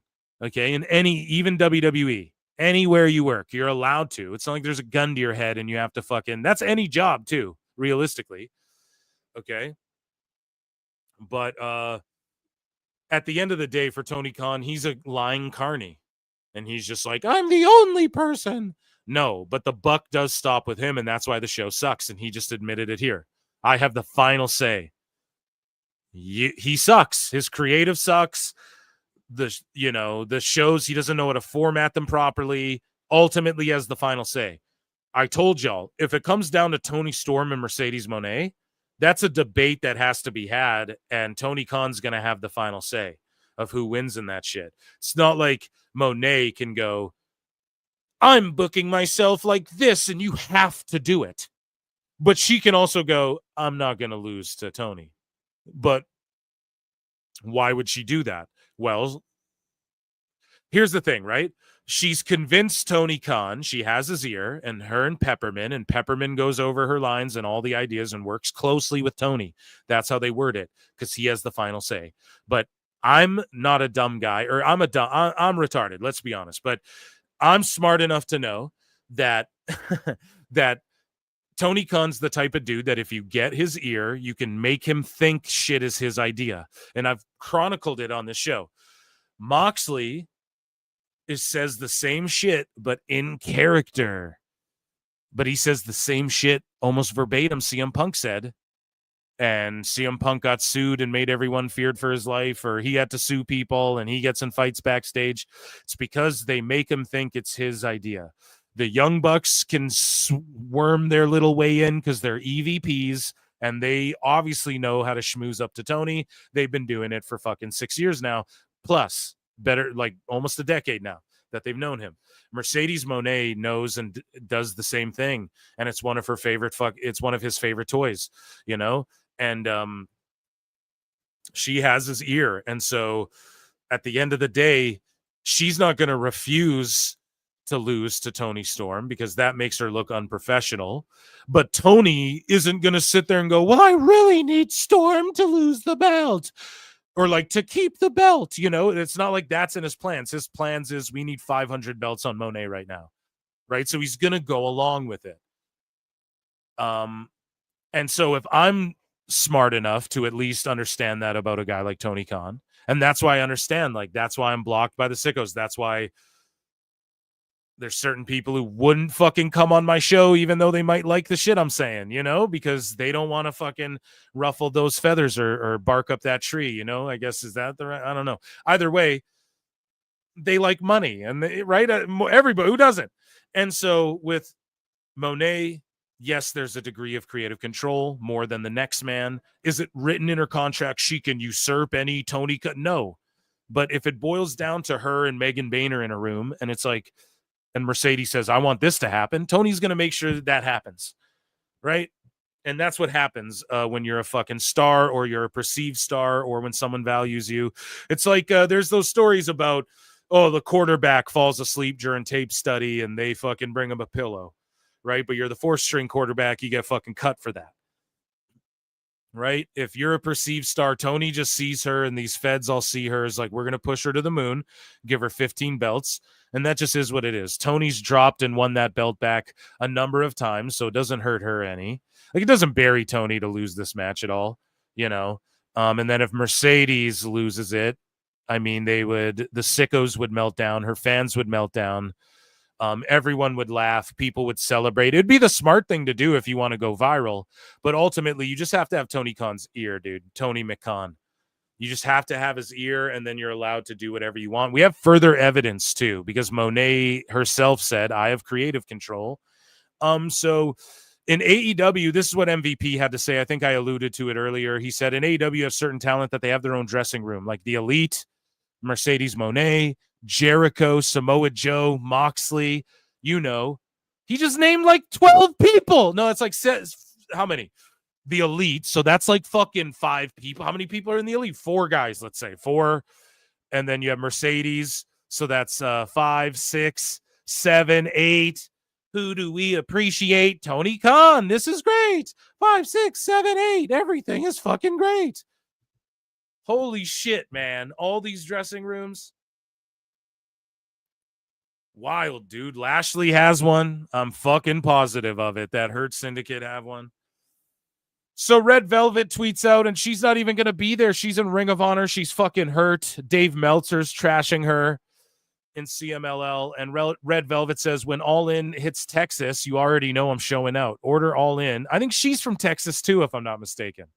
But listen to this. Order All In on Prime Video and get a $10 credit just for buying it. So, like, where's Max? This thing makes such little money. Oh, actually up 30% from Amazon, Brian. That's what Dave will say. The pay-per-view's up. It was a huge success. You'll add a 30% onto the invisible 30% from last time for this one.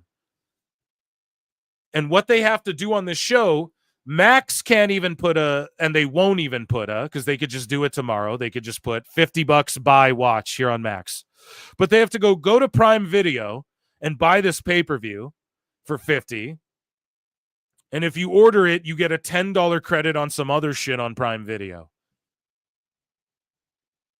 This is supposed to be their WrestleMania show.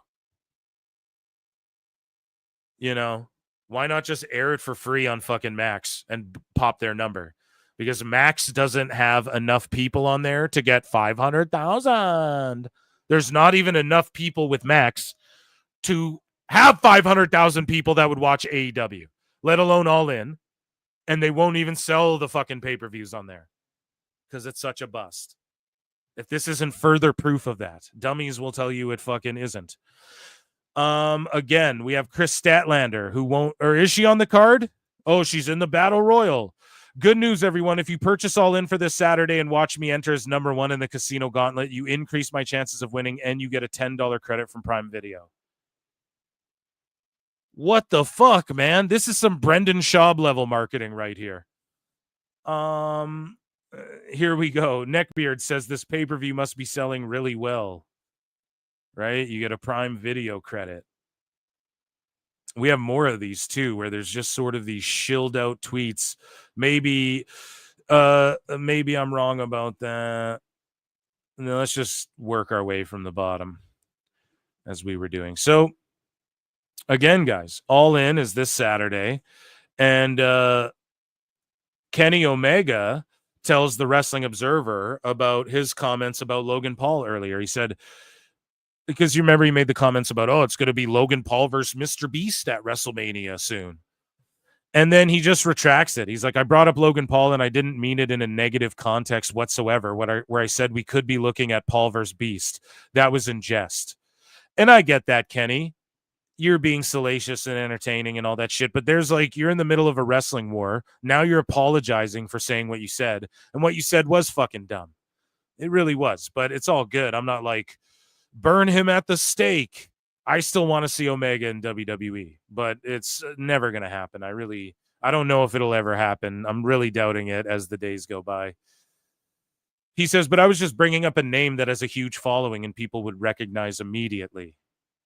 With the amount of time that you have for preparation, I have no doubt in my mind that with creative minds that are behind the driving force of WWE, they would be able to put something together that's pretty entertaining.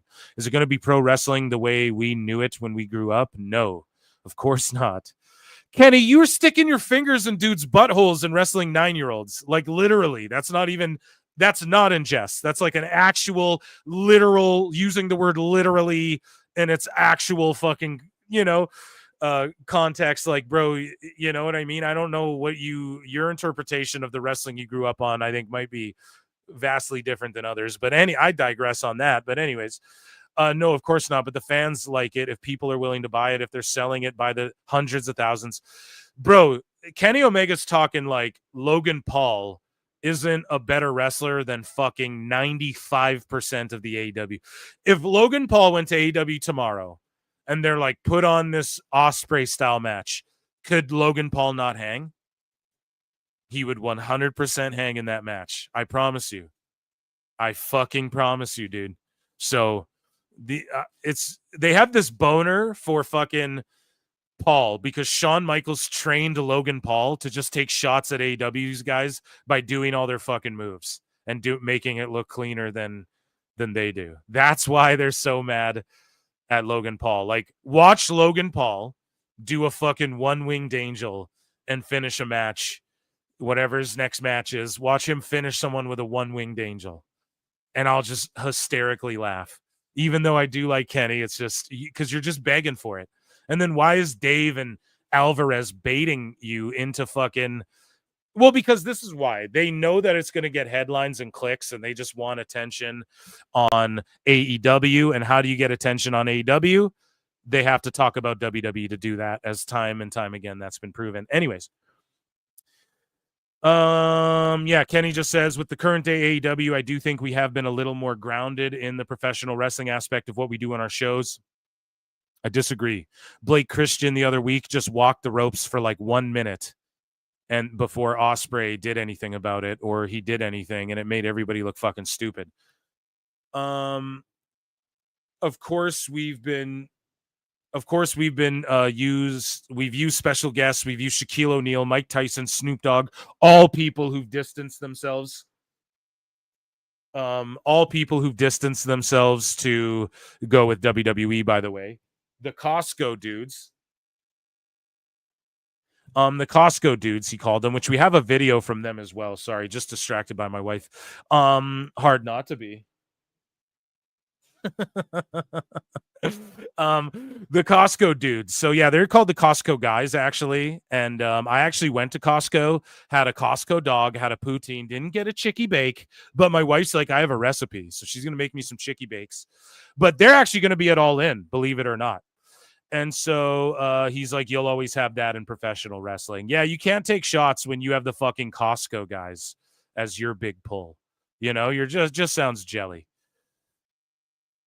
So Tony Khan says he never had a conversation with Britt Baker about departing AEW.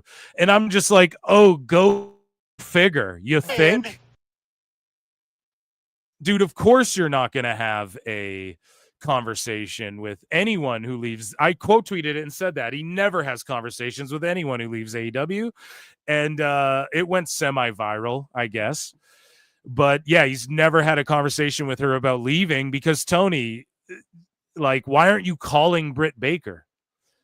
You know, or are you saying you do talk to her, but she's never brought up leaving? And if she hasn't, it's because she's scared to and she wants to be nice to you and shit, bro. But you don't have conversations. Anyone who's ever left, everybody says Tony just goes. So it is what it is, man. Deonna Purrazzo had this to say again, man. She's been wrestling indies. They stuck her on Ring of Honor. She's like, guys, actually, I'm fucking studying to be a doctor and I'm working in Ring of Honor and I'm doing this. And I just climbed the fucking Empire State Building or whatever, try and keep up with all the shit I'm doing.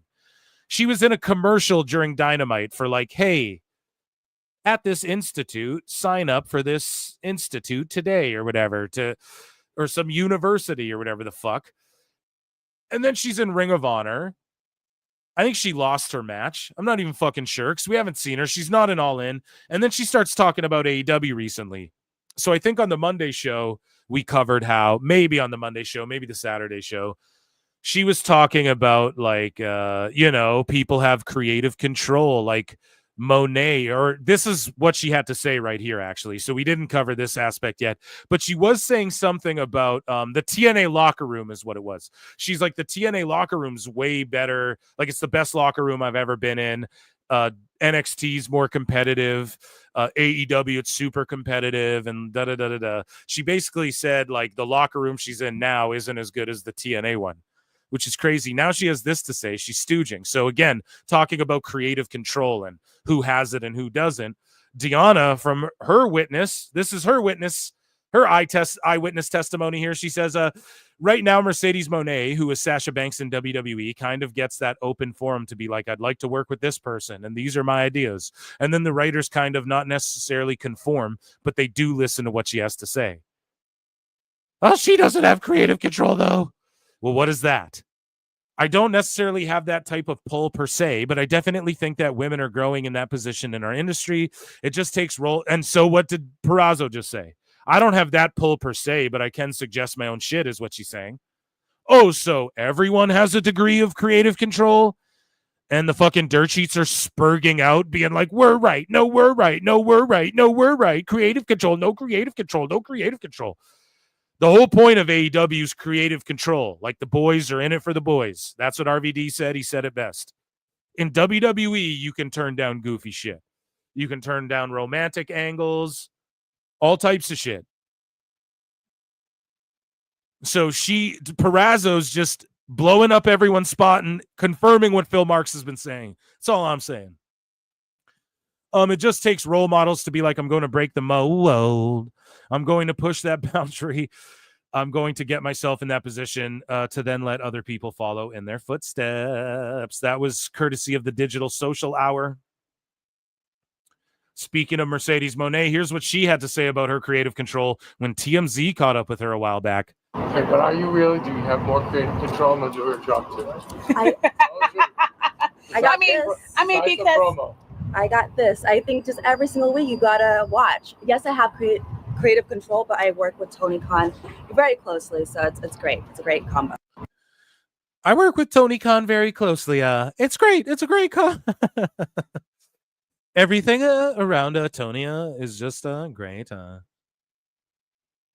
Of course, it's all great, dude. Oh my goodness, I did not see Dick. You've been waiting for a minute. Dick Adams, Richard Adams for 5 says Mercedes will be driving a minivan in 10 years. What does that mean? A bunch of little mortises running around? What's the plural of mortises? Mordi? Right? A bunch of those guys running around or what? Thank you so much for the $5, dude. Sorry to keep you waiting on that too. I was cooking. Dick, am I cooking right now? Let me know in chat. Am I cooking? Let me check in with you guys quick here as we continue along. Alistair Black too. I'd rather have Jelly Roll on WWE television than Travis Scott. Yeah, he's got a storyline on SmackDown coming up. Great. Can we please end the IWC and Dirt Sheet communities? They are ruining wrestling, honestly. Well, no, because then we come together on PWT and we just laugh at it, Ricky Day. So, nay. Roman Reigns has that ultimate creative control. Hell yeah. Deanna, like EJ and Duca, thinks kissing ass will eventually get her back on TV. Spoiler, it won't. I'm not sure if that's Deanna's approach. She's really defended AEW a lot. And she's been critical of WWE, but she's cool with TNA. So I don't know, man. It could be a bit of that, though. I don't ever discount that at all. So that's a great thing to bring up, though. SmackDown's going to have Jelly Roll. Yeah, true. I'm not looking forward to that. I don't really care. God, she's losing an ROH RIP career. Yeah, dude. I think she lost that tournament. She's like, I'm in the pure women's tournament. She fucking lost. So she'll just be like someone in the gauntlet or match or whatever. Tony is like the ghost in Pac-Man when he eats a power pellet. Yeah, dude. And the fucking Bucks, the Elite, are like Inky and Blinky and Pinky. Okay. From main eventing to TNA jobbing, you are cooking. Don't worry. Thank you, Thomas Moore. Cooking. Thank you. I have my chef hat on. Or Mercedes will have a bunch of saps in a minivan. WWE won't take Deanna back. Yeah, it remains to be seen. Okay, let's get through more of this news, guys. What a long fucking epic show. After Dark PWT here. Amazing. My favorite. And we're going live. You guys fucking broke 500 in super chats, so we're going live for the preview show tomorrow as well. I have a busy fucking day tomorrow. Queen Aminata says she's ready for All in Texas. P.S. Don't ask me if I'm part of the gauntlet because I don't know, but I will be at StarCast. So here's her working out to some good beats, right? And again, man, I've been saying she needs NXT real bad. She doesn't even know yet, as of 4 days ago, if she's in the fucking gauntlet. She's in a 4-way tonight on Dynamite. And it's like, does she even know if she's in the gauntlet heading into this weekend still yet? I mean, it's pretty crazy. And she's like, P.S. Don't ask me because I don't know. Why is your wrestler saying that? Fuck. Tony Khan provides an update on Britt Baker, though, and he says, I've never had a conversation about Britt departing AEW. I like Britt a lot. I think one thing we've done really well with AEW is build a tight, focused show around a really strong roster. She hasn't been on TV in over a fucking year, Tony. And it's been very consistent. No, it's not. It's inconsistent. with Britt, that's why she's a topic of discussion. You are a carny ass lying motherfucker. He's getting worse as the time's going, dude. And I think we've really had a very, very good year of pay-per-views and TV. What does that have to do with Britt? Absolutely, there are some people that have not been featured. We have a great group of wrestlers that have not necessarily been on the show a lot, or even in some cases in 2025 that are very talented that we would like to work back in when the opportunity presents itself. Well, if you're doing so great, then why not split the show into 2 rosters and do something with Collision? Oh, it's probably going to get canceled for UFC. Oh, it's probably going to get canceled for fucking NASCAR or whatever the fuck. Yeah, dude, when that Big Bang spinoff comes out and you guys are gonna have to fucking move get kicked off Wednesdays because they're gonna lead into that show with Big Bang. You know what I mean? Like, what the fuck, man? On a baseball team, you use 9 players at a time. In NFL, you can put 11 in at a time. Holy shit. Tony, that's real sports. This is why you do that. And also you have a certain number of players that can be active on your team. You have to have scratches and shit. Like, you can't in any sport. There's a limit to how many you can have on your bench, though. So when we're talking, like, you got all these people fucking benched, man, and people that want to see that, people want to see, right? You're fucking up, dude. So no, don't compare it to real sports, you dipshit. Oh my God. I'm just going hard on Tony because fuck it. NBA or college basketball, it's 5-on-5. Pro wrestling is unique because you can yeah, but can't you only have like 12 people dressed or like, you know, on a bench or whatever, man? So yeah, where's your core 12? Right? Because the ones you're using ain't it. I think we've done a great job of using a lot of the roster this year. We haven't used everybody. Well, then why are they on the roster? That's the question everyone's asking, Tony. There are some really talented people on our bench that we can call in that can be a great part of the show. And I absolutely think that applies to a number of women and men that are not necessarily being featured right now that we could bring in. That would be great. Focus on the show as those spots open up. See, here's the problem. They're not training, they're not practicing, they're not on B shows, they're not doing live events, they're not training at your performance center. Like, at least people who are benched are used on the practice squad and have to stay in shape. The backup goalie's dressed and he's got to be ready to go. That's not happening, and these wrestlers' stock goes down when they're not on fucking TV, Tony. So this isn't like, oh, you know, the guy we just drafted who's like the 3rd string didn't play this year because he fucking, you know what I mean?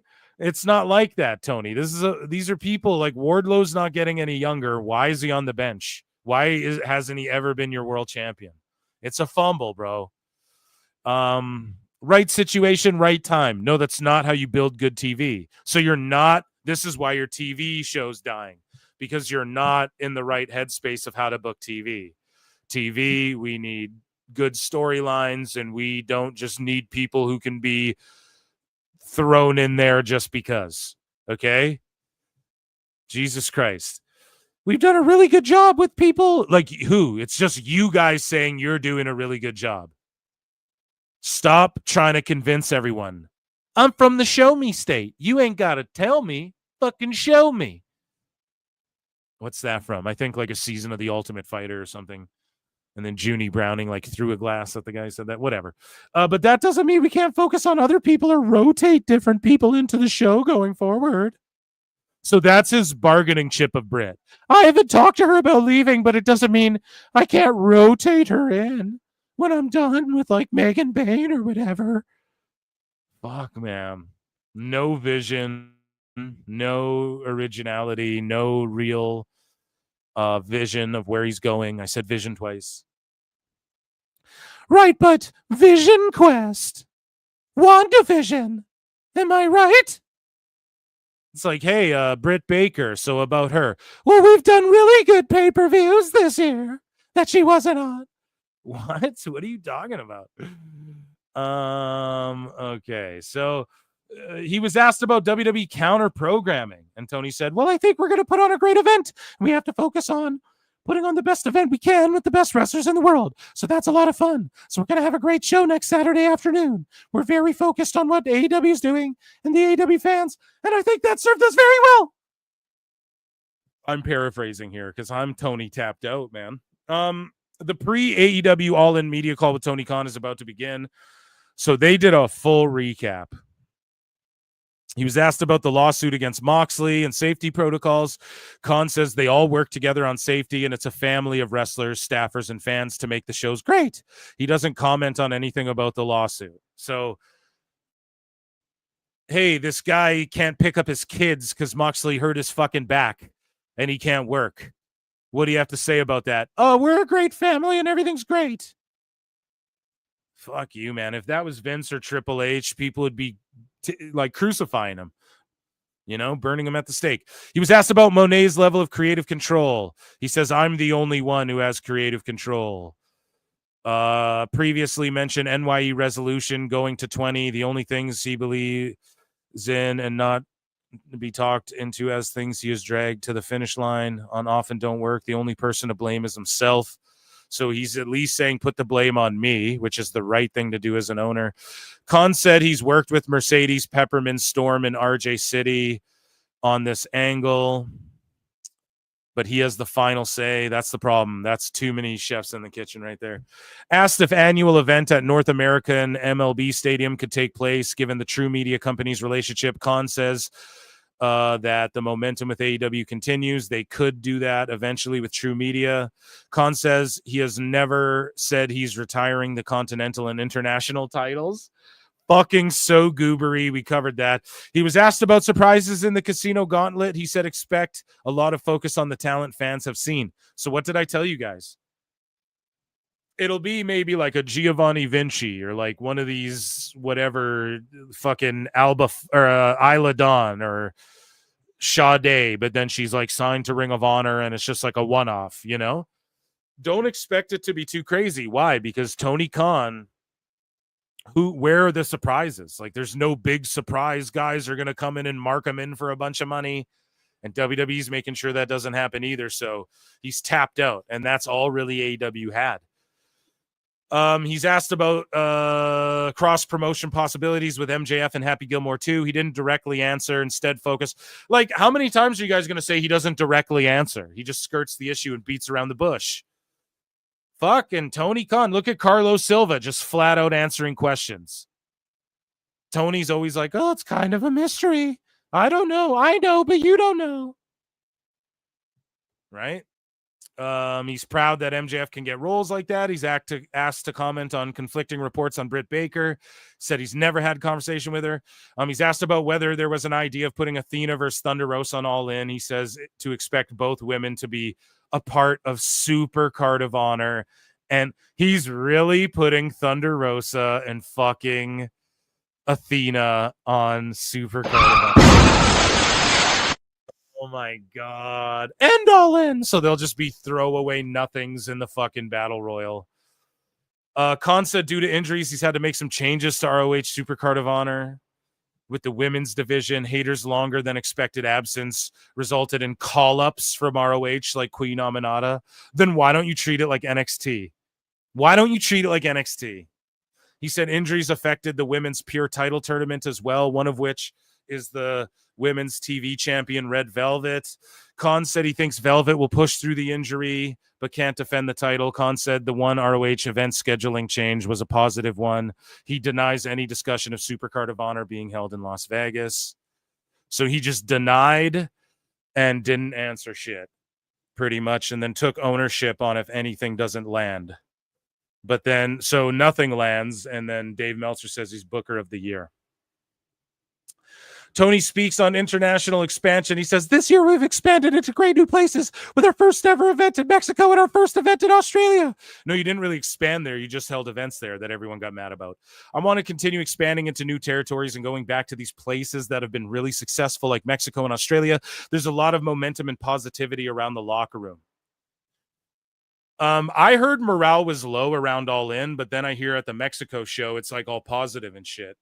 It's all like cookies and shit and sunshines and rainbows. So who really knows? I hope there's high morale Just people are going to clown this All In show for being tarped off really badly on Saturday. All Out in Toronto has distributed 8,000 tickets. They're set up for 9.7. And you guys remember, like, AEW, man, they're pulling the whole fucking, like, oh, maybe Taylor Swift will show up. And then they're jumping on fucking Kendrick Lamar's nuts. And maybe he'll show up with Swerve at All In. Could you imagine if he gets Kendrick Lamar? Blah, blah, blah. Now we have Ricochet throwing this out there. Hey, Drake, Crody, we gonna be in Toronto, Sept. I can pull some strings and get you some comp ticks, my guy. Pop up. Like, just hopping on everyone's nuts, trying to fucking... Drake ain't gonna pull up there either, dude. He was at a fucking WWE show and didn't want to make it public. He ain't going for Rick a stink. Scorpio Sky returned on... Good to see him back.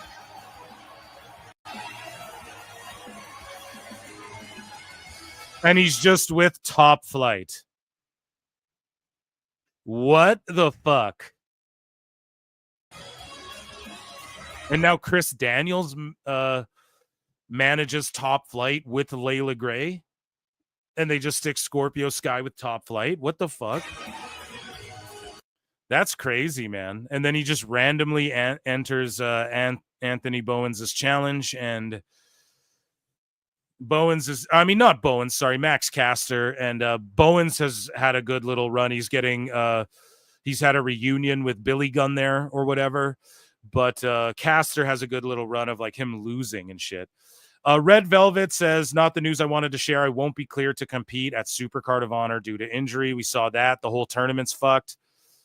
Here's Darby Allin on Shark Week on Discovery. So shout him out. All right, Luke, you're going to teach me how to dive with sharks? I'm going to teach you a wrestling move. Done. I'll give you it, and then you'll give me in return. Okay. All right, let the deep chin. Hey-ya! Hey-ya! Pretty hard. Okay, that's pretty hard. Now let Gunther do that. Fucking 100-pound Darby when he's on a skateboard. Fucking. So what's the trick? Chop, open your hand. Yeah, just don't hit him in the throat. All right, let's do it. Okay, switch that. All right, ready? Yeah, right. So, you got it. Yeah, you gotta go. All right.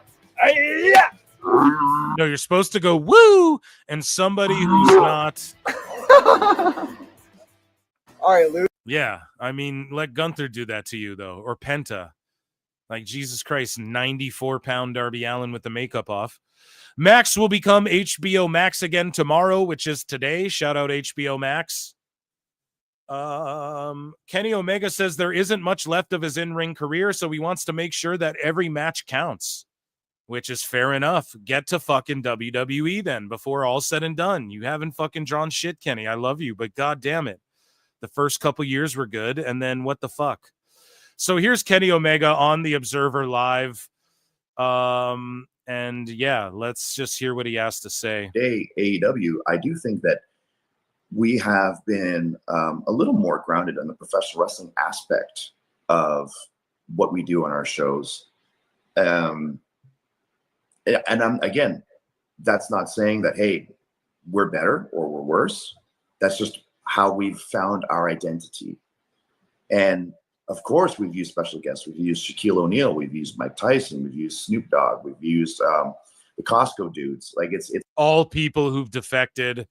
We read this already. I can still ramp it up, and you feel that way until you can't. And my worry is that we're going to have these young guys with these incredible bright futures who are beating themselves up at an accelerated rate, so that when it comes time to place faith in a particular athlete or performer, and by that I mean put the belt on them, can they hold that belt in a healthy state for the long term? That's always my fear. I mean, I know I see the writing on the wall for me. You know, I already kind of know where I'm headed. I sort of already know the pace that I need to travel at, the pace that I need to perform at. And I already know I'm not invincible. I great show, by the way. I just finished season 3. Not only had the injury scares, but I've had the health scares too. So I know I've got to be very careful, and I need to pick and choose my moments. But I can't tell. It's just impossible. You can't tell a young person, hey, this is going to happen down the road. Trust you, me. Everybody knows it because I was one of them too. I'd be like, speak for yourself. I'm fine. Everyone just, it's just how it is. Yeah, I see someone in chat like, give it up. Kenny should never go to WWE. I mean, yeah, people argue that, you know, that they don't, like, what would they do with him? Joe Numba said it best. He's like, so what, this 40-some-year-old curly-haired guy is going to be like, hey, guys, you know? Speaking of guys, and the Costco guys are here. And they're giving away 2 VIP party deck tickets to All In, and I think they're going to be there. Party deck tickets and make a video with AJ and Big Justice at AEW All In. So you get to go there and make a video with them. So how much do you think Tony Khan paid them for this shit? We're giving away 2 tickets, and here's all you have to do for your chance to win. Just make a short video using our hit song, We Bring the Boom. In your video, let us know who's your favorite AEW wrestler and why you want to come to AEW All In. Maybe your favorite is Will Ospreay? This kid's like, I like the guy with the spike in his back. Swerve Strickland, The Hangman Adam Page? Kenny Omega, Or maybe Big Boom AJ? Once you make your video, tag us, tag AEW, and get our attention. One winner will be chosen at random for 2 VIP party deck tickets. And you'll get to make a video with me and Big Justice at the All In after party. Winners will be chosen at random. So make your videos now and bring them. Boom! Party deck. These dudes creep me out, man. I'm not going to lie. Michael Oku has confirmed that he and Amira are not under contract anywhere. Following previous AEW signing rumors, Oku noted that he and Amira would be open to uprooting and moving to the U.S. if they did receive offers from a U.S.-based promotion. Shawn Michaels, scoop them the fuck up, dude. Whoa, all the dirt sheets. See, they tried to fucking get WWE sent off of Michael Oku. And they tried to get them off of Amira by being like, oh, they signed up with Tony Khan. He's like, no, and we're open to any US-based promotion. We would uproot and move, actually. So either he is signed with AEW and he's just hyping himself up or getting people talking, or he could be like, nope, I didn't actually sign with them, and I'm a smart dude, and I could actually go to WWE or NXT. I mean, goddamn. And Michael Oku's that dude. I'm not overly familiar with him, but like the little bit I've seen of him, you know, he's over in the UK. That's for goddamn sure. So again, just 6th grader shit. MJF has a tiny kosher pickle t-shirt. Like, it's just 5th grader shit, man. It's so, like, MJF's going to have to grow out of that to ever go to WWE. Speaking of going to WWE, Ricky Starks had this to say about him getting in trouble, and he's lit as fuck here, dude. And he talks about getting in trouble with AEW for being at WrestleMania 40 for Cody Rhodes. Okay? So let's take a listen. They love to snipe me for this pod, but let's take a listen here. Tell someone, hey, this guy got in trouble, so to speak, for being at his friend's biggest moment of his career. What do you think of that? That's a beautiful thing. Why should I ever get in trouble? Even to this day, I will ride for somebody because that's just in my nature. Yeah. And I will never, ever, ever let a situation like that ever be something that hinders me. Tell someone, hey, this guy got in trouble, so to speak, for being at his friend's biggest moment. So you guys know what he's saying? Like, he's just ride or die for his friend, and that's good shit. And it's unfortunate he got in trouble. I'd want to get the fuck out of there too, man. That's such goofy shit. And that's what I think FTR said too. Like, they got looks for doing Jim Cornette's pod, and Saint said it before too. He's like, yeah, I went to the Rumble and I come back and someone was like, oh, so you went to the Rumble? And he's like, yeah. And whose fucking problem is it? You know? So Austin Gunn tweets out a picture of the Gunn Boys and Juice. And then Billy Gunn quote tweets it and says, do you guys still work for AEW? This is what I mean, man. He's saying that to his own fucking kids. Jeepers. So again, I went off about the creative control stuff. I just won't. Dan Brown's like, so we'll just take Tony Khan's word for it. This is the creative control stuff. So this Ben Hogan guy says, I must admit, I do feel a bit vindicated in what I've said. I will humbly await my apology from Sean Ross Sapp. And then Sapp goes, will I get an apology this week when Tony Khan goes on record saying absolutely no one has creative control? And then he did go on record and say that. But like, why do you need apologies from Ben Hogan 1953? Whatever. Motherfuckers is too crazy mixing it up with sickos, bro. Like, don't worry about what they got to say. But I broke it down. I already talked about this ad nauseum on this episode, but quickly, I just said everyone in pro wrestling has some degree of creative control. This discussion is fucking dumb. RVD said it best. I thought that was the whole point of AEW. Perazzo in an interview yesterday said Mone has more pull and input and can get the writers to clear things. So that's a degree of creative control. In WWE, you're allowed to turn down gimmicks and ideas regardless of where you are on the card. That's a degree of creative control. If it comes down to Mone and like Queen Aminata, Mone gets the final say. If it comes down to Mone or Edge or Omega would get the final say. I really need folks to start understanding how this works. They're independent contractors. At the end of the day, they can say fucking no. If you work at fucking Home Depot and they say climb up there and get that thing, you can say no. You might get fired, but you can fucking say no. Anybody can. Anyways, Tony Khan tweeted this out today. He says, Machine Head is back in AEW thanks to Bush. Official. Okay, sweet. Then he goes, All in Texas this Saturday afternoon. Dynamite tonight. You wanted war thanks to Sum 41. And it's like, man, you're promoting two different bands. Like, why are you fucking, hey, come watch our show on Max, but go watch shit on Amazon. What the fuck? Hey, we got Bush back. Thank you, Sum 41. Fuck, man. It's all over the place. So Vinci, yeah, he's followed by AEW, I believe, or he's followed by Tony Khan, or he's following Tony Khan, who's following him, or whatever the fuck. But yeah, I could see Vinci coming in and doing like a one-off in the men's division. Here is AJ again, the Costco guys, Big Justice. How many of these will pay you for 4 posts this month on your Instagram, on your socials, right? I came to Texas for one reason only, to take down the Callis family. So Don Callis, it doesn't matter if you send Trent Beretta, if you send Josh Alexander, if you send Lance Archer, if you send Harrisero, or even if you send that no-good Rocky Romero.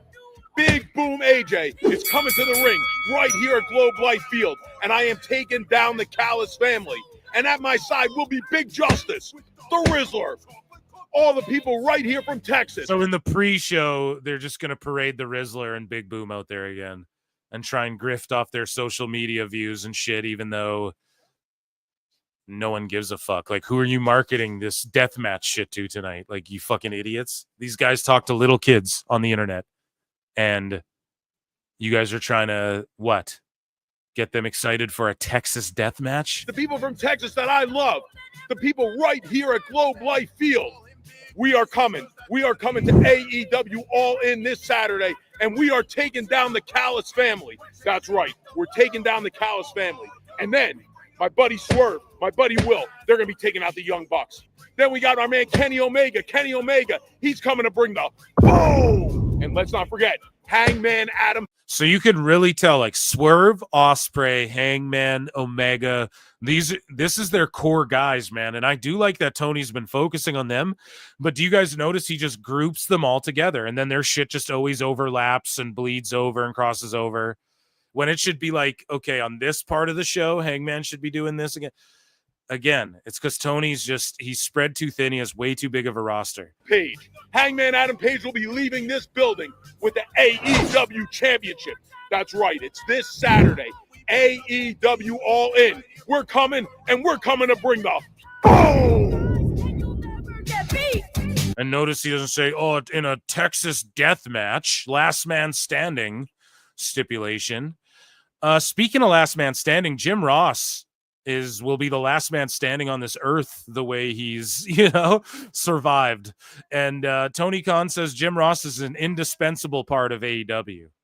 Well, they said that about him in WWE at one point too, pal. So MJF partnered with Kalen and Kalen to bring you these limited time only kosher pickles, which is a good move. It's smart that he jumped on this, but it's just such a cringe, like, yeah, MJF has a tiny pickle, and here's a Texas death match, and here's the Rizzler. It's like, come on, man. Hi, my name is Maxwell Jacob Friedman, but you already knew that. You know, there's been a lot of pickle talk recently. A lot of people talking about the size of my pickle. And I'll have you know, I'm going to get pulled for Seven Nation Army. What the fuck? have a teeny tiny kosher pickle. Listen, he's selling pickles. I'm not getting fucking yellow flagged for Jack White or whatever. Is that his name, hon? Jack White, yeah. Jack White, more like Jack off. Am I right, Jack? Is that like your name, or is that like what you do? Oh, go. So, All In Texas Globe Life Field as of 2 days ago, almost 21,000 tickets distributed, only 3,000 remaining. You guys are going to see the pictures, and you're going to see what it looks like on TV. And I am not going to go, oh, is it tarped off, guys? It's a really packed house. I'm not going to do that because it's going to look bad. That's all I can tell you. And that, ladies and gentlemen, was AEW News. Round of applause for AEW News.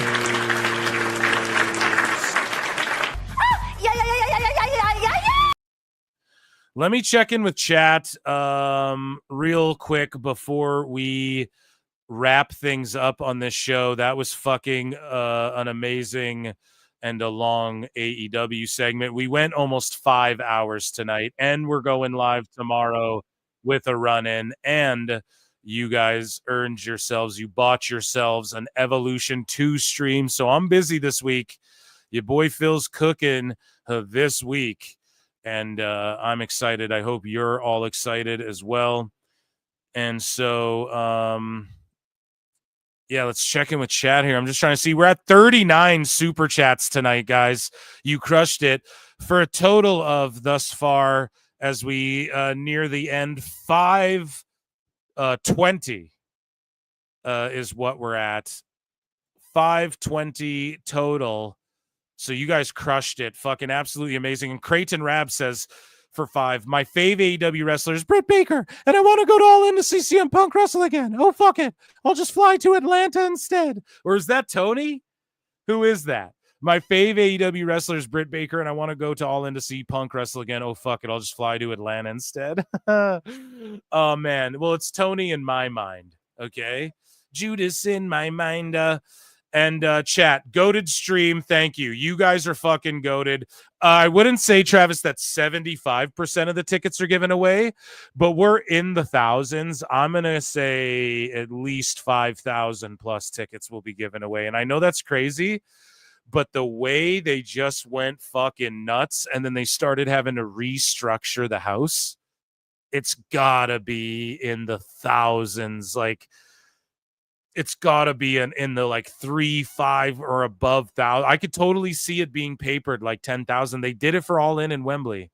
What's to stop them from papering at 10,000 trying to? So that turnstile count is really going to actually matter, even though Dave has tried to build the narrative like, oh, it's ridiculous. We don't ask for WWE.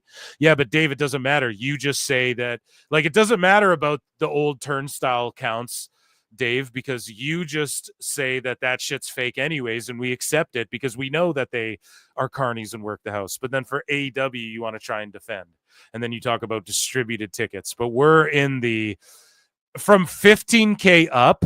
I've been really skeptical. We know they can do 15K like they did it for Sting's retirement when he was selling, in last minute, Tony had to sell like $1 tickets to just like fill the house. Right. And we know that he gives away tickets at every show. So for me, it's like that. For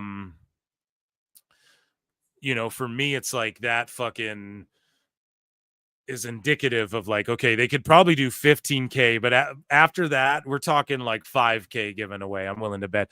F1WGP7 for 2 says, is this super chat number 40? It fucking is, dude. And on that note, we have to get out of here, folks. It's a late one. It's almost 10 p.m. Thank you for another amazing show. After Dark, PWT After Dark. We went very late, a 5-hour showing for me. Tune in live tomorrow. I'm going to have an epic panel, and we're going to preview shit, and we're going to make fun of Dave Meltzer. Those are the two things on the run-in tomorrow, so be ready for it. I'm also going to see Superman and do a review of all of Squid Games tomorrow on Phil Marks Out fucking channel, so make sure you guys are tuned in and locked in with everything I'm doing here at PWT and youtube.com/@PhilMarksOut. Round of applause for the fucking goated chat being amazing, smashing our super chat goal as we always do.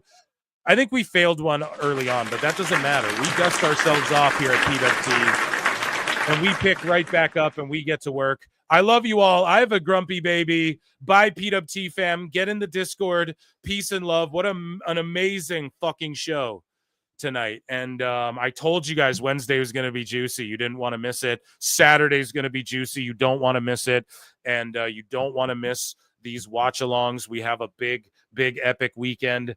Come and get lit with me. I appreciate you all. Until next time, I'll see you in the Upside Down. Peace.